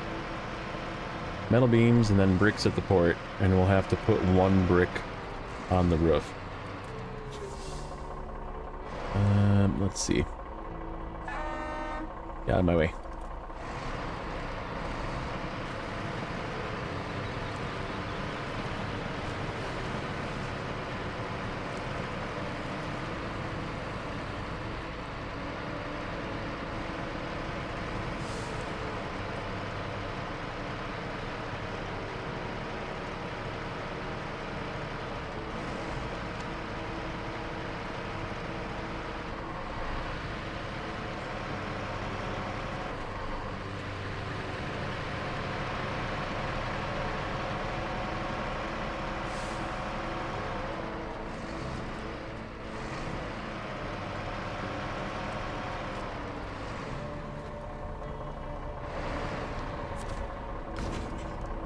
This is where we have to come back and get cargo containers as well. We'll make a separate trip for that though. It just has a bunch of stuff. Okay.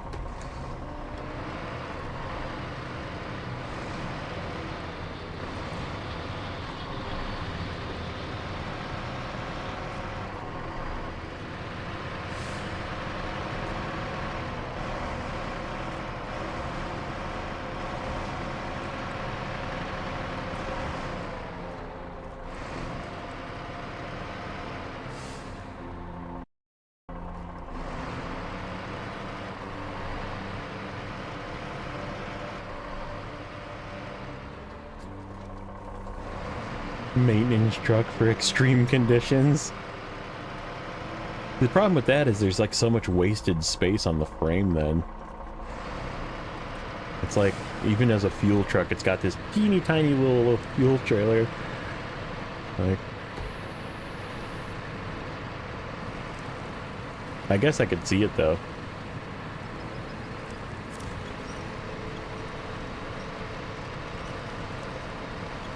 I guess you could put a crane on it too. You could probably, if it lets you, you could put a crane and a maintenance frame on it. And you could like lift stuff as well if you need to. Oh, it does have the longer maintenance frame? Okay. That's not as bad then.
Okay, give me some fuel from this guy.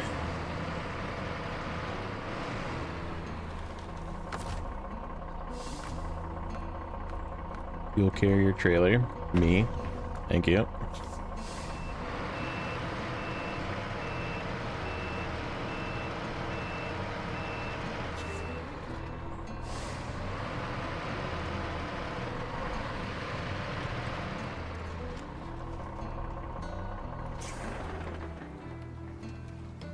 Okay.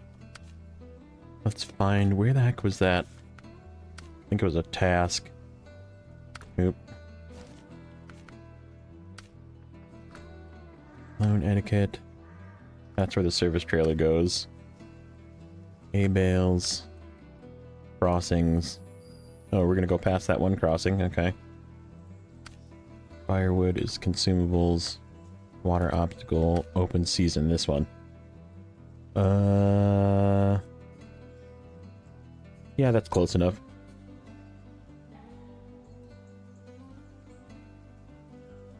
We'll come back and deliver that at some point. I'm just thinking of where the consumables are with the pike. Not too far out of the way. Alright, let's go. Grab this fella. Do some repairs with it before we turn it in.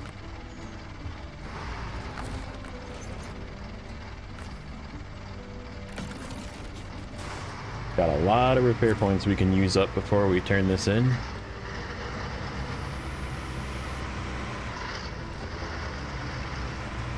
Give the, particularly the PT681 a full repair. Probably just hit all the other trucks that are right there as well.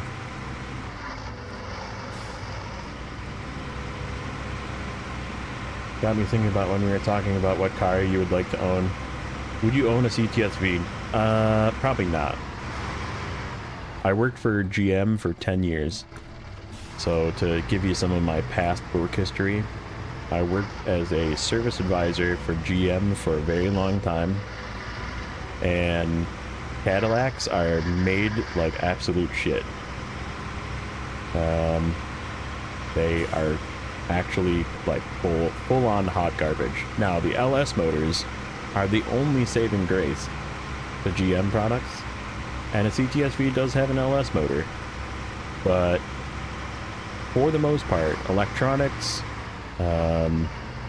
things like door switches, hood latches, brakes, that kind of thing, they're made like shit. GM products are garbage. And I will never own a GM product.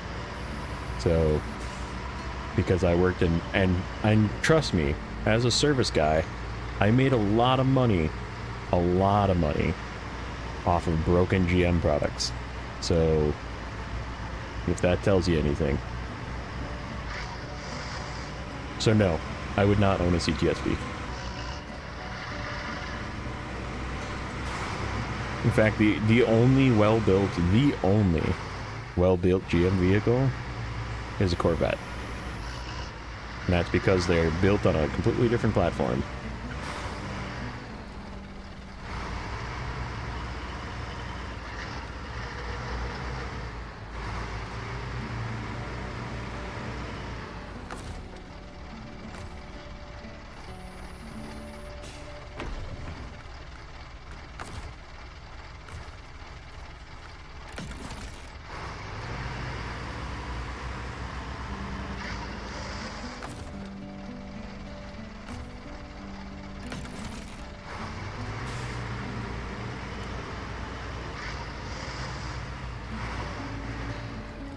Normally, you would say if you work for a company for a long time, too, you would have bias for them. But yeah, no, I definitely have bias against them.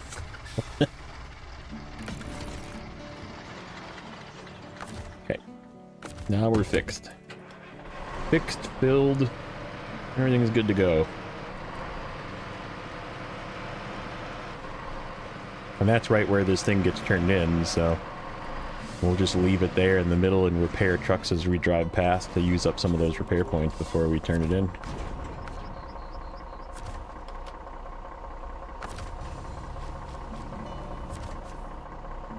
Platform trailer.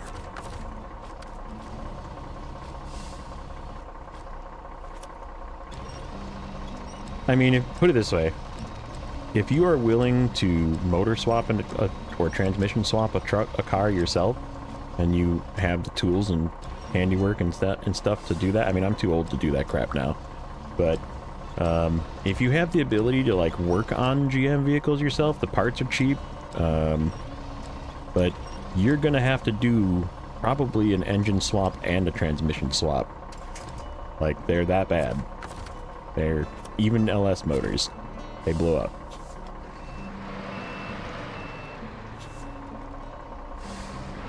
And the transmissions are garbage. 150 and they're gone. They're done. 100 to 150,000 miles and the transmission's always done. 4L60s, 4L80s are junk. I mean, they've started using ZF transmissions, and like pretty much all the V6s are garbage. Like I said, really the only good motor that's in the entirety of the mix is the LS motors, and like I said, the rest of the vehicles around them fall apart or rot out.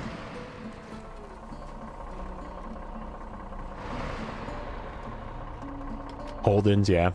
I mean, Holdens are, again, they're good. They're quick-ish. They're not like the fastest thing on the planet, but it's just got the LS motor goodness. But I mean, like I said, the rest of the things around them, like windows, like falling off of tracks, like they just fall apart. And like they always rust out if they're in an area that can rust. If you're by the sea or in a snow zone, snow belt area that uses salt on the road, like they're just gonna rot out. The paint is garbage. The body lines and that kind of thing, they're all garbage. They're just built poorly.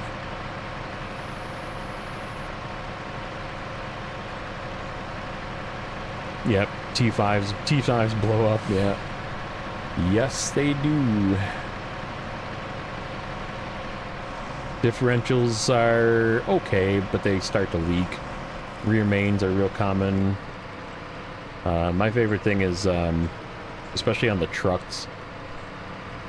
The rear rotors like completely rot out, and you're just like riding on caliper to brake. Like there's literally like no fin for the rotor left. They just rot out. Hubs always go to crap.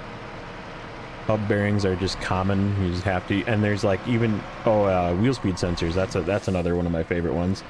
ABS and wheel speed sensors are part of the hub, so you have to replace the entire $500 hub. That's always a good one. Made me a ton of money replacing hubs. Transfer case issues with four-wheel drive stuff.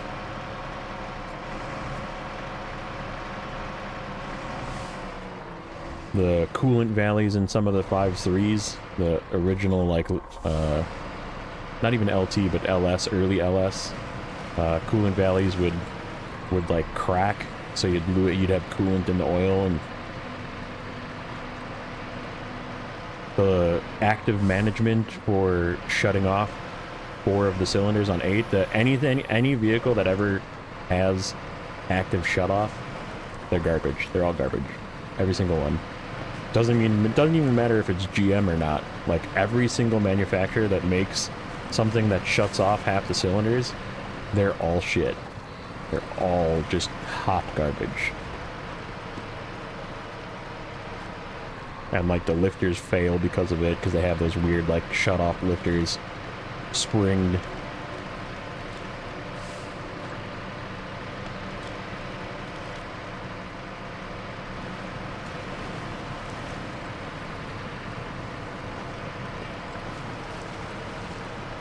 And like you can actually say that about almost every manufacturer, right? Every manufacturer has their own slew of problems. Like Hyundai, Kia have a lot of problems. Toyota even have a lot of problems nowadays. They started going with turbo motors for efficiency, and they are regretting it really hard. But like, I don't know. I just don't feel like there was as common of problems. I mean, what's more iconic than a 3.4 liter and needing an intake manifold gasket? Or a 3.8 liter and a rear main seal?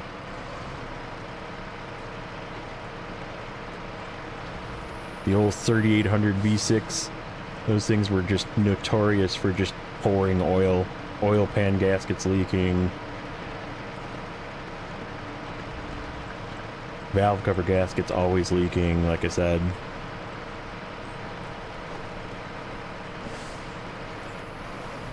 Anything from 05 to 09 is a ticking time. Yeah, exactly. I mean, that's... You can get... The thing is GM vehicles can go many miles. But you have to be a mechanic. Otherwise, you're going to be paying thousands of dollars every year to fix it. Like, if you are not able to wrench, owning a GM is not a good idea. Because the older it gets, the more expensive it gets, and the more they rot out.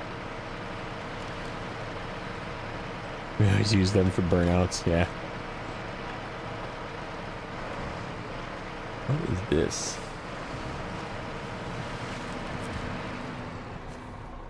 Oh. That's that task that I keep asking, what is this? 300s will run with no oil half the time, but that's because they're just like designed to run with no oil because they constantly are out of oil. Because they're just it's all on the ground. CAN bus systems.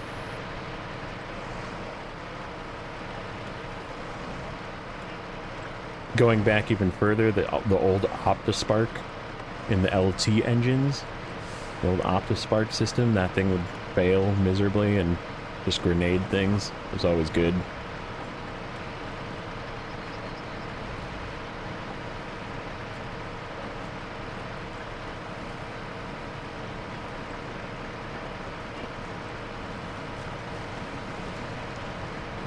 Those were good times. But yeah, I mean, couple $1,000s a pop for intake manifolds, 1,500 bucks, 2,000 bucks a crack. And like, if you had an old 3400 engine and you had an intake manifold replaced, it was just 50 to 80,000 miles before you had the next intake manifold replaced, because they couldn't fix the problem. Like, it was something, and that's I think the difference between other I guess not all, but most other manufacturers solve the problem. They do something to fix it, you know? And like, GM never fixed that problem. Like, they changed gasket material, they would have you do like honing and resurfacing and that kind, and it just didn't matter, it just broke. It would always crack and leak.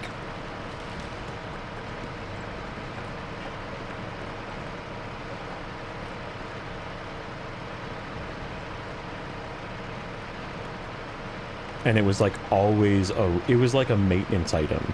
It was literally something that you just had to plan to do multiple times if you kept the vehicle.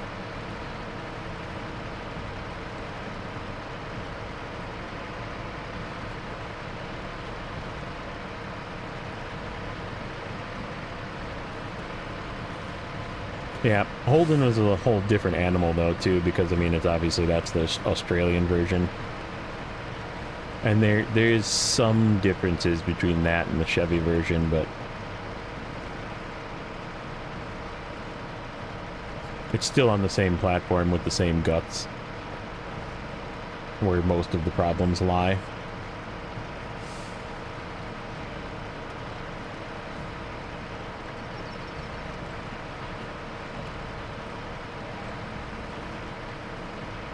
You've got a 304 V8 in yours, nice.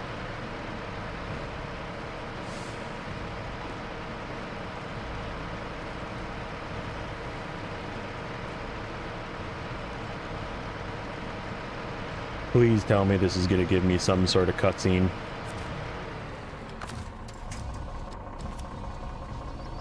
This is clearly got to do some kind of cutscene. Either at the stage or at the completion, one of the two.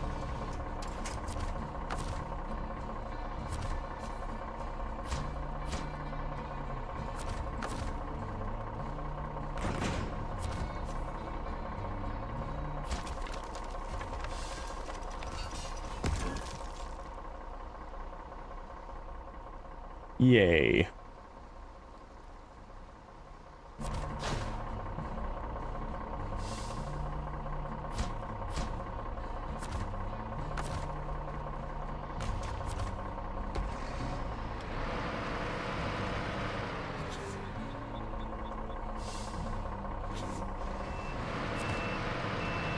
Alright, let's go get 2 cargo containers.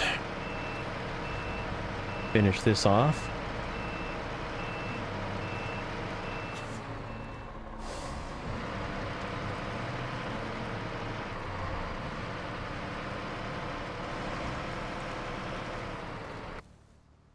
The 73. I'm sorry, we haven't completed anything yet. Alright, which way do we want to go across this time? Actually, I think this way is gonna be the best, because it's the most direct.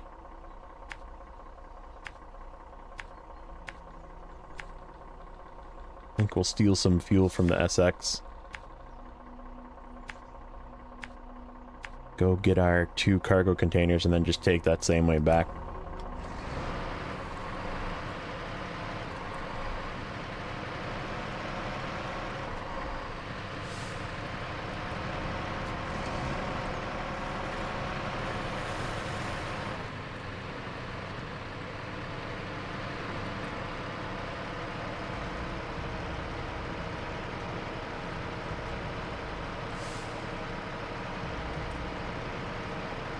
Yep. Yeah, like I said, there's some differences, but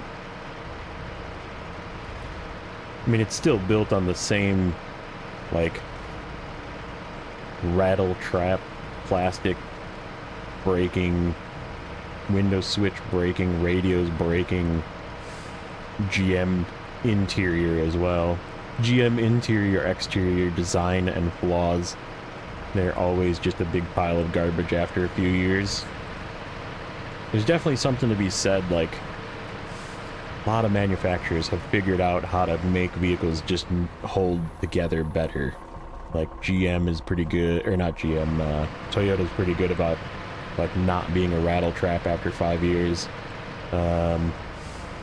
Plastics hold up, interior seats hold up,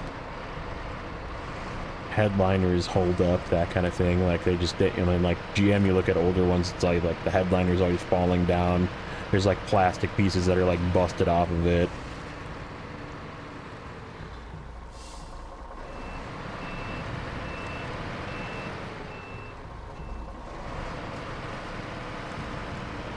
They're just not built, they're not built very well. They cut corners to cut costs. Subarus are usually pretty good after years. Engine transmission wise, sometimes not, but interior at least. We had to change all that so we could drive them in the desert, yeah.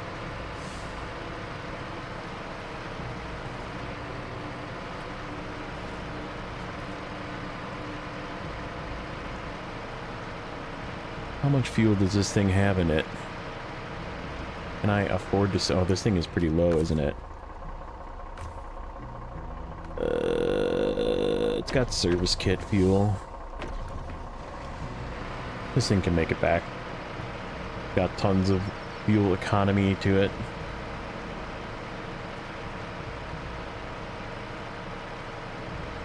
Changed all that. Almost stopped it being a thing. Altogether, I had to start the firewall ripped out of the car, yeah. Yeah, and it's just...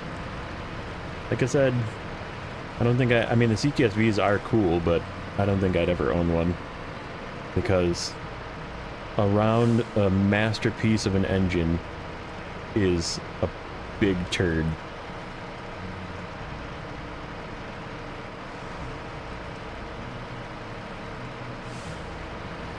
Like, literally, I think the only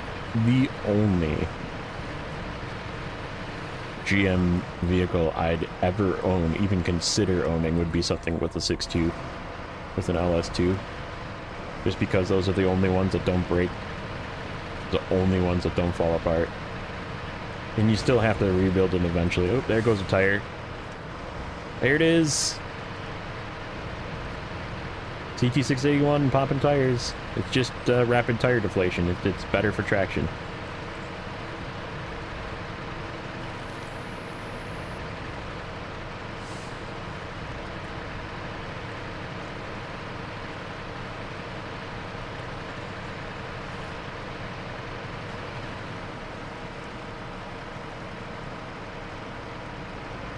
It never fails. I always pop tires in this thing.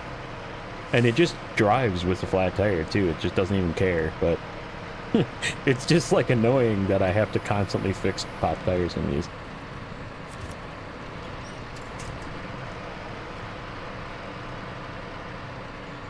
Old Buicks. Like how old? Oh, like 455s, yeah. No, those were beefy.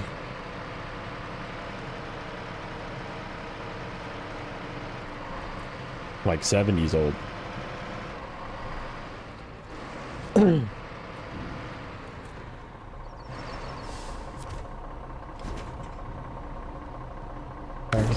Cargo container. Okay. Let's go.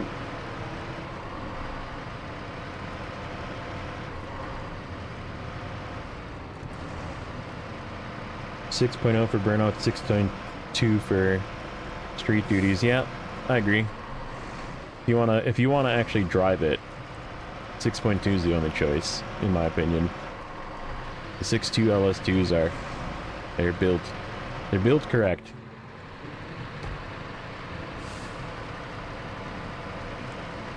We'll steal the spare tire from or one of the spare tires from the Earth Roamer.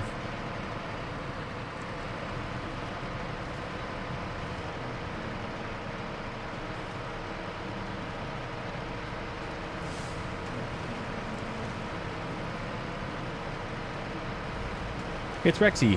What's up, buddy? We've been making progress today. Took the day off. Oh, I didn't take the day off. It's a holiday for my place of employment. We're gonna be 74, 75 once we turn in these 2 cargo containers. 73 currently. So yeah, we made some headway.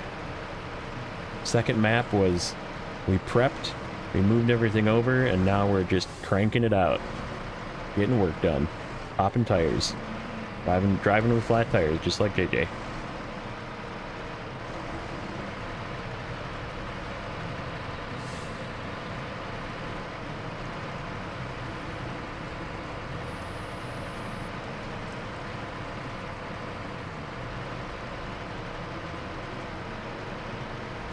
This is definitely the shorter path, it's just the more treacherous path.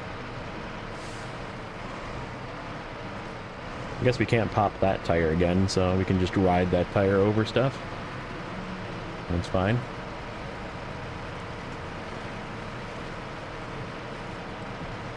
Yeah, I've been at it since like 6:30 this morning. This is, we're going on 5.5 hours. I've just been enjoying playing. I've been cranking it out.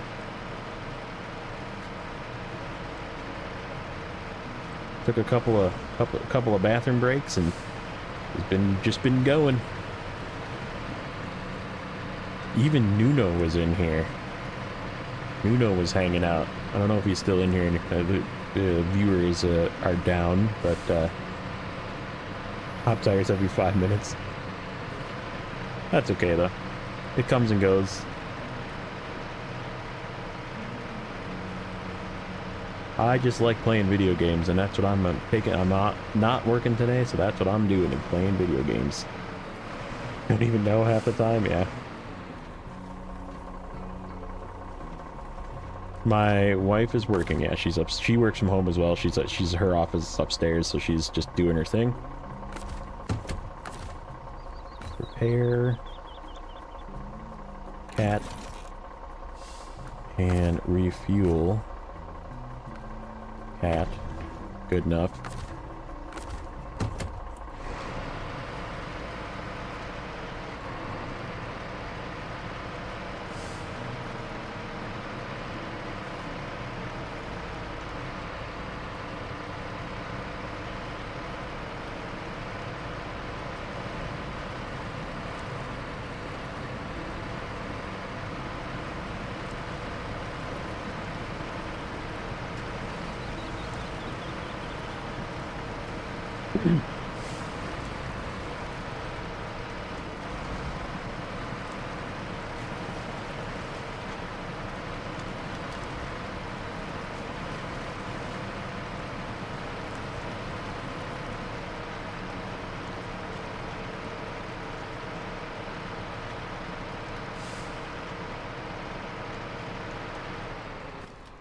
Am I going the right way? Yeah.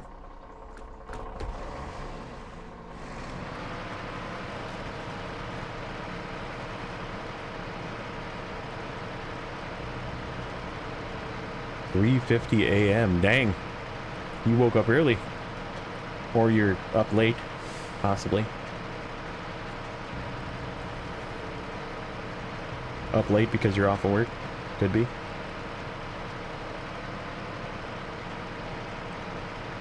Yeah, I started early. I got some coffee and decided I'm gonna play some Snowrunner today.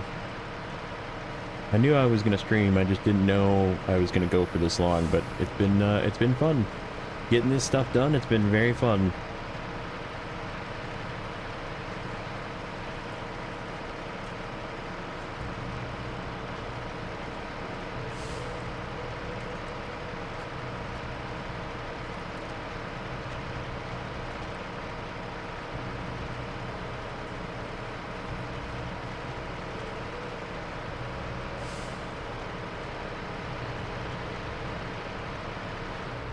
Don't pop my tire. Don't pop my tire. Don't do it. Cut to the right of here. Yep, old Hyundais, they run, but I mean, the engines and stuff and transmissions like to fail, but they're cheap. They're dirt cheap. You just buy a whole new motor and slap it in. Really easy to work on too. Pretty simple.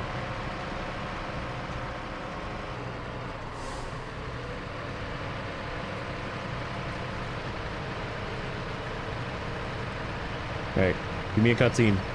Give me another cutscene.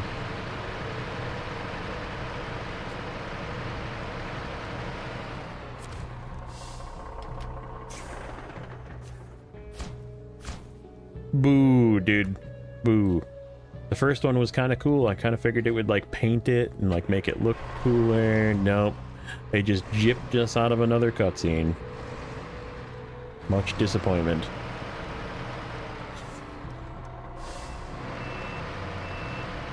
Alright, we're gonna see what's next.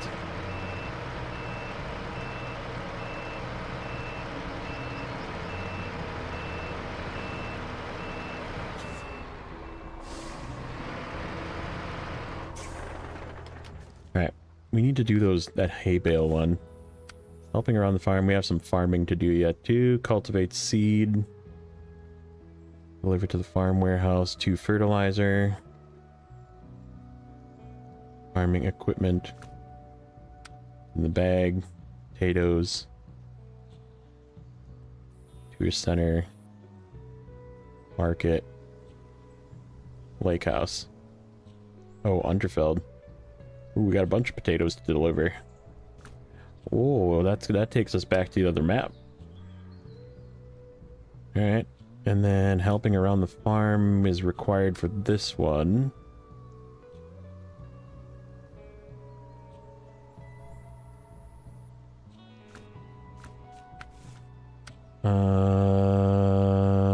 This one we could do. See what stuff we get here. Where's our scouts? Let's do this one. The SX is way down there. LTI is up here. Okay, let's grab this.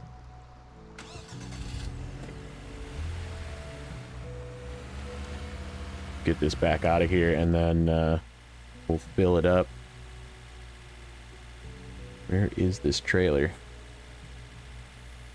Right there. I see it. It's right there. Question is, can we make it up here with the amount of fuel we have and get out of here? We're gonna find out. We're gonna find out, because we're gonna go and get this first. Where does it go? It goes there. Alright, we'll go back here to get filled up, and then we'll go this way.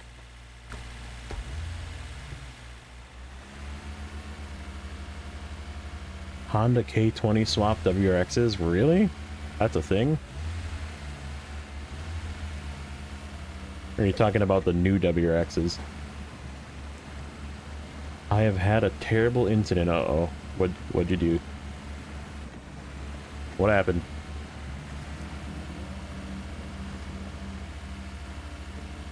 The tires of my truck have sunk under concrete. Like, in game or in real life? That's not good. Either way, that's not good, but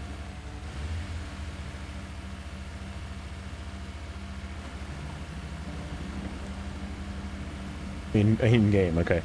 Whew. I'm like, you didn't drive into some wet concrete in real life, did you? That'd be really bad. 2 back axles of the wind steer. Ooh.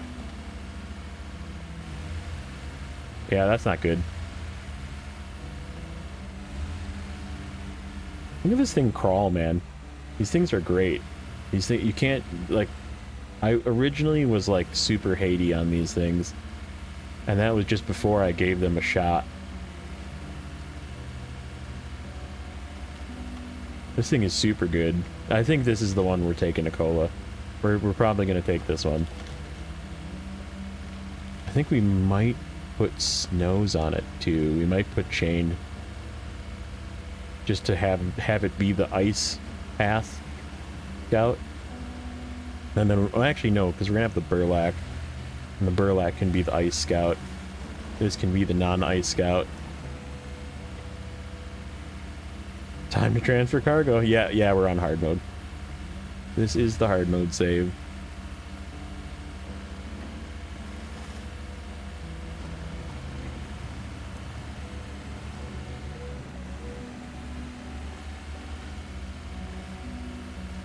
That's why every single one of my trucks is crumpled and beat up looking. Even these brand new ones that I just got.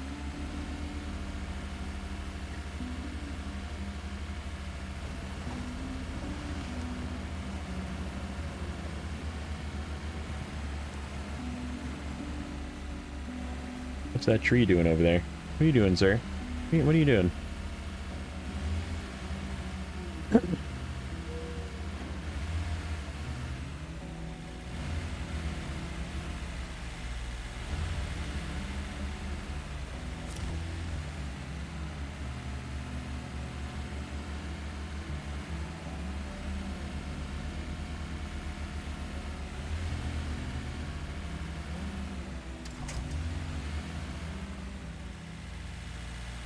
Burlap tires are ice tires as well.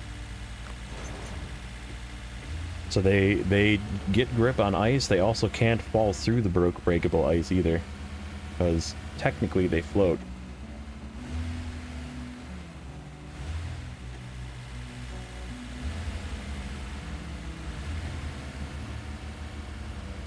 So yeah, the Burlap's definitely coming. I watched Telemenace when he did Cola, and he used the Burlap for quite a bit for doing some of those there's a ton of one-slot missions in Cola as well, and you can put that little one-slot bed in a crane on the Burlap, and you can just do all of those missions with that truck. Yeah, I think we'll leave these JAT OMD3s on this guy and use this as our exploration / driving around, towing fuel trailers, you know, little fuel trailers and that kind of thing, scout trailers, that kind of thing. This will be our towing truck. I guess the Burlap can do a little bit of towing too.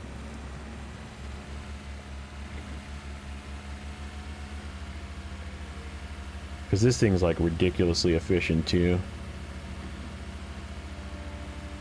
But yeah, I'm excited to take this thing to Cola, because I mean, obviously these are brand new, and I don't think anybody's used these to complete Cola before. Let's see. Refuel.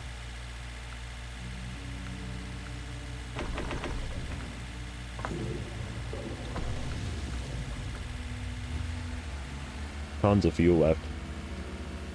We're doing really good on remaining fuel.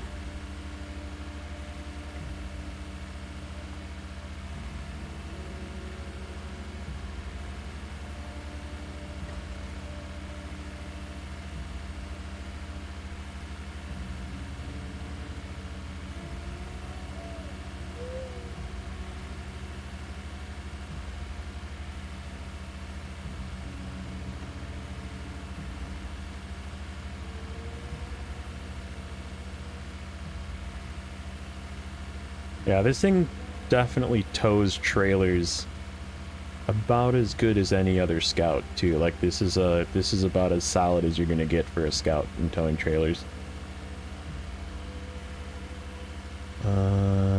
Service center garage. Where does this go? This goes across the river. Across the river to the service center over here. Okay.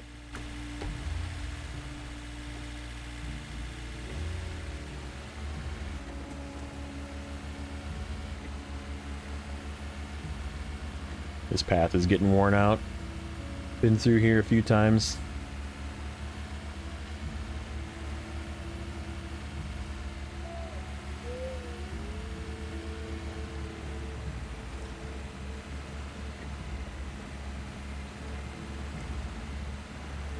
Yeah, this thing just goes. It seems to get through most of everything. Really stable. Lots of repair points, lots of fuel, has a radar, can tow. We can pick up like small scout trailers and that kind of thing for fuel, or we could even set it to tow a big trailer if we really wanted to. But think we'll leave it as the scout trailer. Same thing with the burlap, we'll leave that as the scout trailer too, because they can both select which trailer they can pull.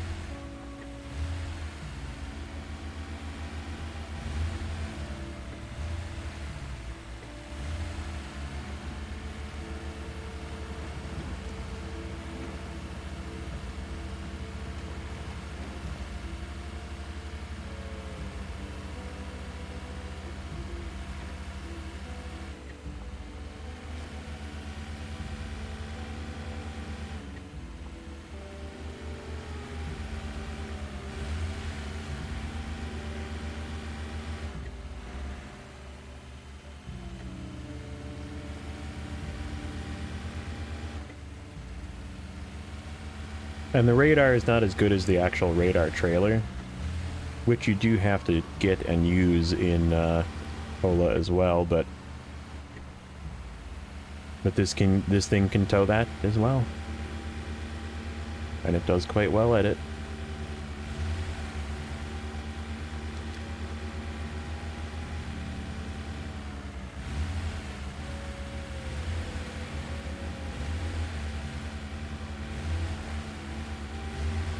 The only thing I don't like about this truck is the freaking blasted engine noise. It's the worst part about this thing. Alright, so now, service center site. We need to get wooden planks, fuel, vehicle spare parts. Fuel is there. Wooden planks is right next to us. We have 2 vehicle spare parts. We don't have 3 vehicle spare parts. What about this one? Uh-oh. Uh-oh. Where's our 3rd vehicle spare parts from?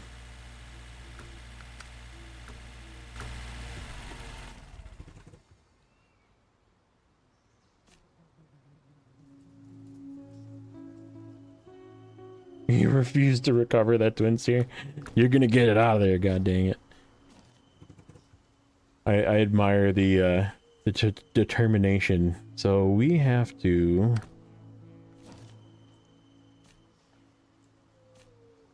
Wooden planks. This is where vehicle spare parts are. Oh, that sucks. We gotta make a trip back. We can, however... come back with... That's a 5 slaughter. That's a 5 slaughter. Alright, before we do this, let's change gears a little bit. Where is that truck? Let's choke it up and do some water. I hate water. I absolutely hate water, but it's gotta get done.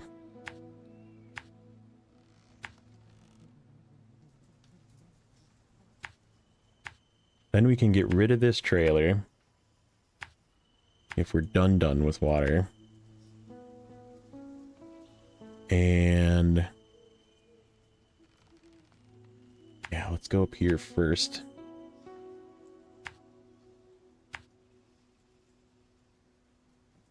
And then we'll come back down and around and do these 2. And we can refill, do the last water task.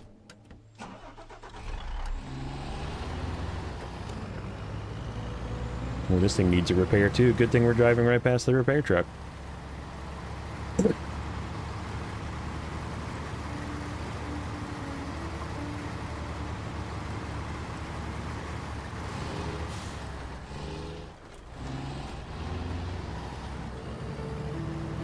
Just need to get those axles out from under that concrete. Fuel tanks may be broken, so is the suspension and the tires, but the repair zone is right there. Get it. Get it.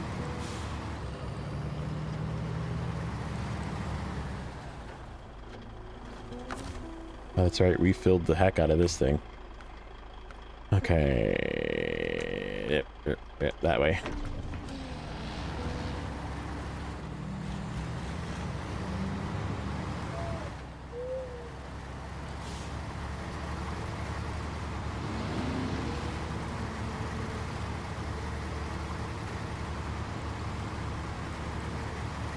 I think we're gonna drive everything back down this southern gateway too, and we're done. Because it's the most direct path back to the garage. And we can just take road all the way there. 5 slaughters are the highway to the danger zone.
The twin steer is so low that I got onto its back with a 963. That's great. That's awesome.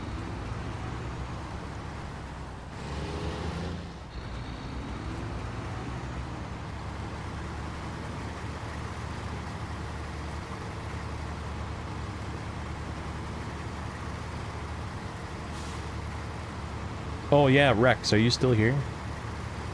I don't know if you're here or not. I know you're probably working. Brakes. We need repairs. I have news.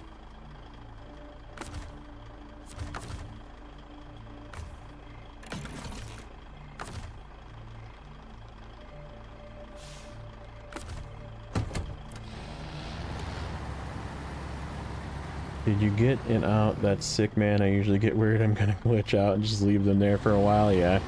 Sometimes that's not a bad way to play it either.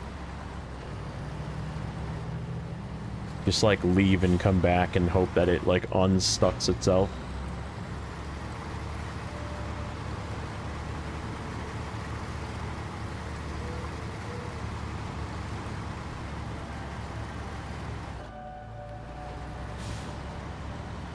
Alright, this is gonna be probably one of the more annoying ones to get up and get back, but it's gotta get done.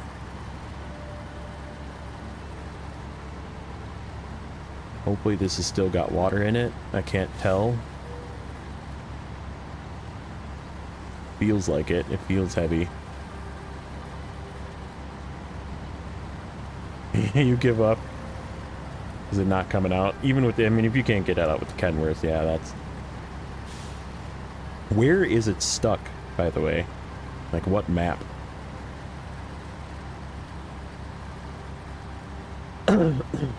I'm interested now. Like how it got stuck under. Is it like a piece of broken concrete? Out of fuel with the Kenworth? Yeah. Yeah, that'll do it. Oh, Pine Line. Is it that spot? Okay, hold on. I bet you, I'm gonna guess. You tell me if I'm right. Where is that spot? Here. Oops, I didn't want to drive there. I didn't want to go to the garage. Okay, down here. Right here. It's somewhere in here. Or like underneath here or something.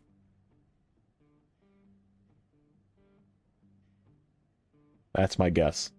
Either that or, let me think, where else is there broken concrete? Could be over here. Going up to this warehouse. Ferry teleportation spot and the trailer store. Oh, over here? It got hung up, huh? That sucks. Yeah, that does suck.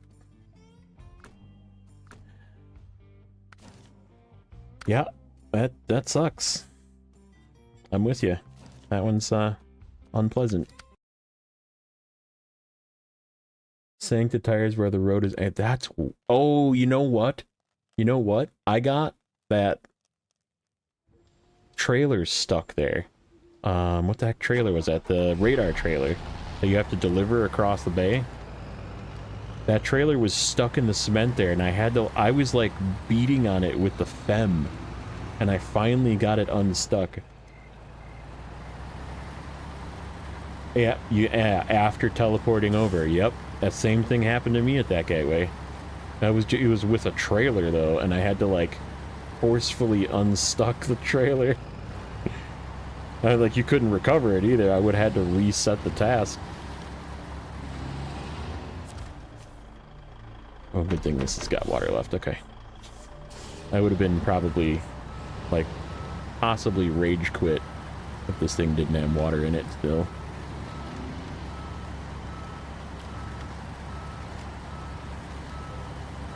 You posted it in JJ's Discord if anyone's... Yeah, I'll have to take a look at that. That does interest me, so... except I didn't set my task.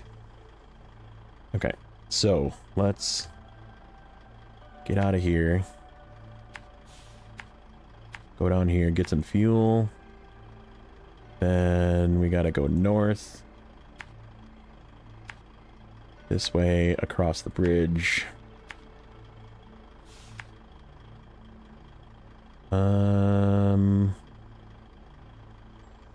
know what? Let's go this way and cut through the field. Let's see if we can cut through the field this way into the farm. And then this way. So this one. Oh, that's where we fill up. Where's the... Warden's cabin we already did. Service center. Crap. Crap. Okay, we're gonna undo that whole path. We're gonna go do this one first. Because... shoot. No, hold on. I need to think this through. So...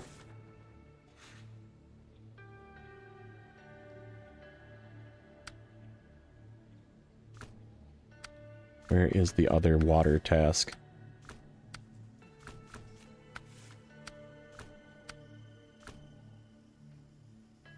This one. They're both over there. Okay, so when we do have enough, 212 and like 190 is less than 970.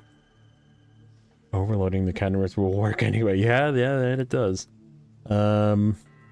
Complete seasonal work. We need to complete seasonal work to do this one. Okay, that's okay. I still want to have the water trailer this way. Okay, so let's go back. Let's go back to going this way. We'll do this one first. We'll top off on water while we're down here. Oops.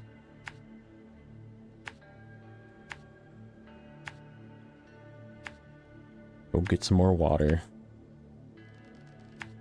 And we'll work our way back over and do the final one over at the service center. Because then we can leave this over there to do the last water task.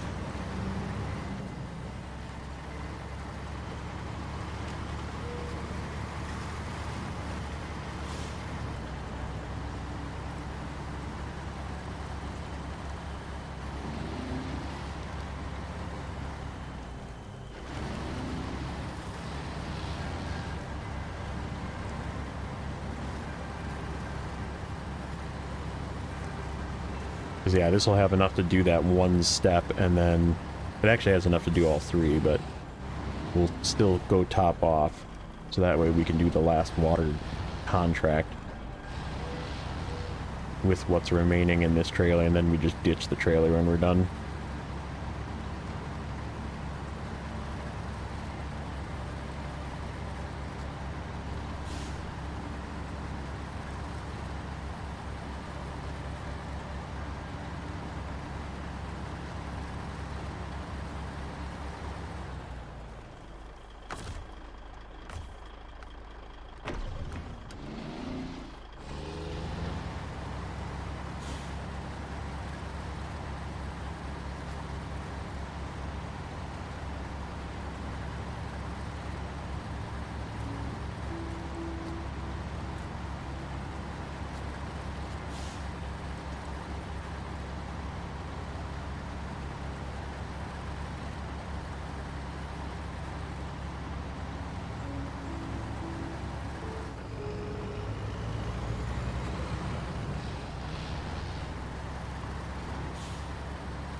I guess I inadvertently reset the map. Now we no longer have issues because I accidentally went over to Season 12 to look at the map. We went to the garage there, so it reset the map here. Oops, but also yay.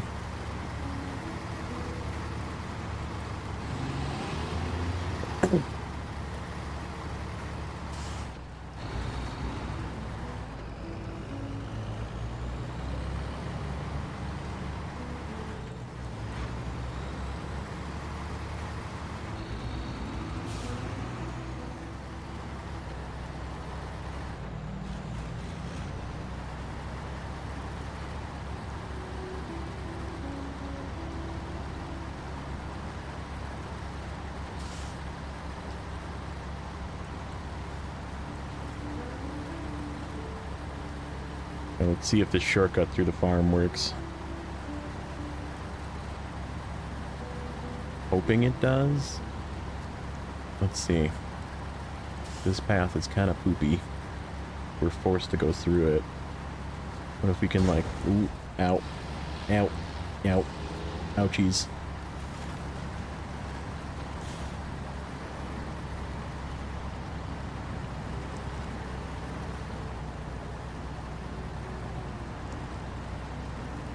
There's a bit of a lip here at this farm.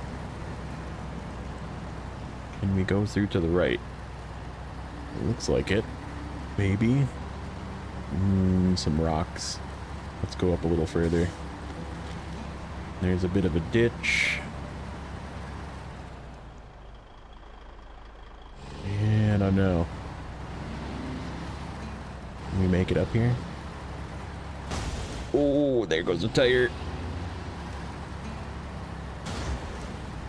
Don't pop my... Oh, my suspension, it's almost done. That's bad. We do have a spare. We can fix this tire. That was a bad decision. Should have just waited until it was better to go across. Oh, if the suspension goes on this thing, it's gonna suck. Hanging on by a thread.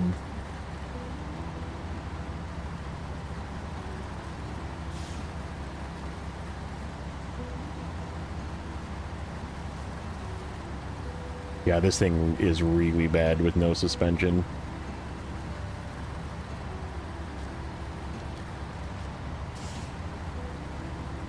And if we lose the suspension, we're 100% losing the fuel tank as well.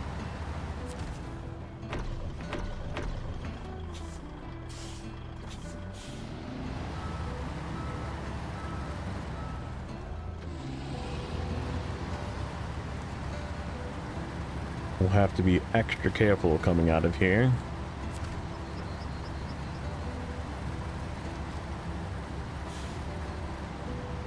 And we'll probably not take that shortcut.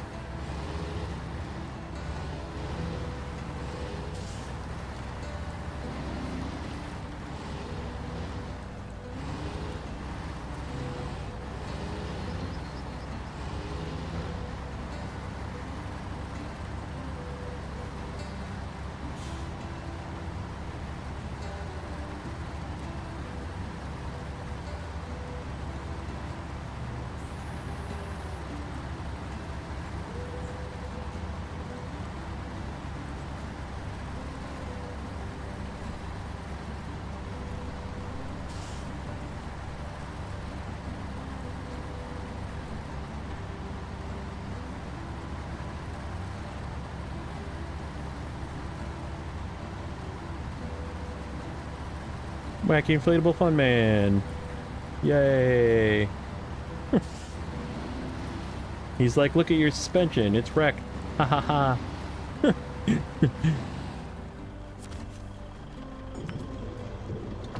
Okay.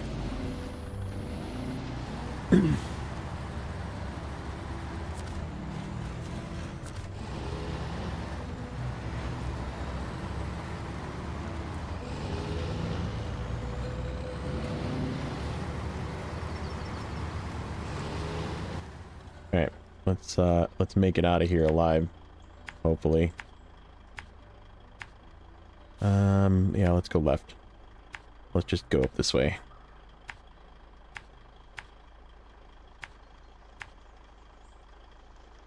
This way.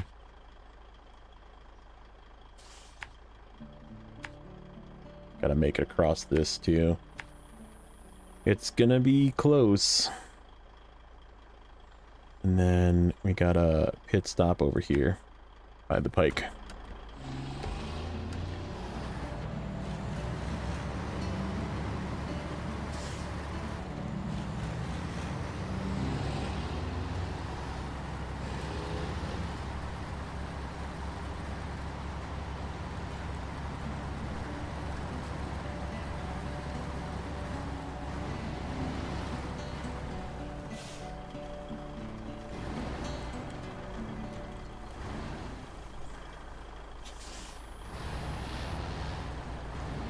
The pike has carried a lot of this stream, yeah. It's done some work. Like I said, we're switching it up a little bit. We're giving it a break. It's just, that's where the repair truck, or the repair trailer is, so.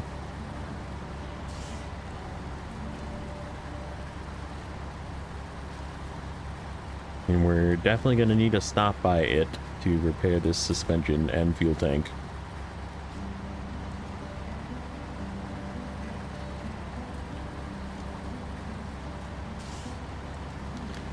I'm gonna need to do a lot of like replenishing repair points as well, which means I'm gonna have a lot of trips to the port. Unless that unless that service station turns into a resupply zone, then we can resupply there a few trucks.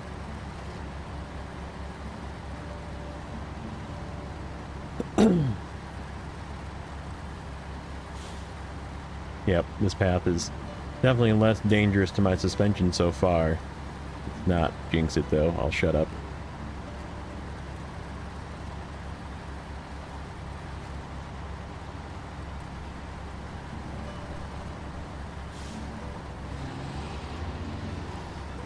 The twin steer will stay as a monument to jank. Poor twin steer. Poor twin steer. Twin steer didn't do nothing wrong. No, that's a bug.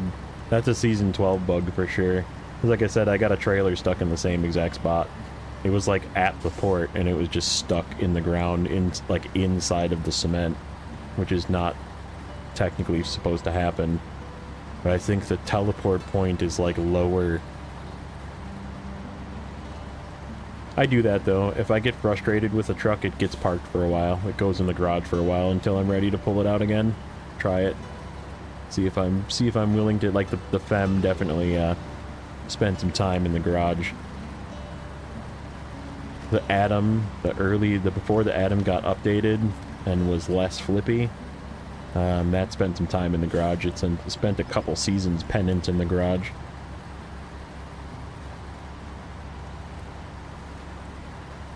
Yep, that's the only twin steer you get, is that back in the day. I'm definitely gonna have to buy one again. Oh yeah, we were gonna buy a truck, weren't we? We were gonna buy a P12. Maybe we'll buy a P12. What do I need to do with a P12? Ooh, P12 could do long logs. We could put the... Ooh.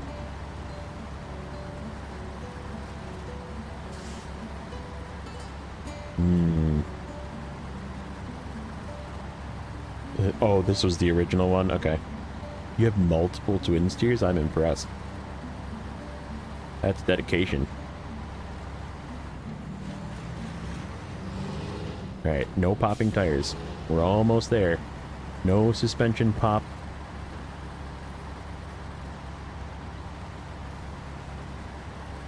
Nothing? Nope. Nope. Nope. Don't do it. We're almost there.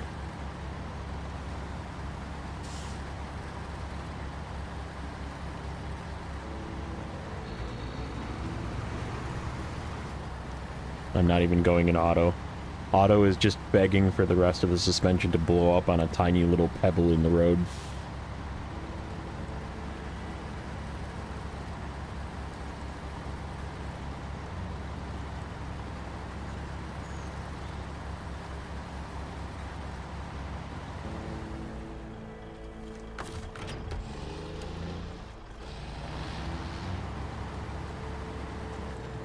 Oh, we made it. Yeah, that little stick right there, that's like the doom of my suspension. Change. Repair. 167 points. Oops. I did not want to turn you on.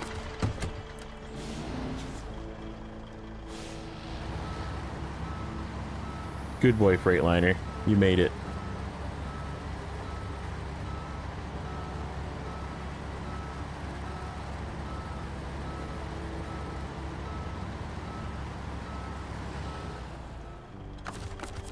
Oops.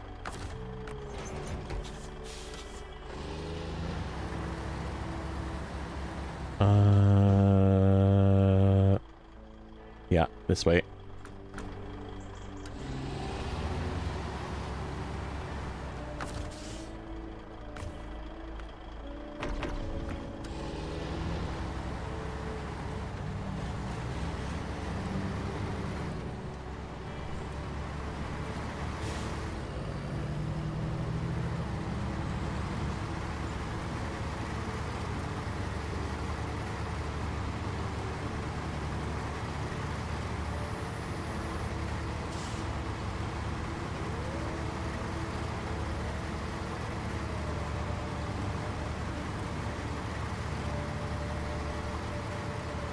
This path should be cleared.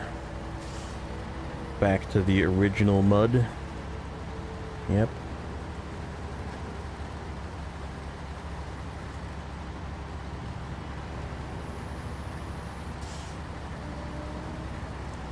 Push your way through there.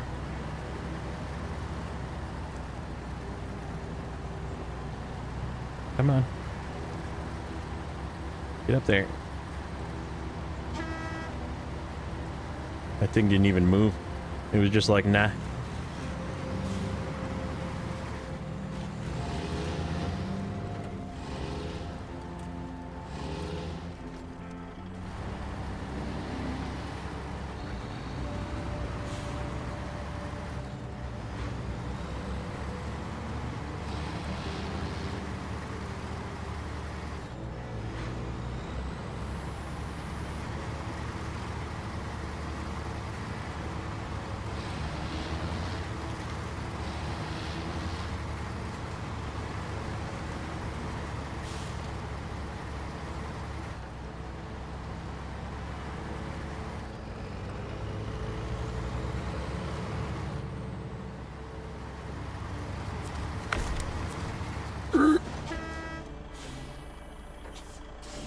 That pole was, it jumped out in front of me, for sure.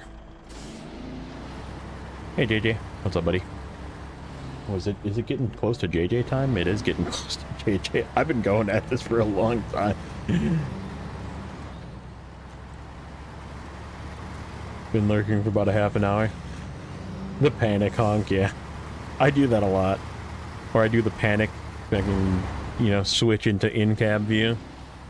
Depending on which thing I'm trying to turn.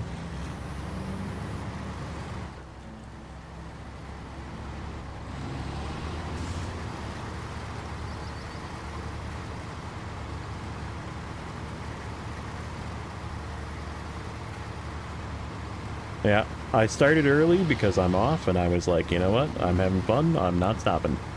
We made like 30% progress. I think, no, like 20% progress in one episode though. Because I think we were at like 54.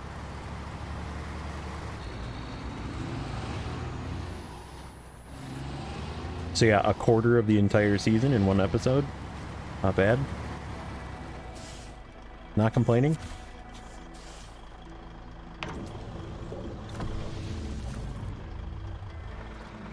Long live Zing. What's up, Nuno? Welcome back. Yeah, it's been there's been people in and out, but like I said, I've been going for a while too, so there's that trailer yet. Okay, we gotta do, what do we gotta do yet? Let's grab the old Kenworth and let's go get some hay bales. Where are those hay bales? Nope. Oh, they're all the way over there. Okay. Let's go get some hay bales. We gotta finish that hay bales one.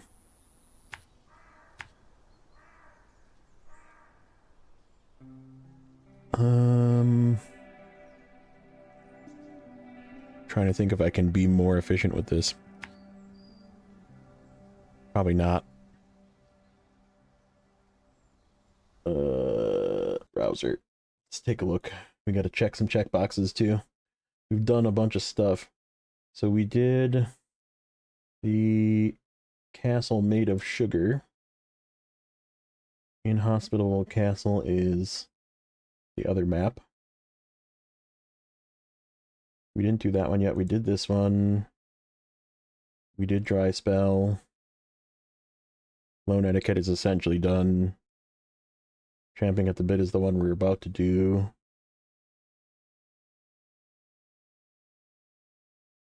We didn't do this yet.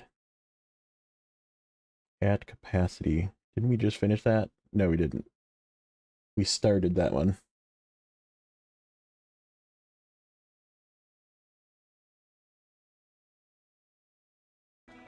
Is seasonal work done? No. Oh, that's the one we need to do to unlock that other piece. Okay. So, I think that's everything.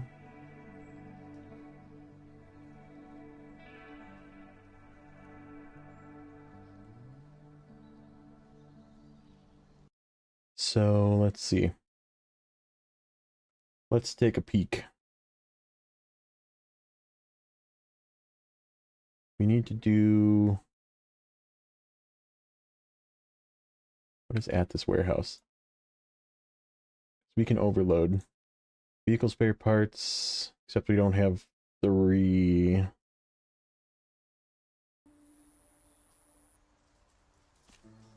There is a fuel there, though. We need fuel and vehicle spare parts for something. I forget what it is. Where is it? Vehicle spare parts. Vehicle spare parts right here.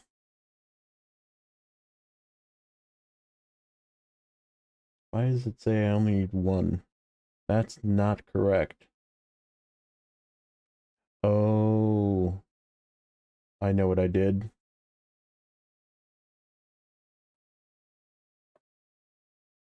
That's why. It's in the wrong column. So we need to go to the other map anyhow. A never-ending fight of Zing versus mods.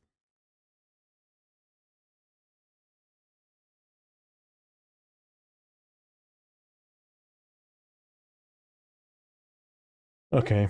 So that does need a fuel and a wooden plank, which we can get from there. But we're gonna need to come and do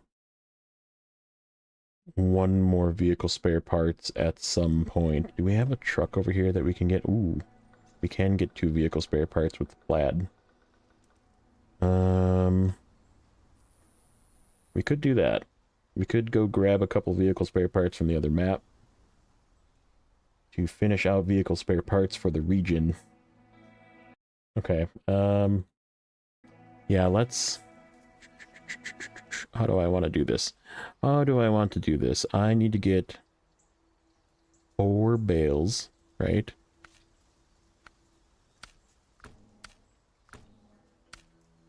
Four bales, so I need to overload 1 bale. And then I need to also overload 1 fuel and 2 spare parts. So what if we put the fuel and 2 spare parts on top, or on the bottom, and then the bales on top, and just overload the bales? That's probably the best. option for it not falling off.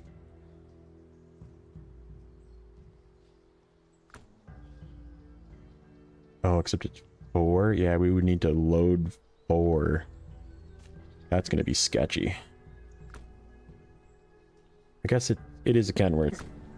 Let's give it a shot. It is a Kenworth.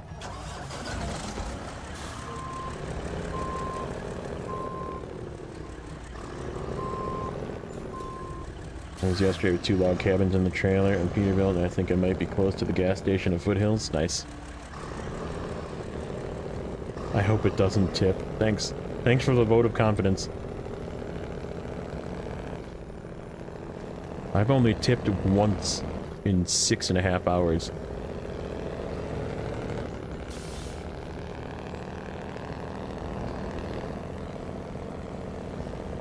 Those hay bales are gonna be like all over the place too. It's gonna have to work.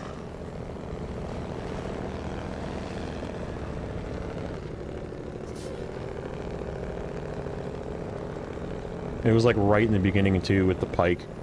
I took a wild turn and it just flipped right on its side. And it's been, since then, it's been good. So.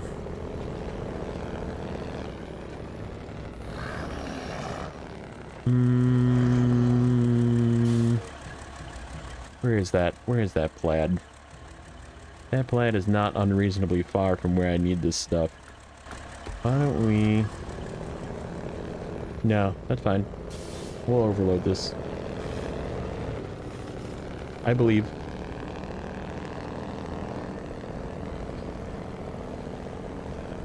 We just have to watch bumps, because that's gonna like send the hay bales flying. I'm hoping it lays flat. It should.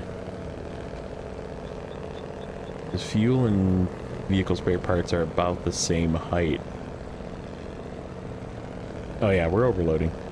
We're definitely overloading. We're doing 7 pieces of cargo. We're emptying this warehouse of stuff because we need all of it. We need fuel, and we also need 2 of the vehicle spare parts, and then we have to go get 2 more vehicle spare parts from the other map to finish out.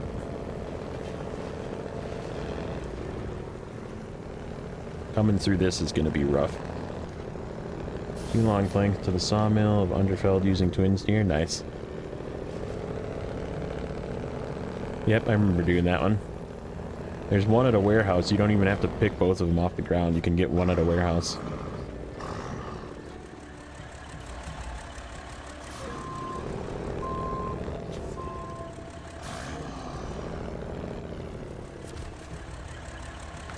Okay, fuel.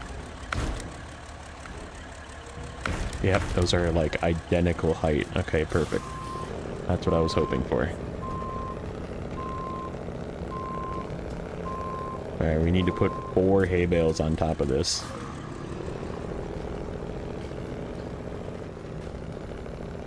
Yeah, you don't want to overload twin steer.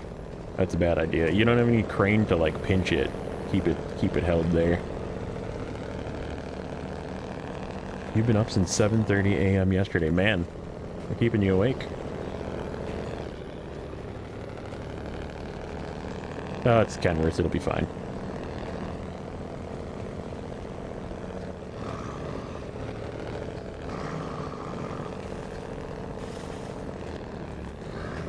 That's gonna be a spot that we're gonna have to watch carefully.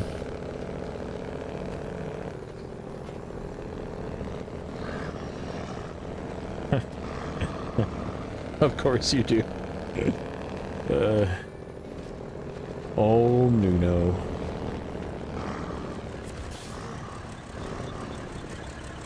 Okay. Hay bale. Question is, am I going to be able to keep these? This is going to be the hardest part, is keeping them in the spot that I want them while I'm loading the other 3. Like, is this going to roll off as soon as I set it down? It probably can pull a trailer too, can it?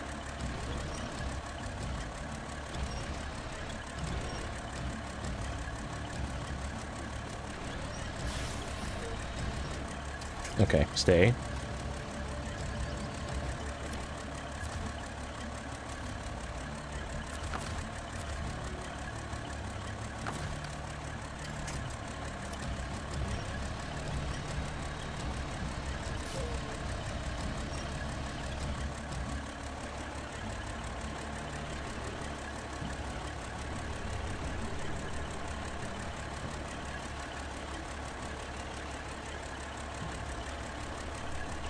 We'll just very carefully load these. This 4 should fit. Just a matter if we can keep them snug like this.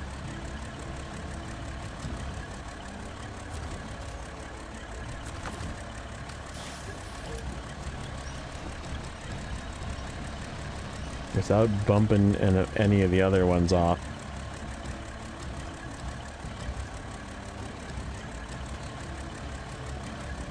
Okay.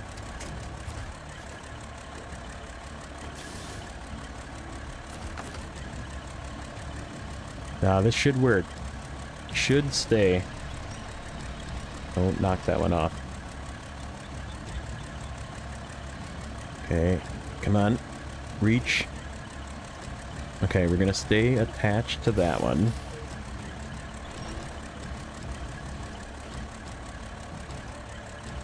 Go down. Even out a little bit.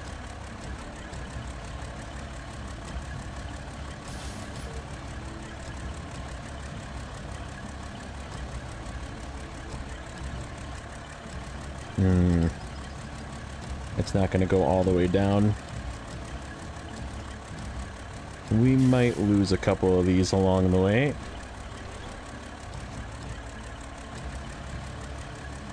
Alright, that's pinching 2 at least.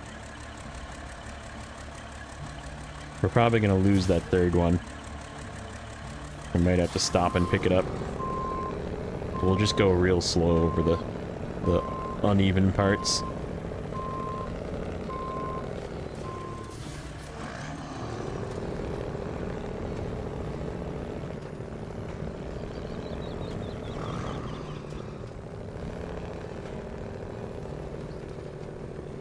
Yeah, see, it's moving around a little bit. We gotta be careful on this uneven spot here. Go left a little bit. Try and not tip it off the side. Let's go slow. It's staying. So far, it's staying.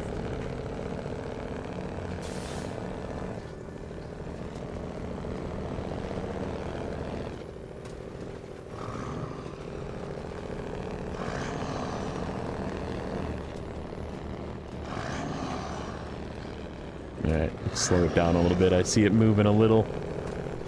If we can make it across the bridge to the road, we'll be home free.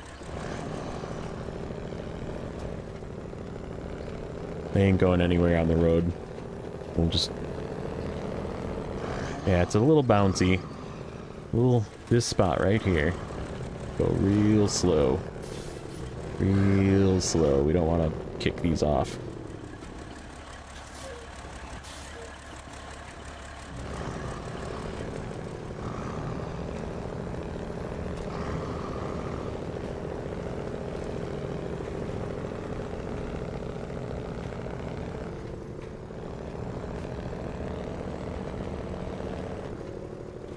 Nope, there goes one. Now we got nothing holding that back one. I think we're just not gonna stop. We're gonna keep going. Hopefully it stays.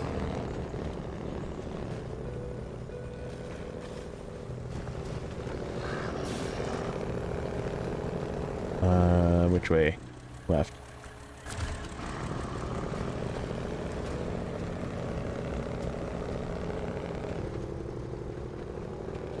Stay on there. Don't roll off. That's all I care about. If I have to stop and pick it up, I will, but it's just gonna take extra time.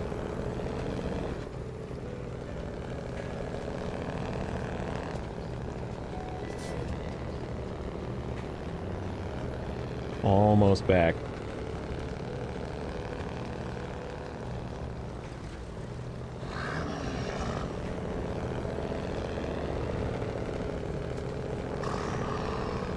These are shifting a little bit. Slow it down.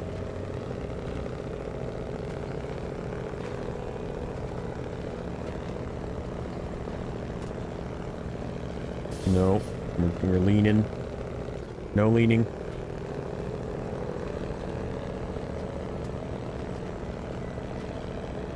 Okay, we made it to the road. Let's pause for a second. Try and fix this. Get this one back where it belongs.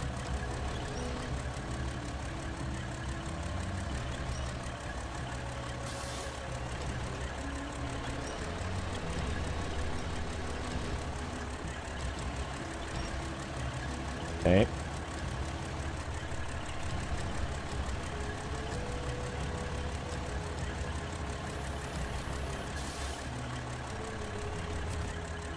And let's take a quick peek. Where does these seasonal work? No. What is that one? At capacity, this one. Okay, sweet. So that goes here. Oh, perfect. It's on the way. Okay.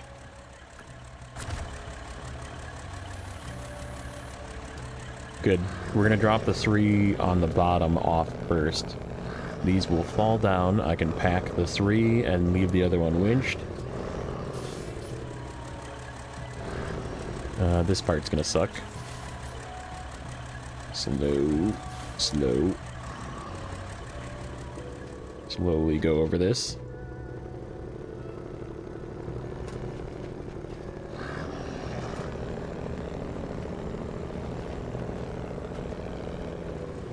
I'm just going straight. Slow, slow. Don't lose it. Nope, nope, nope, nope, nope, nope. Okay, we're good. We're good, we're safe.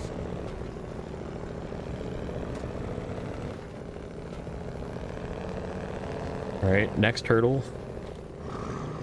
We have a roundabout to tackle. And in America, they're very confusing. People don't know how to navigate roundabouts.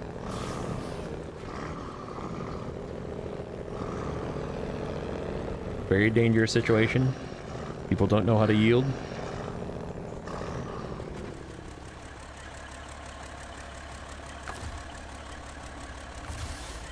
Except I want it from this one.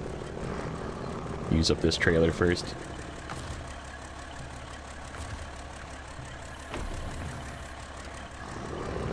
You've heard that before? I'm not kidding. JJ, back me up here. How terrible are people at driving in roundabouts?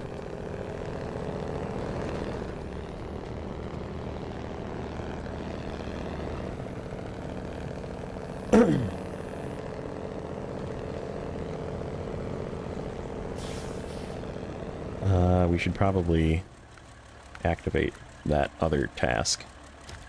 This one. And we can bring one wooden plank back from there. Then all we have to do is deliver 1 vehicle spare parts. Which unfortunately we didn't bring extra. I didn't plan that well. Oop, we gotta go through this. Alright, slow. Slow.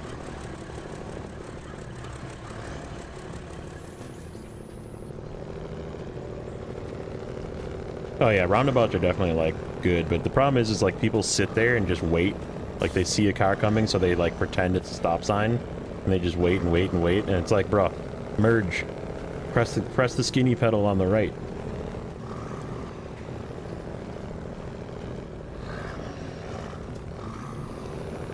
Okay, don't fall off. Slow, slow, slow, slow.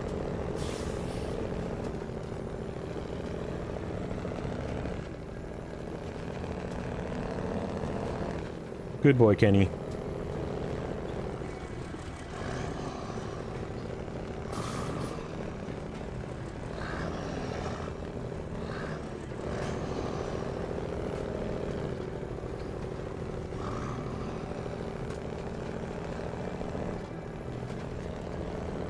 Yeah, trailers. Psh, don't need no trailers. You just need a Kenworth. The Overload King. This isn't even the most I've had 9... Was it 9 metal beams I put on a Kenworth once? It was 3 stacked. 3 high, 3 deep metal beams. That was a fun one. And it like didn't even phase it either. It was just like, I'm fine with this.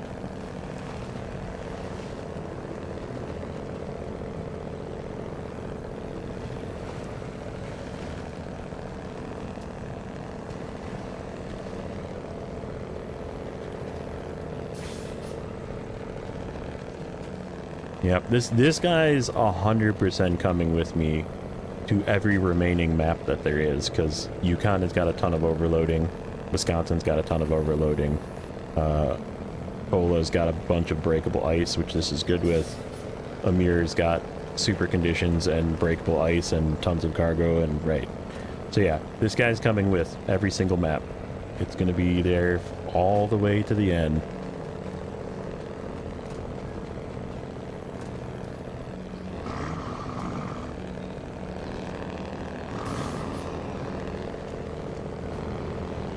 Have you seen Savage before? He was around before you, and now he's kind of MIA. He shows up now and then.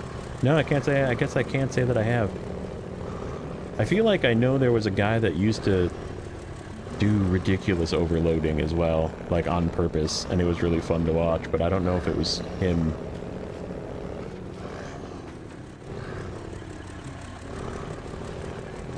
Nah, you have to be willing to pick up cargo off the ground if you're going to do this. I've dropped it many a times, so... Okay, let's pack. Oh, except I gotta lift this one. It will not pack with that sitting there. Okay, don't roll off. No, no, don't roll off. Okay, let's pack.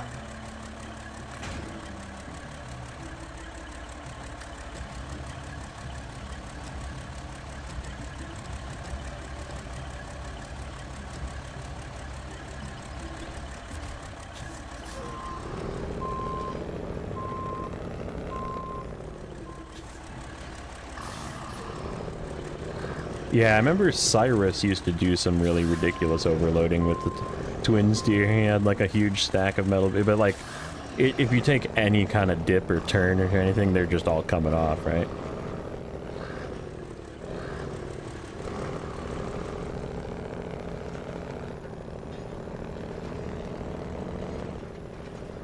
Alright, so now let's go back to this one.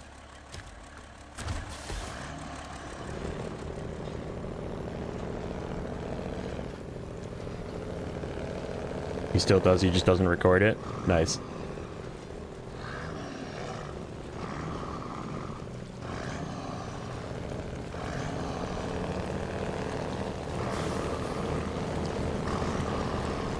He overloaded 4 slate blocks on that. I believe that. I believe the Kenworth could have done it too. I didn't use the Kenworth there. I don't know why, but... well, actually, I did use the Kenworth there, but I was being stubborn with trying to do it with, like, dumb trucks. Like, I did slate blocks with the 57X. Because I just wanted to do it with dumb trucks.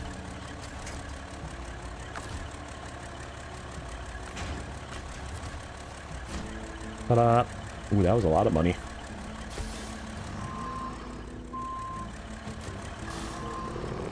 Alright, let's go grab... Okay, how many... Before we... Browser. Let's see. Oh, let me shut this engine off. Okay. So that was at capacity. No, it was not. We didn't finish that one. We finished the one with the hay bales. Which one was that? Hay bales. Right here. Champing at the bit. Okay. And... Open season still needs vehicle spare parts. At capacity needs vehicle spare parts still. But everything else is done.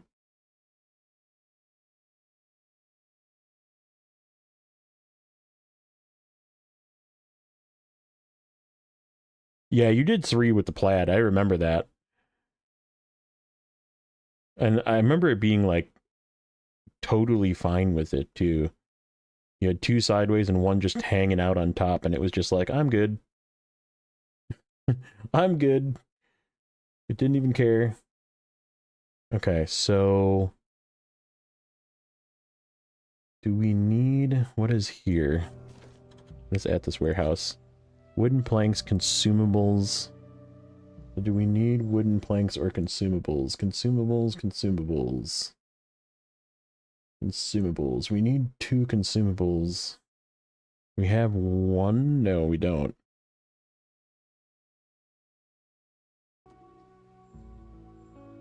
Open season. Do I not have... what do I have on this truck? What did I get here? Hold on. Am I dumb? Are these vehicle spare parts? What are those? Those are consumables. We have 2 consumables.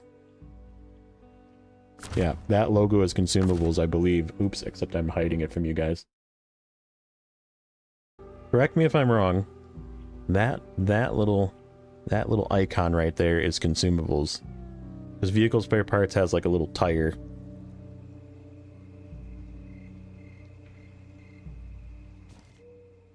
Which means... consumables I have. Yeah, I did grab consumables when I was over here. So I just need vehicle spare parts. I don't need... do I need wooden planks? Wooden planks. We do need wooden planks. But we only need 1. Because the 2 we get on the other map. So yeah, we're okay going back to the Kenworth. Grabbing 1 wooden plank from here.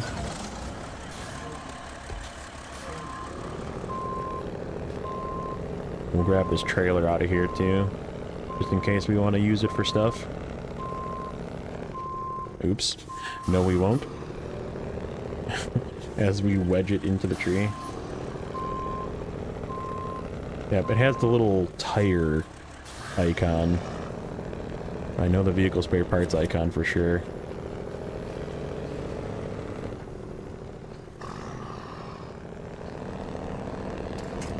We'll just yoink this out of here in case we need it.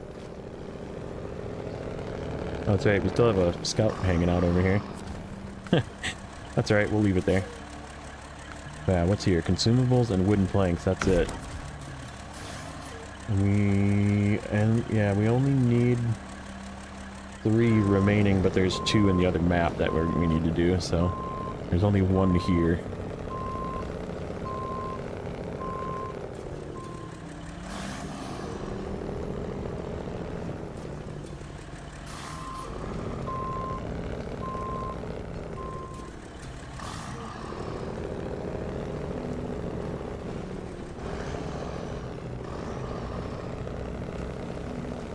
Transtar is champion. Yep, I agree. That is correct.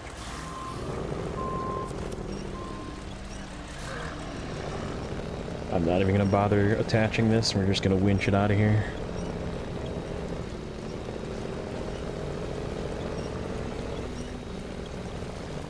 Let's grab this task. So I don't miss my turn.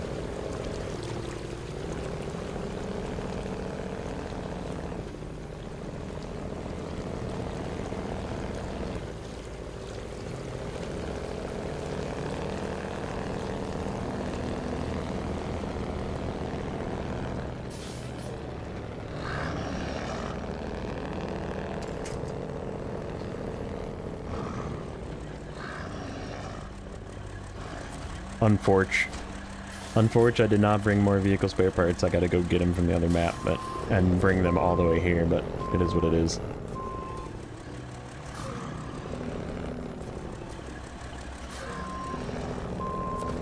Windmill blade is on an 8 slot. Yeah. Yes, they are. And the rocket parts, yep. Man, I'm so excited for... I'm like so ready to be in the Year 1 maps.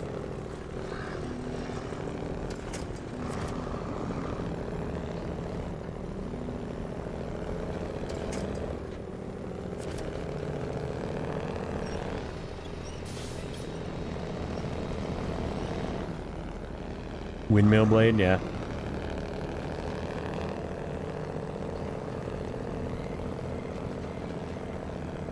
You're happy you didn't play in a mirror? That's okay. To each their own, sir. To each their own.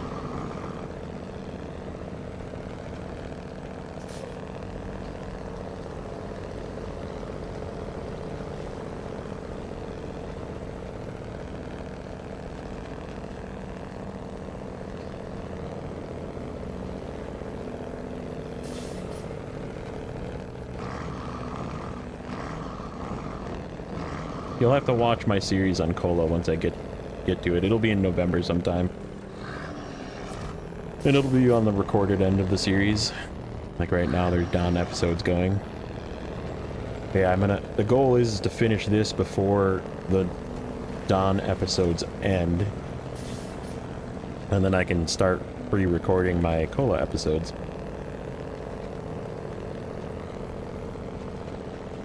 So those will be recorded and on the channel after Dawn is done. That's the plan. Left. Oops. We're just gonna make a whole little traffic jam of stuff at that roundabout.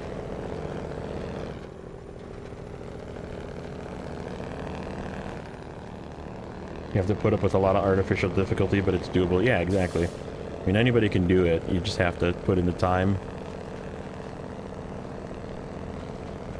I'm gonna go through a bunch of money, I'm sure. I mean, we're good. We're almost at 1.2 mil. Let me think. Is it time to buy a P12? I was thinking about buying a P12 today.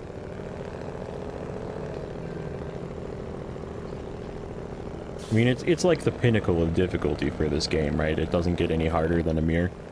But, like, it's so I feel like I'm gonna be, like, emotional finishing that map. I feel like it's hard not to be emotional to finish that map.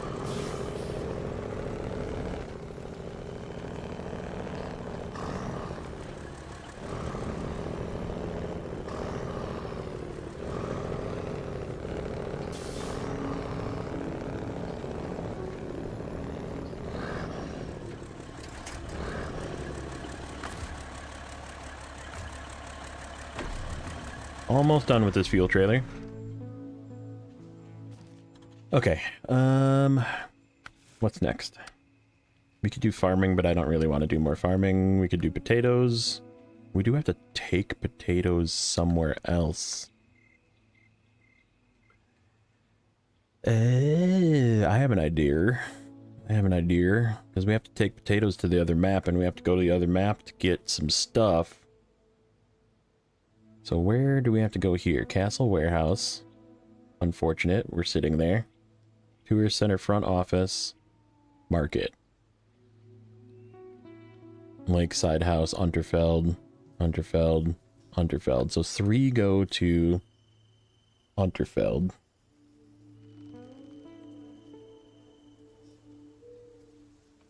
And we just so happen to have a plaid right here.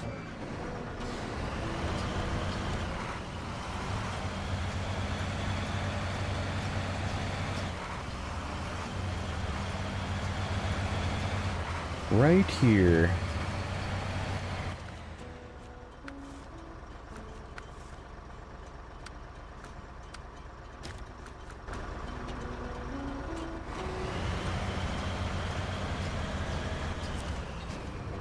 Yeah, I mean, I agree, Maine was annoying, but Maine was really fun. Like, I had a lot of fun completing Maine, and it again, felt very rewarding because it was challenging.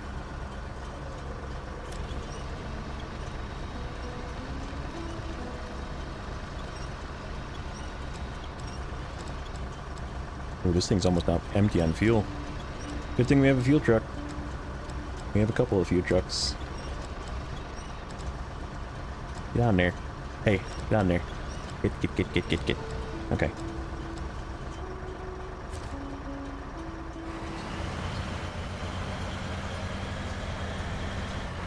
Crossing the river was a cool... I agree, actually. Crossing the river was a cool mechanic once you figured out the places to cross the river. Yeah, let's go this way. We're not gonna go over the broken road.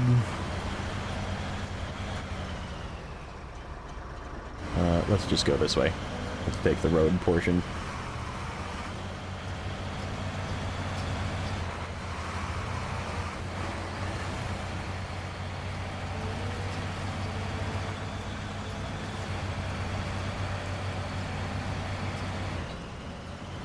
We got backup fuel if we need it.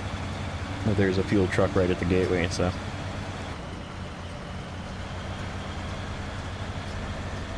Do you think you'll ever do another playthrough? Maybe. The other thing that I'm definitely going to be doing,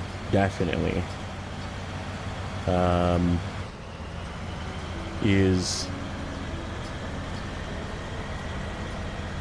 doing more mod maps. Because I'm like really enjoying that highway hauling. And I'm like kind of excited to get back to it once we're done doing this season for the streams. Where is that fuel truck? It is right at the gateway. Okay. I'm like, I am in need of fuel.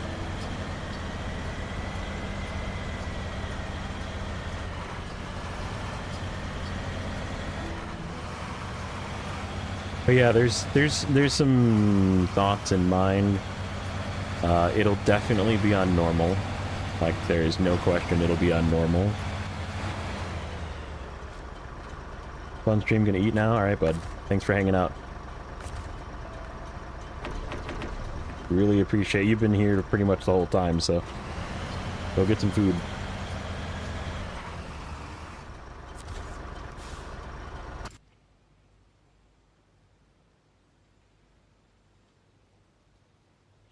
Okay, where do these go? Because we gotta go up there. One goes there. Oh, one goes to the lighthouse. Yuck. And to the castle. Poo. That's really yuck. Well, it's gotta get done.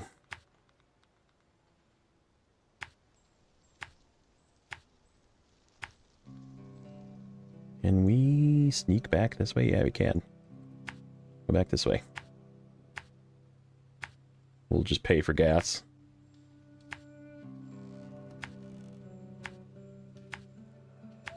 Oh, we gotta go up to the lighthouse. There is a back way up. I wonder if we can make it up.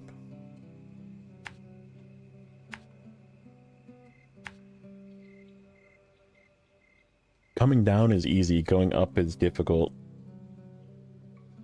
Yeah, you didn't even mention the breakable ice, that's true. The breakable ice is like the, probably, in my opinion, one of the, that and the super snow. Like, if you get stuck in super snow, it sucks, but... alright, we'll just figure out where we need to go from there. And then we'll probably cut from the castle over, go get our stuff, and then we'll come back through. This is gonna be a interesting fuel situation.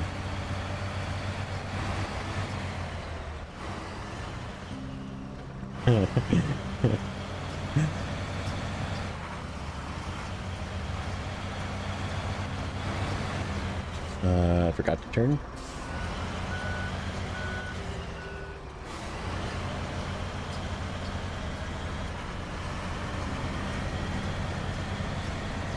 I love Nuno's hot takes. So they're so spicy. So much spice in those takes.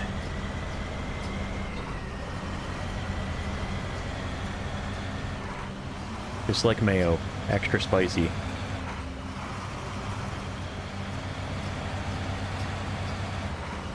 These are not... You are spitting opinion, sir. This is all your opinion and your take on how it is. How is it not a take? Explain to me. I need you to verbalize how it is not your opinion and your take on these maps. Because my take is different than your take. Yep, spicy. There you go. I think that once I get, oh, by the way, JJ, I have some news. I finally got the thing to verify my address, so I have a pin being mailed to me. And I'm wearing breakable ice, you just avoid it. So yeah, I got the pin mailer thing coming. And, which it says that is the next step in my monetization, so it should. Takes means opinions, you know. So I think we need to clarify what a hot take is. And that is your opinion on how bad it is.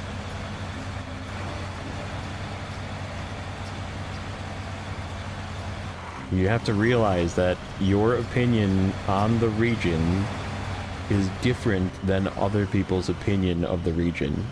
Like, it's okay to have an opinion. It's not okay to, like, completely disacknowledge the fact that your opinion is different than other people's opinion.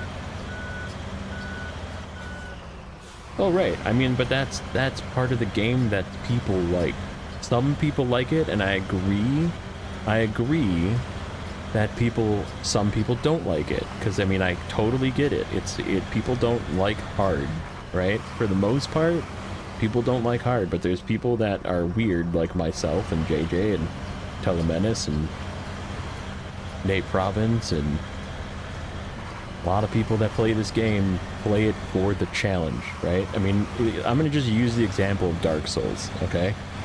Everybody knows what Dark Souls is, okay? Dark Souls is like pain in a bucket, and you just pour it out onto the table, right? And that game is meant to be very difficult, right? But people play it because they enjoy the challenge, right? And like, there's people that don't enjoy that challenge, and then they don't play it, right? So like, that's the difference, right? And like, you can play this game and not enjoy challenge, and that's okay. Like, I'm trying to tell you that that's okay, and I agree with your perspective, okay? So like, your perspective is not invalid. You have a right to that opinion, and you can not like those maps, and you can not do those maps, and you can play it and whatever way you want to play the game.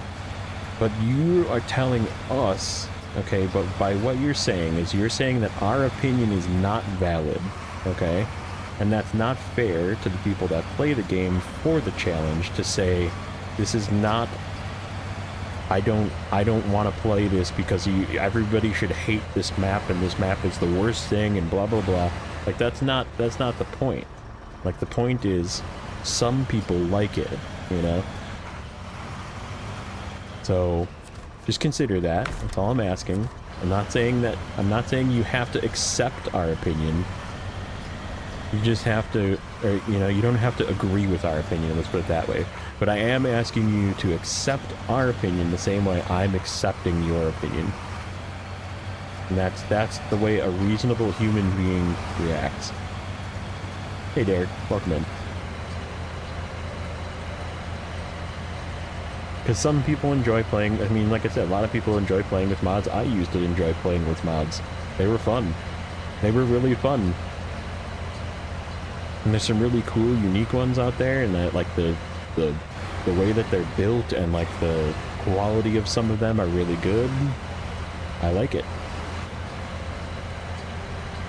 And I appreciate people that use mods still, but I don't want to use it because I'm creating content now, and I don't want my save to be lost again. I don't want to lose my save again for the third time. I've lost 2 saves.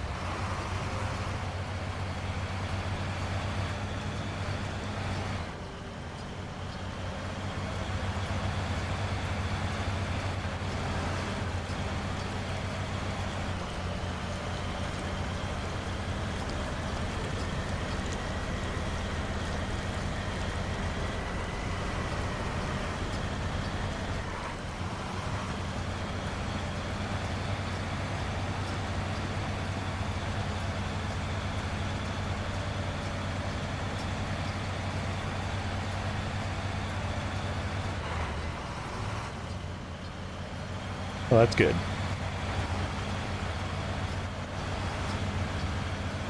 That's all I'm asking. All I'm asking. I'm not crapping on your opinion. Don't crap on mine. In fact, I fully agree with your perspective too. There's a lot of people out there that don't want it to be hard. So right, you just play the way you want to play.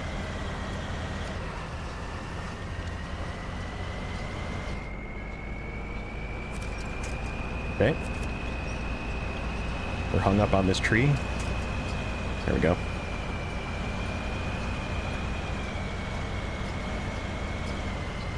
This is a way up. It's definitely a lot shorter. Okay, let's do a little bit of pre-winching.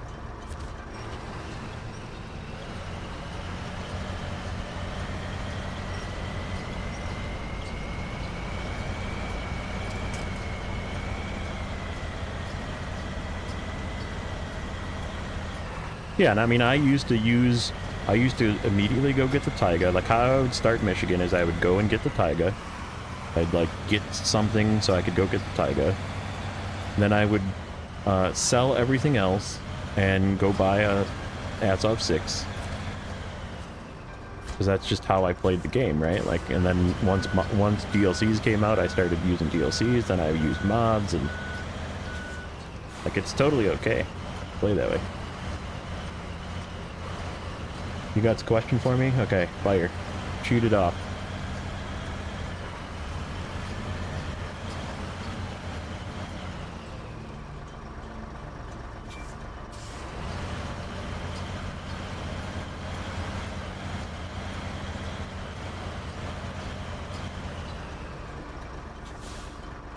This thing is so stable. This truck is so stable. As I almost flip. I didn't make my turn correct. I needed to go right there.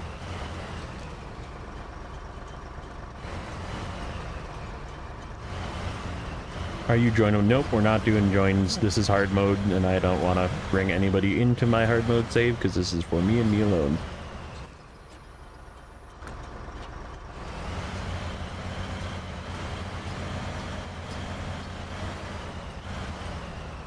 This place where Zing is going, I went through.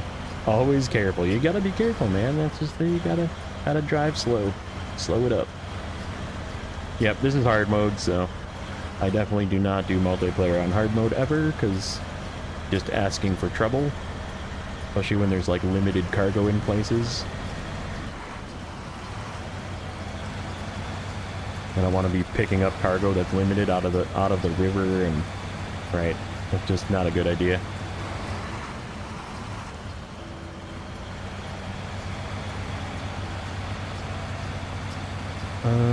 Should I go get some gas?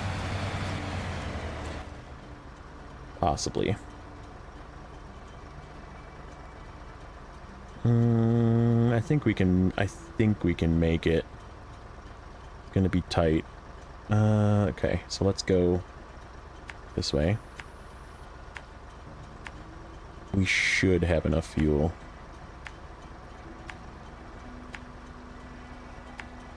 This way.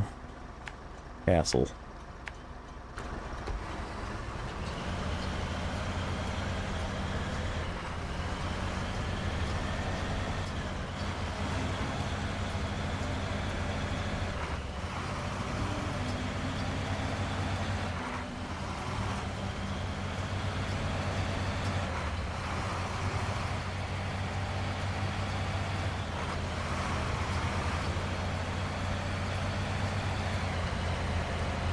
We'll be running really low on fuel, I think, but we should be able to make it. I have the whole roof rack yet. Because we gotta go to the farm yet and pick up 2 vehicle spare parts. That's the whole goal of this mission here.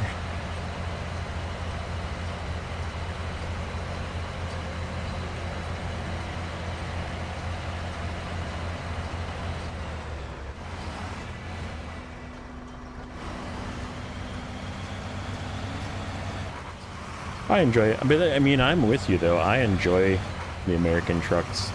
I like the yellow crane. I like the challenge that the American trucks bring. Because I mean, the Russian trucks are just too easy. Can you play with New Game Plus with hard mode? Yeah, I mean, like, you can join a person's... when you do multiplayer, if you join a person, let's say you have a hard mode save, right? And you take that hard mode save to join somebody's normal save.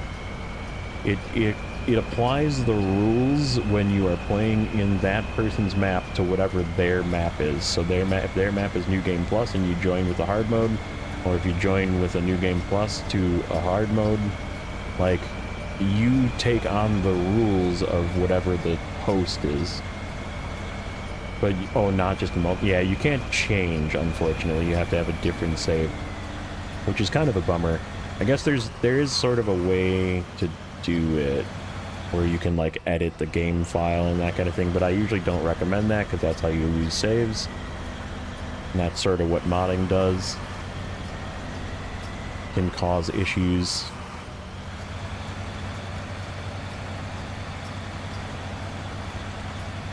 So do it at your own risk, let's put it that way. But yeah, if you're joining a multiplayer though, it always takes on the rules of whatever the host has. So if the host has New Game Plus with all sorts of tweaks and stuff, then it uses their rules. And if they have mods, you have to download their mods to play with them. And if you they don't have any mods, none of your mods will work if you join their game, you know, that kind of thing. So so yeah, it always takes on the rule of the host.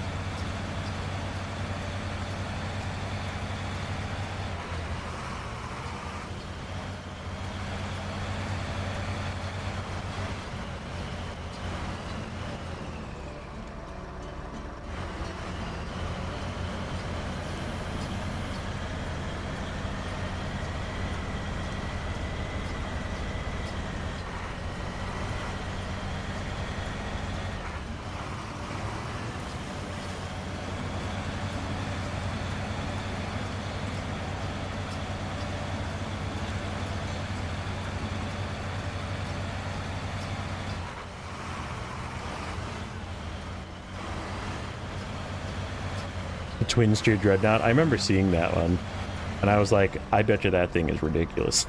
I never downloaded it, but I did use other Mr. Bus's mods. The one I actually liked the most that I had the I think that was the Fleet Star one as well, but I used the Mr. Bus's, I forget what it was called, but the CLT 9000 Mr. Bus's. That one was fun.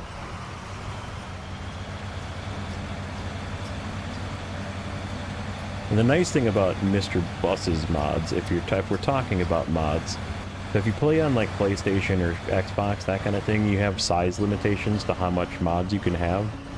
And those mods don't take up a lot of space. So those are a positive gain for using mods because they just are small. They don't have a lot of size. But if you use, like, for example, like the Ranger mods, that kind of thing, those ones that are all custom and like the body is custom, they don't exist in the game, it's all fully modded, like the entire truck is a mod. Those take up like a ton of space, and you can only have like 1 or 2 of those on PlayStation or Xbox before you run out of mod space. So that kind of sucks.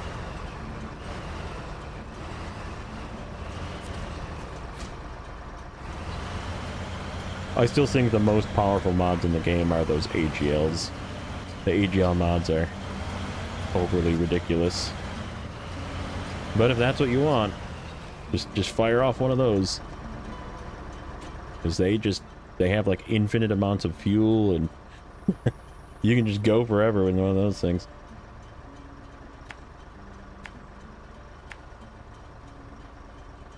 I don't have any fuel over here anymore. I should be turning my engine off is what I should be doing, but... Okay. Let me make sure that that's the right warehouse. Vehicle spare parts, yeah.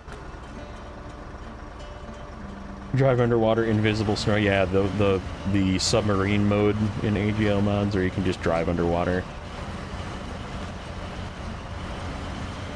The like 100-meter winch on those things, 1 million torque engines.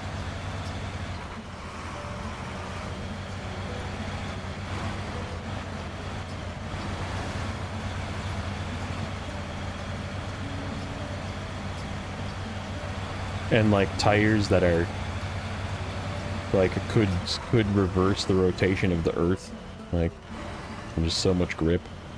You just drive, you just hold the gas down.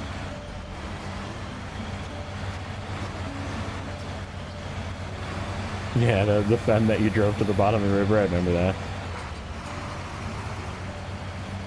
I miss Cools. Cools hasn't been around a lot lately. He's a good dude.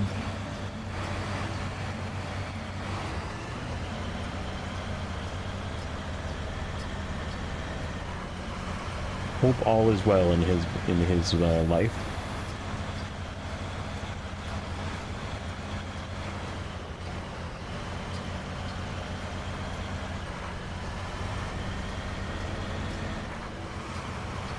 I remember using an AGL Patron, and like it had like 700 gallons of fuel or something just in the truck, and then there was like another like 2,500 gallons in add-ons.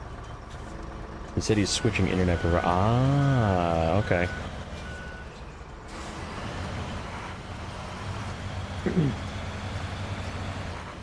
Yeah, we're gonna come in on fumes, but there's a fuel truck right at the gateway, so we should make it.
Up through the field, dodge this tree. Oop.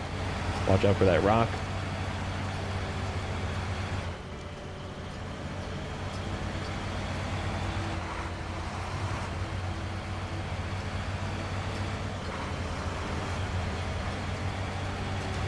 I actually remember using that one too. I did try out the AGL Fem that had the regular steering, and man, did it make it a completely different truck. It's so much better. It's so much better.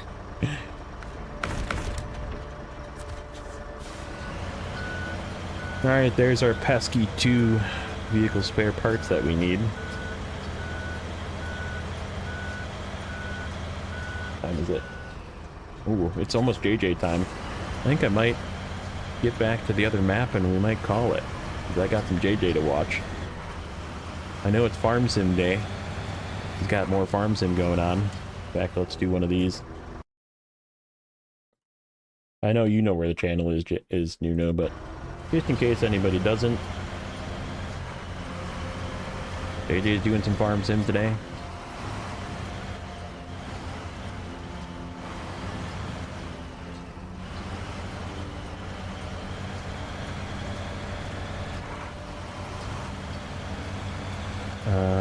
Where am I going? I'm going the wrong way. That's where I'm going. We gotta go this way. Through the gateway. Back up just a little bit.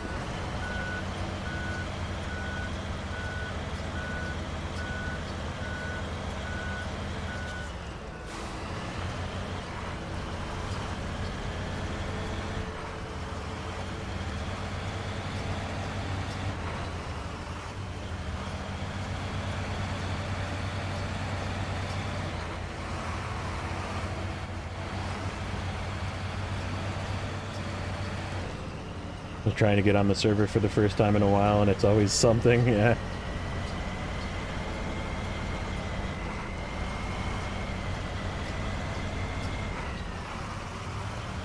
Yeah, I think we made 78%. We have 22% left. It's mainly some miscellaneous tasks and contracts, and then logging. That's about what I have left. Delivering a couple of vehicle spare parts.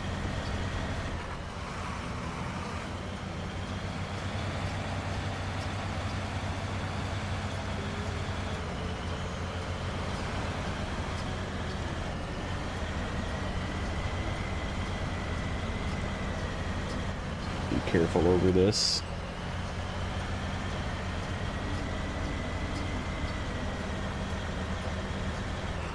Yep, I'm on PC. I have it on PlayStation 5 as well. But, I mean, my series.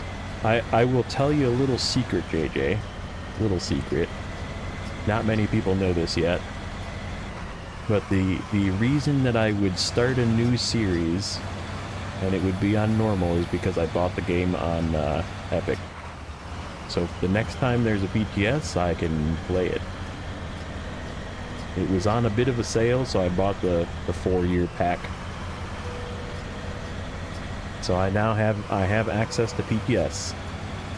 So now I have Snowrunner in technically 4 places: PS4, PS5, PC, and Epic, or Steam and Epic. But yeah, if I were to start over, I'd probably just do it on Epic, because it would be an actually legitimate fresh save. And I might do some weird stuff with, like, scouts and or...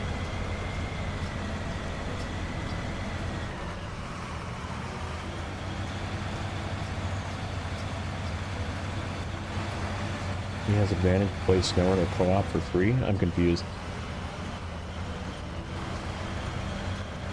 It was like 65, I think, is how much it was on sale for. I picked it up when it was on a pretty good sale, I think, so... So yeah, I did buy it on Epic, so I don't have any add-ons. I don't have any DLC. I think the only DLC I did buy, I think I bought the Jats. That was it.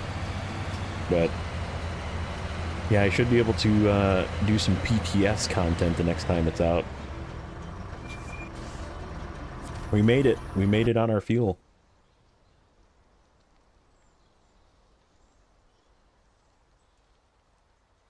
Alright, well, this was a heck of a day of progress. Nuno, I definitely appreciate you coming in and hanging out, even with your hot takes. JJ, of course, as always, appreciate you. TBNO is here. Zorchix was here for a little while in the morning. We were hanging out, yapping. Martin was here pretty much all day. Spoon popped in for a little bit. Southfang popped in for a little bit. There was quite a few people that popped in and out. And it was fun. I had a blast today. Today was a good day of Snowrunner. We made tons of progress. Like, I mean, look at that. 78%. It's amazing.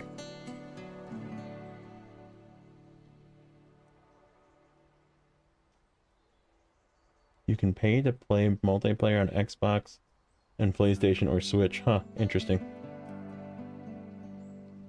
But yeah, I think we're gonna pop over to JJ's because he's starting up here shortly, and this is where we're gonna leave it for today. So as always, you guys know what to do. Press that like button if you haven't already. Subscribe if you haven't already. Comment below if you have any questions or just want to say hello, or tell me that I'm garbage. Whatever you want to do. But as always, we'll catch you guys in the next one. Thanks again.